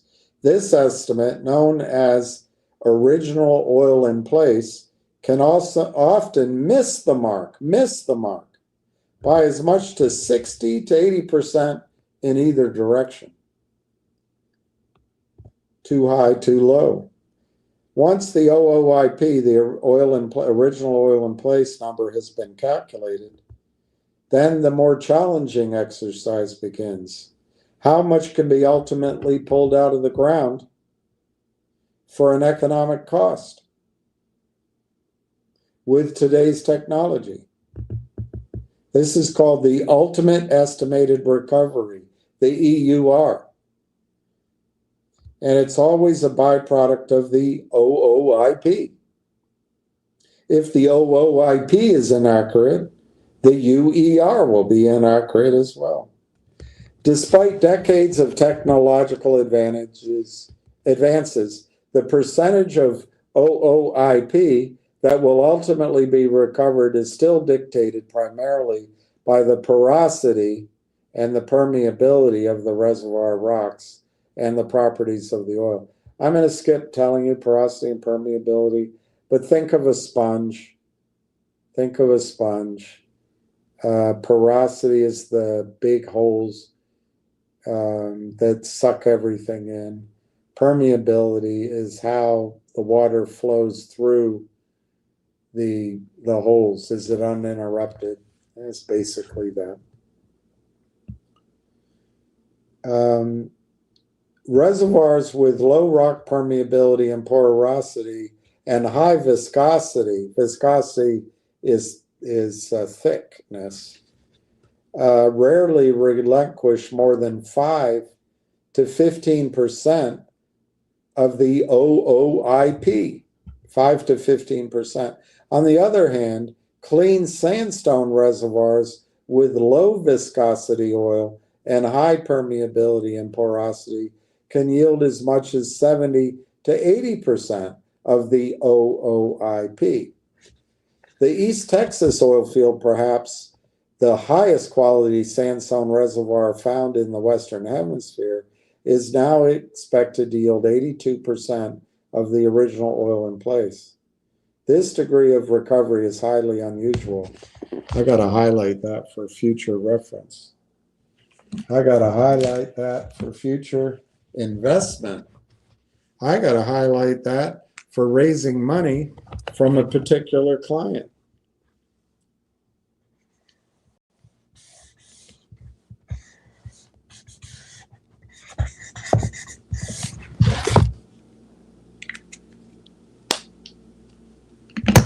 This degree of recovery is highly unusual.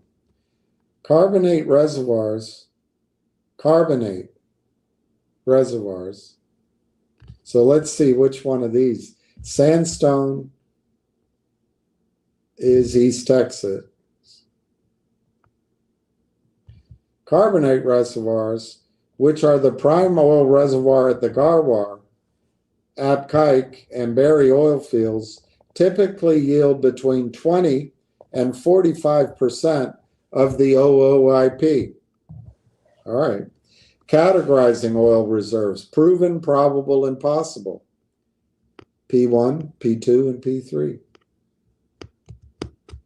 And P carefully if you're on a train.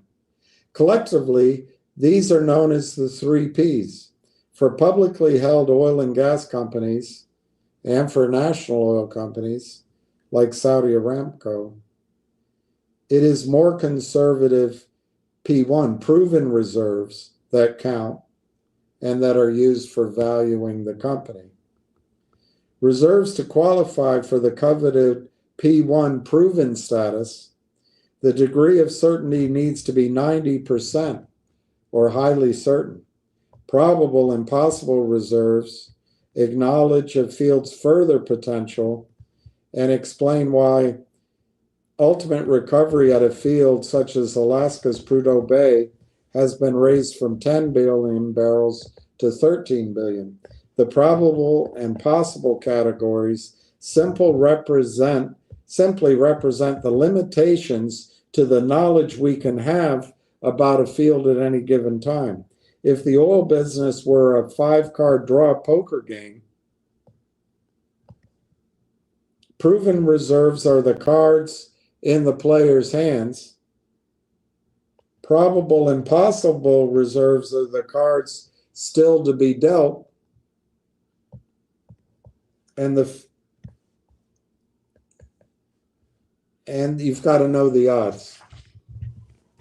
Although there is a scientific methodical appearance to sorting recoverable reserves between P1, P2, and P3, in reality, it is simply a series of educated guesses about various assumptions that distinguishes 90% certainty from 50% certainty. This fuzzy distinction provides space for any oil company to adjust its proven reserve numbers to suit its market or financial needs. Price also affects oil reserves. I'm not going to read it, but the point is, using certain technology at $20 oil, if oil goes to 100, you can do a water flood or put, maybe fracking, and it becomes economic, or some other technology. And there are nanotechnologies coming to the fore.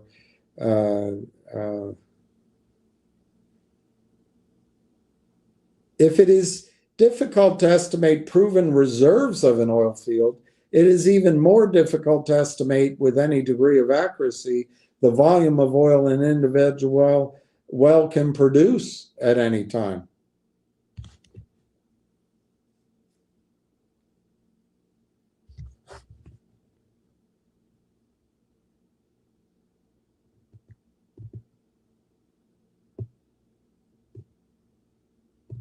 Anyway, he talks about wells that watered out very quickly. It's interesting to me. I'm not sure it is to you. technology is another thing. Okay, the mystery of Saudi oil reserves, sharp decreases and wild increases. The research I have done on Saudi Arabia's giant and this is Matthew Simmons, and supergiant oil fields have given me a far greater appreciation of how fuzzy the whole topic of countrywide reserve analysis has become. The assumptions and parameters for estimating Saudi Arabia's proven reserves were conservative when the 4 Western shareholders of Aramco were conducting the assessment. They had to follow the rules laid down by the United States Securities and Exchange Commission. What an honorable group that is. Over time, and as Aramco changed to Saudi Aramco, the reserve calculations came to be influenced by national pride, competitive inter-OPEC issues, and a desire to please and reassure customers.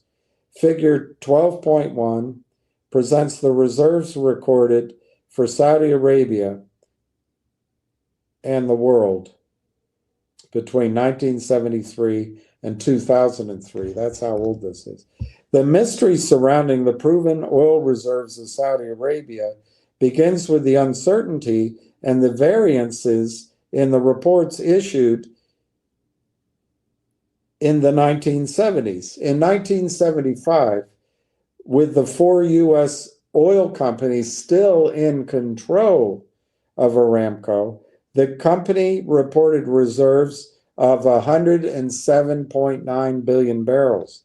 This represented the reserves remaining from an aggregated proven resource base of 132.3 billion barrels in the 30 fields after subtracting total cumulative production of 24.4 billion barrels. Aramco reported a similar figure, 110 billion barrels, to the United States General Accounting Office at hearings in 1978. The United States staff report dated April 1979 reaffirmed this number, and they went into greater detail. Throughout the 1970s, reports of proven reserves were regularly published on a field-by-field analysis. Each year, the Oil and Gas Journal published this data as part of its Global Proven Reserves Report.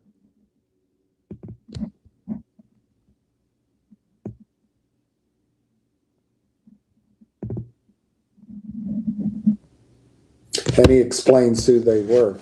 So then he breaks down the Garwar field.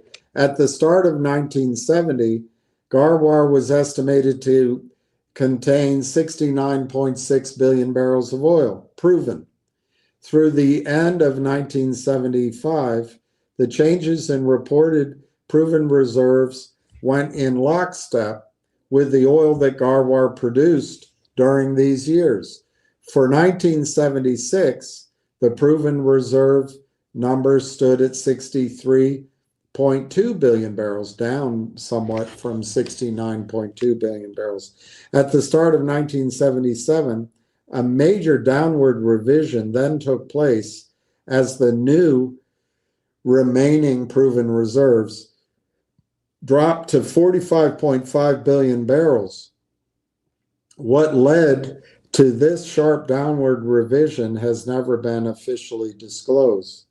The 1979 Senate report, however, noted that the appearance of water in some of the Garwar wells at this time and difficulty reestablished declining pressures, which may have caused Aramco become more cautious about the ultimate recoverable reserves.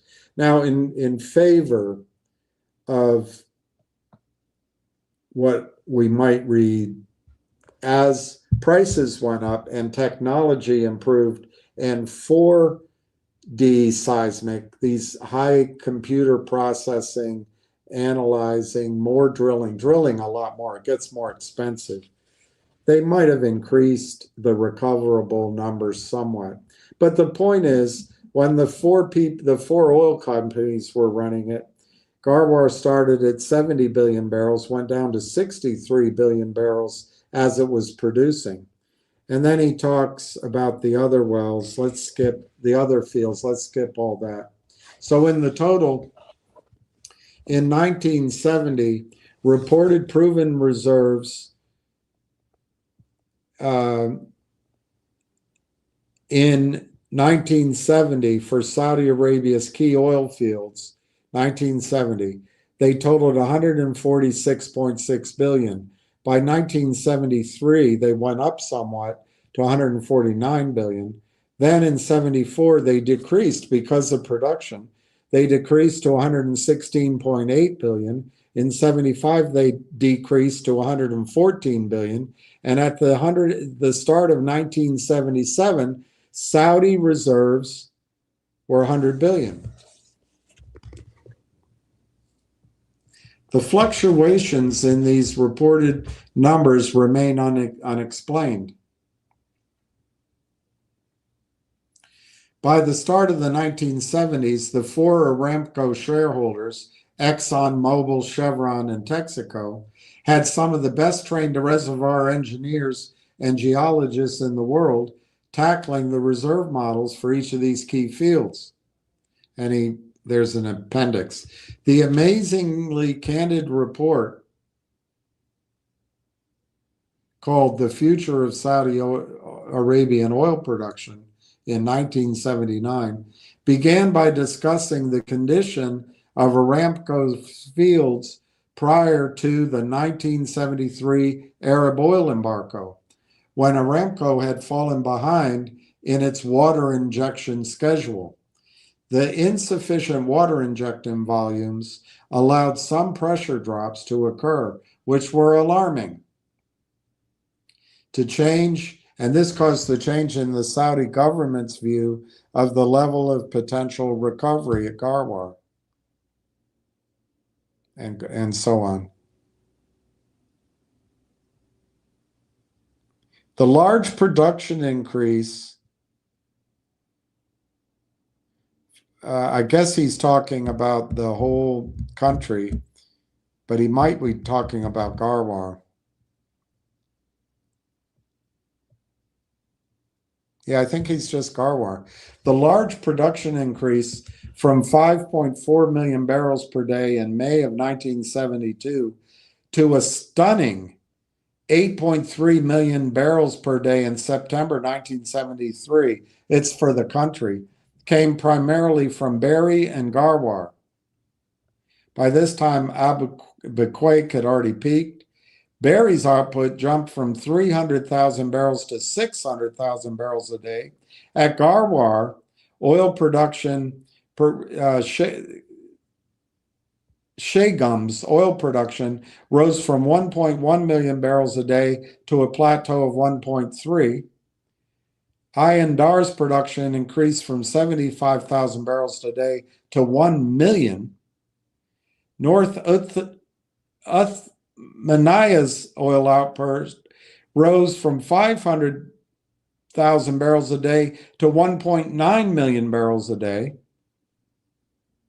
Berry and Garwar accounted for over 5.2 million of the 8.3 million barrels per day produced by Aramco in 1973, 1 month before the embargo began.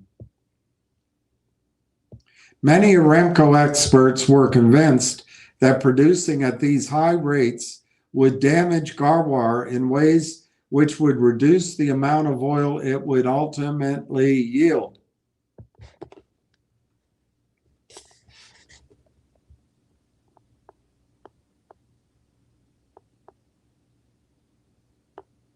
The Saudi government said they dispute it. Saltwater encroachment.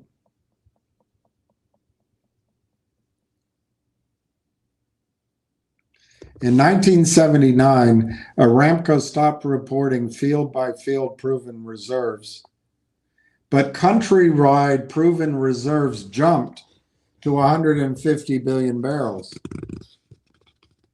So in the end of 77, they were 100 billion. And then in 1979, they jumped it to 150 billion without any field by field report. By 1982, the proven number had grown to 160 billion barrels. This increase may simply represent the transfer of probable reserves, put at 65 billion barrels, to proven. So they took, probable is less chance of recoverable. In 1988, a second and larger increase, 100 billion barrels, 1988, was announced. Thus, Aramco boosted its proven oil reserves by almost 150% in the first 9 years after Saudi Arabia assumed full control of the company. The resulting reserve figure, 260 billion barrels, is an extraordinarily meaningful number for the world's future. It's right up there with GDP, world population, temperature rise in the Arctic.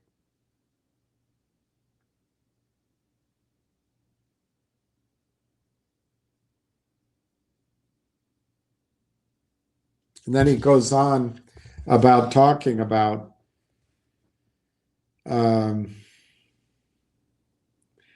this. He said the reserve mystery continues into the present in the form of the miraculously undiminishing resource base. This was written in 2005. For the past 17 years, Saudi Aramco's reported proven reserves have stayed at approximately 260 billion barrels, while more than 46 billion barrels of oil were produced.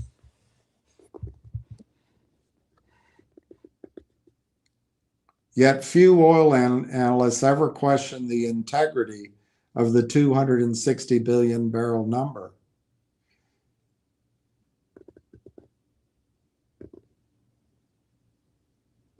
Saudi Arabia says they're actually conservative.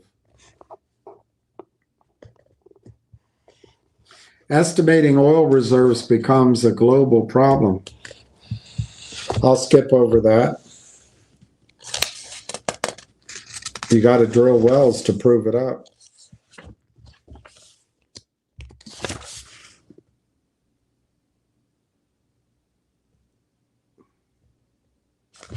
All right, so what I want to go to quickly, because I know you're getting tired, but I quickly want to go.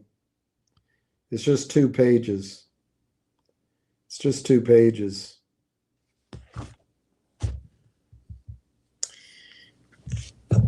The point is, when after the embargo, during the embargo, OPEC started producing, they had to allocate production per country, and it was based on reserves. So all of the OPEC countries jumped their proven reserves so that their allocation, their quota, was as high as possible. So it's likely, and there's other parts of this book that talk about it, but I'm just going to go to this short part here. It's likely that Iran is facing the exact same problem as Saudi Arabia. That's why I think Iran is building nuclear power, so they can produce electricity for their industry and for their domestic use and sell the remaining oil for profit. That's what I think's been going on. And that's why they have to enrich. And apparently Iran said, fine, we don't have to go over that 3.4%. That's risky for bombs. We don't have to go over that. And then Trump suddenly changed. So they said, we don't need to, that was the deal. They said, we don't need to build a bomb. Russia would overlook it. And then fat, lying, criminal, murderous F-U-C-K Netanyahu came in. So now that's not good enough. It's all of a sudden Trump said it has to be 0. Well, you can't run a power plant at 0. because you're trying to create fuel. So Israel picked this fight. Anyway, so what's going on in Iran?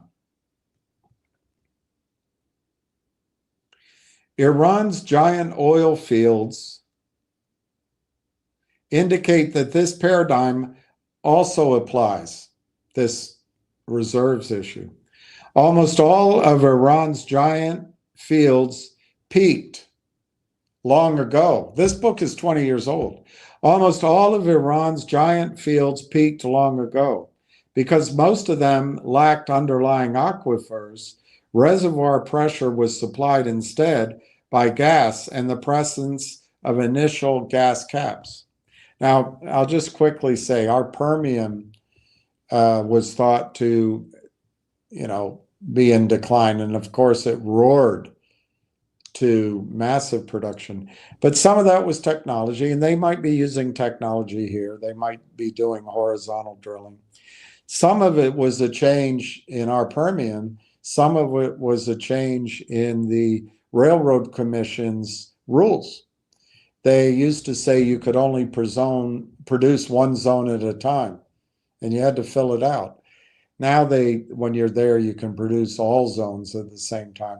So I would argue what we've done in the Permian is just put more straws in and suck it out as quickly as we can. It hasn't really changed what was there.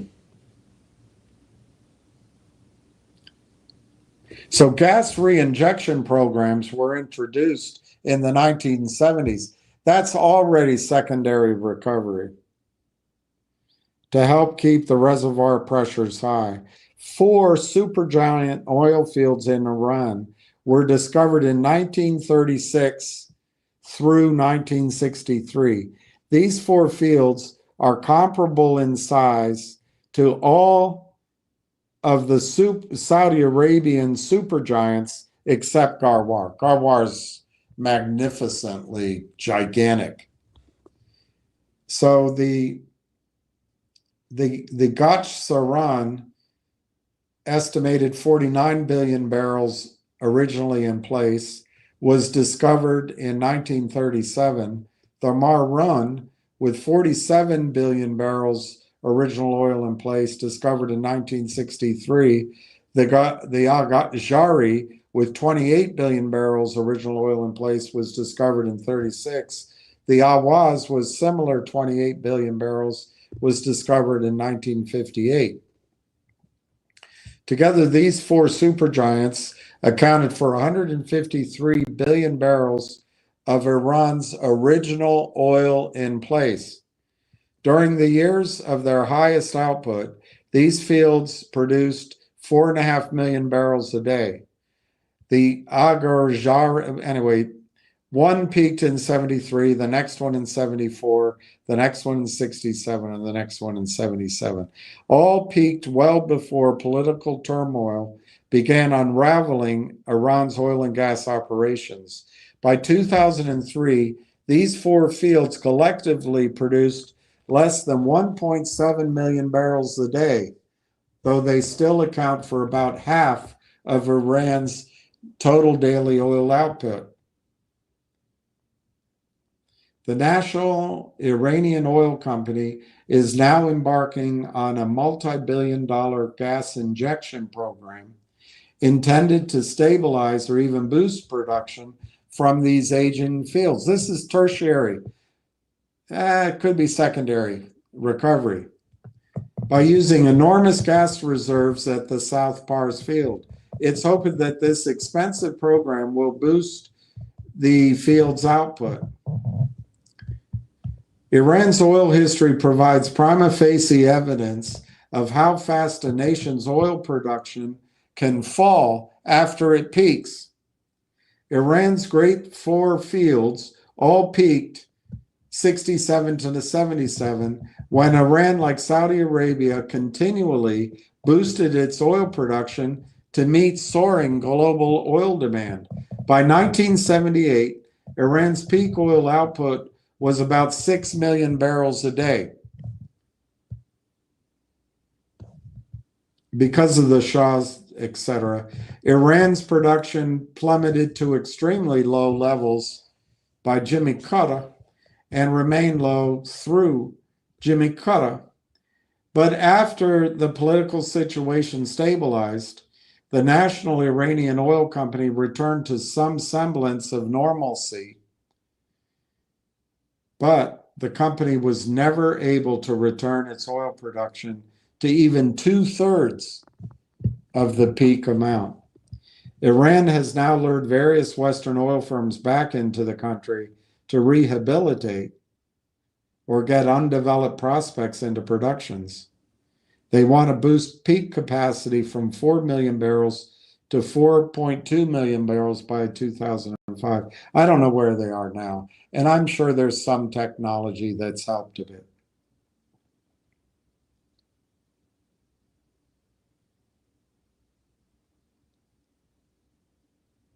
Iran's post-peak projects are proof that oil left behind is not oil that will never be recovered. However, the recovery projects are expensive and sometimes do not work. Occasionally, giant oil fields can experience a second life through massive investment. That's our Permian. These cases, though, are exceptions. Virtually all giant fields decline irreversibly once their production peaks. A Saudi Arabian oil optimist could still argue that none of these case studies are a valid comparison for Saudi Arabia. Anyway, that's Iran. So I just want to put it in your head that maybe what Iran is doing with nuclear, whatever they do to yellow cake to make it fuel, is just to build electric power inside the country. They live in a desert. They have a vibrant population. They need air conditioning, and they don't want to burn what they have. They're not burning their gas. They're using their gas to flood the oil production. They want to get the most they can out of the oil. That's my guess.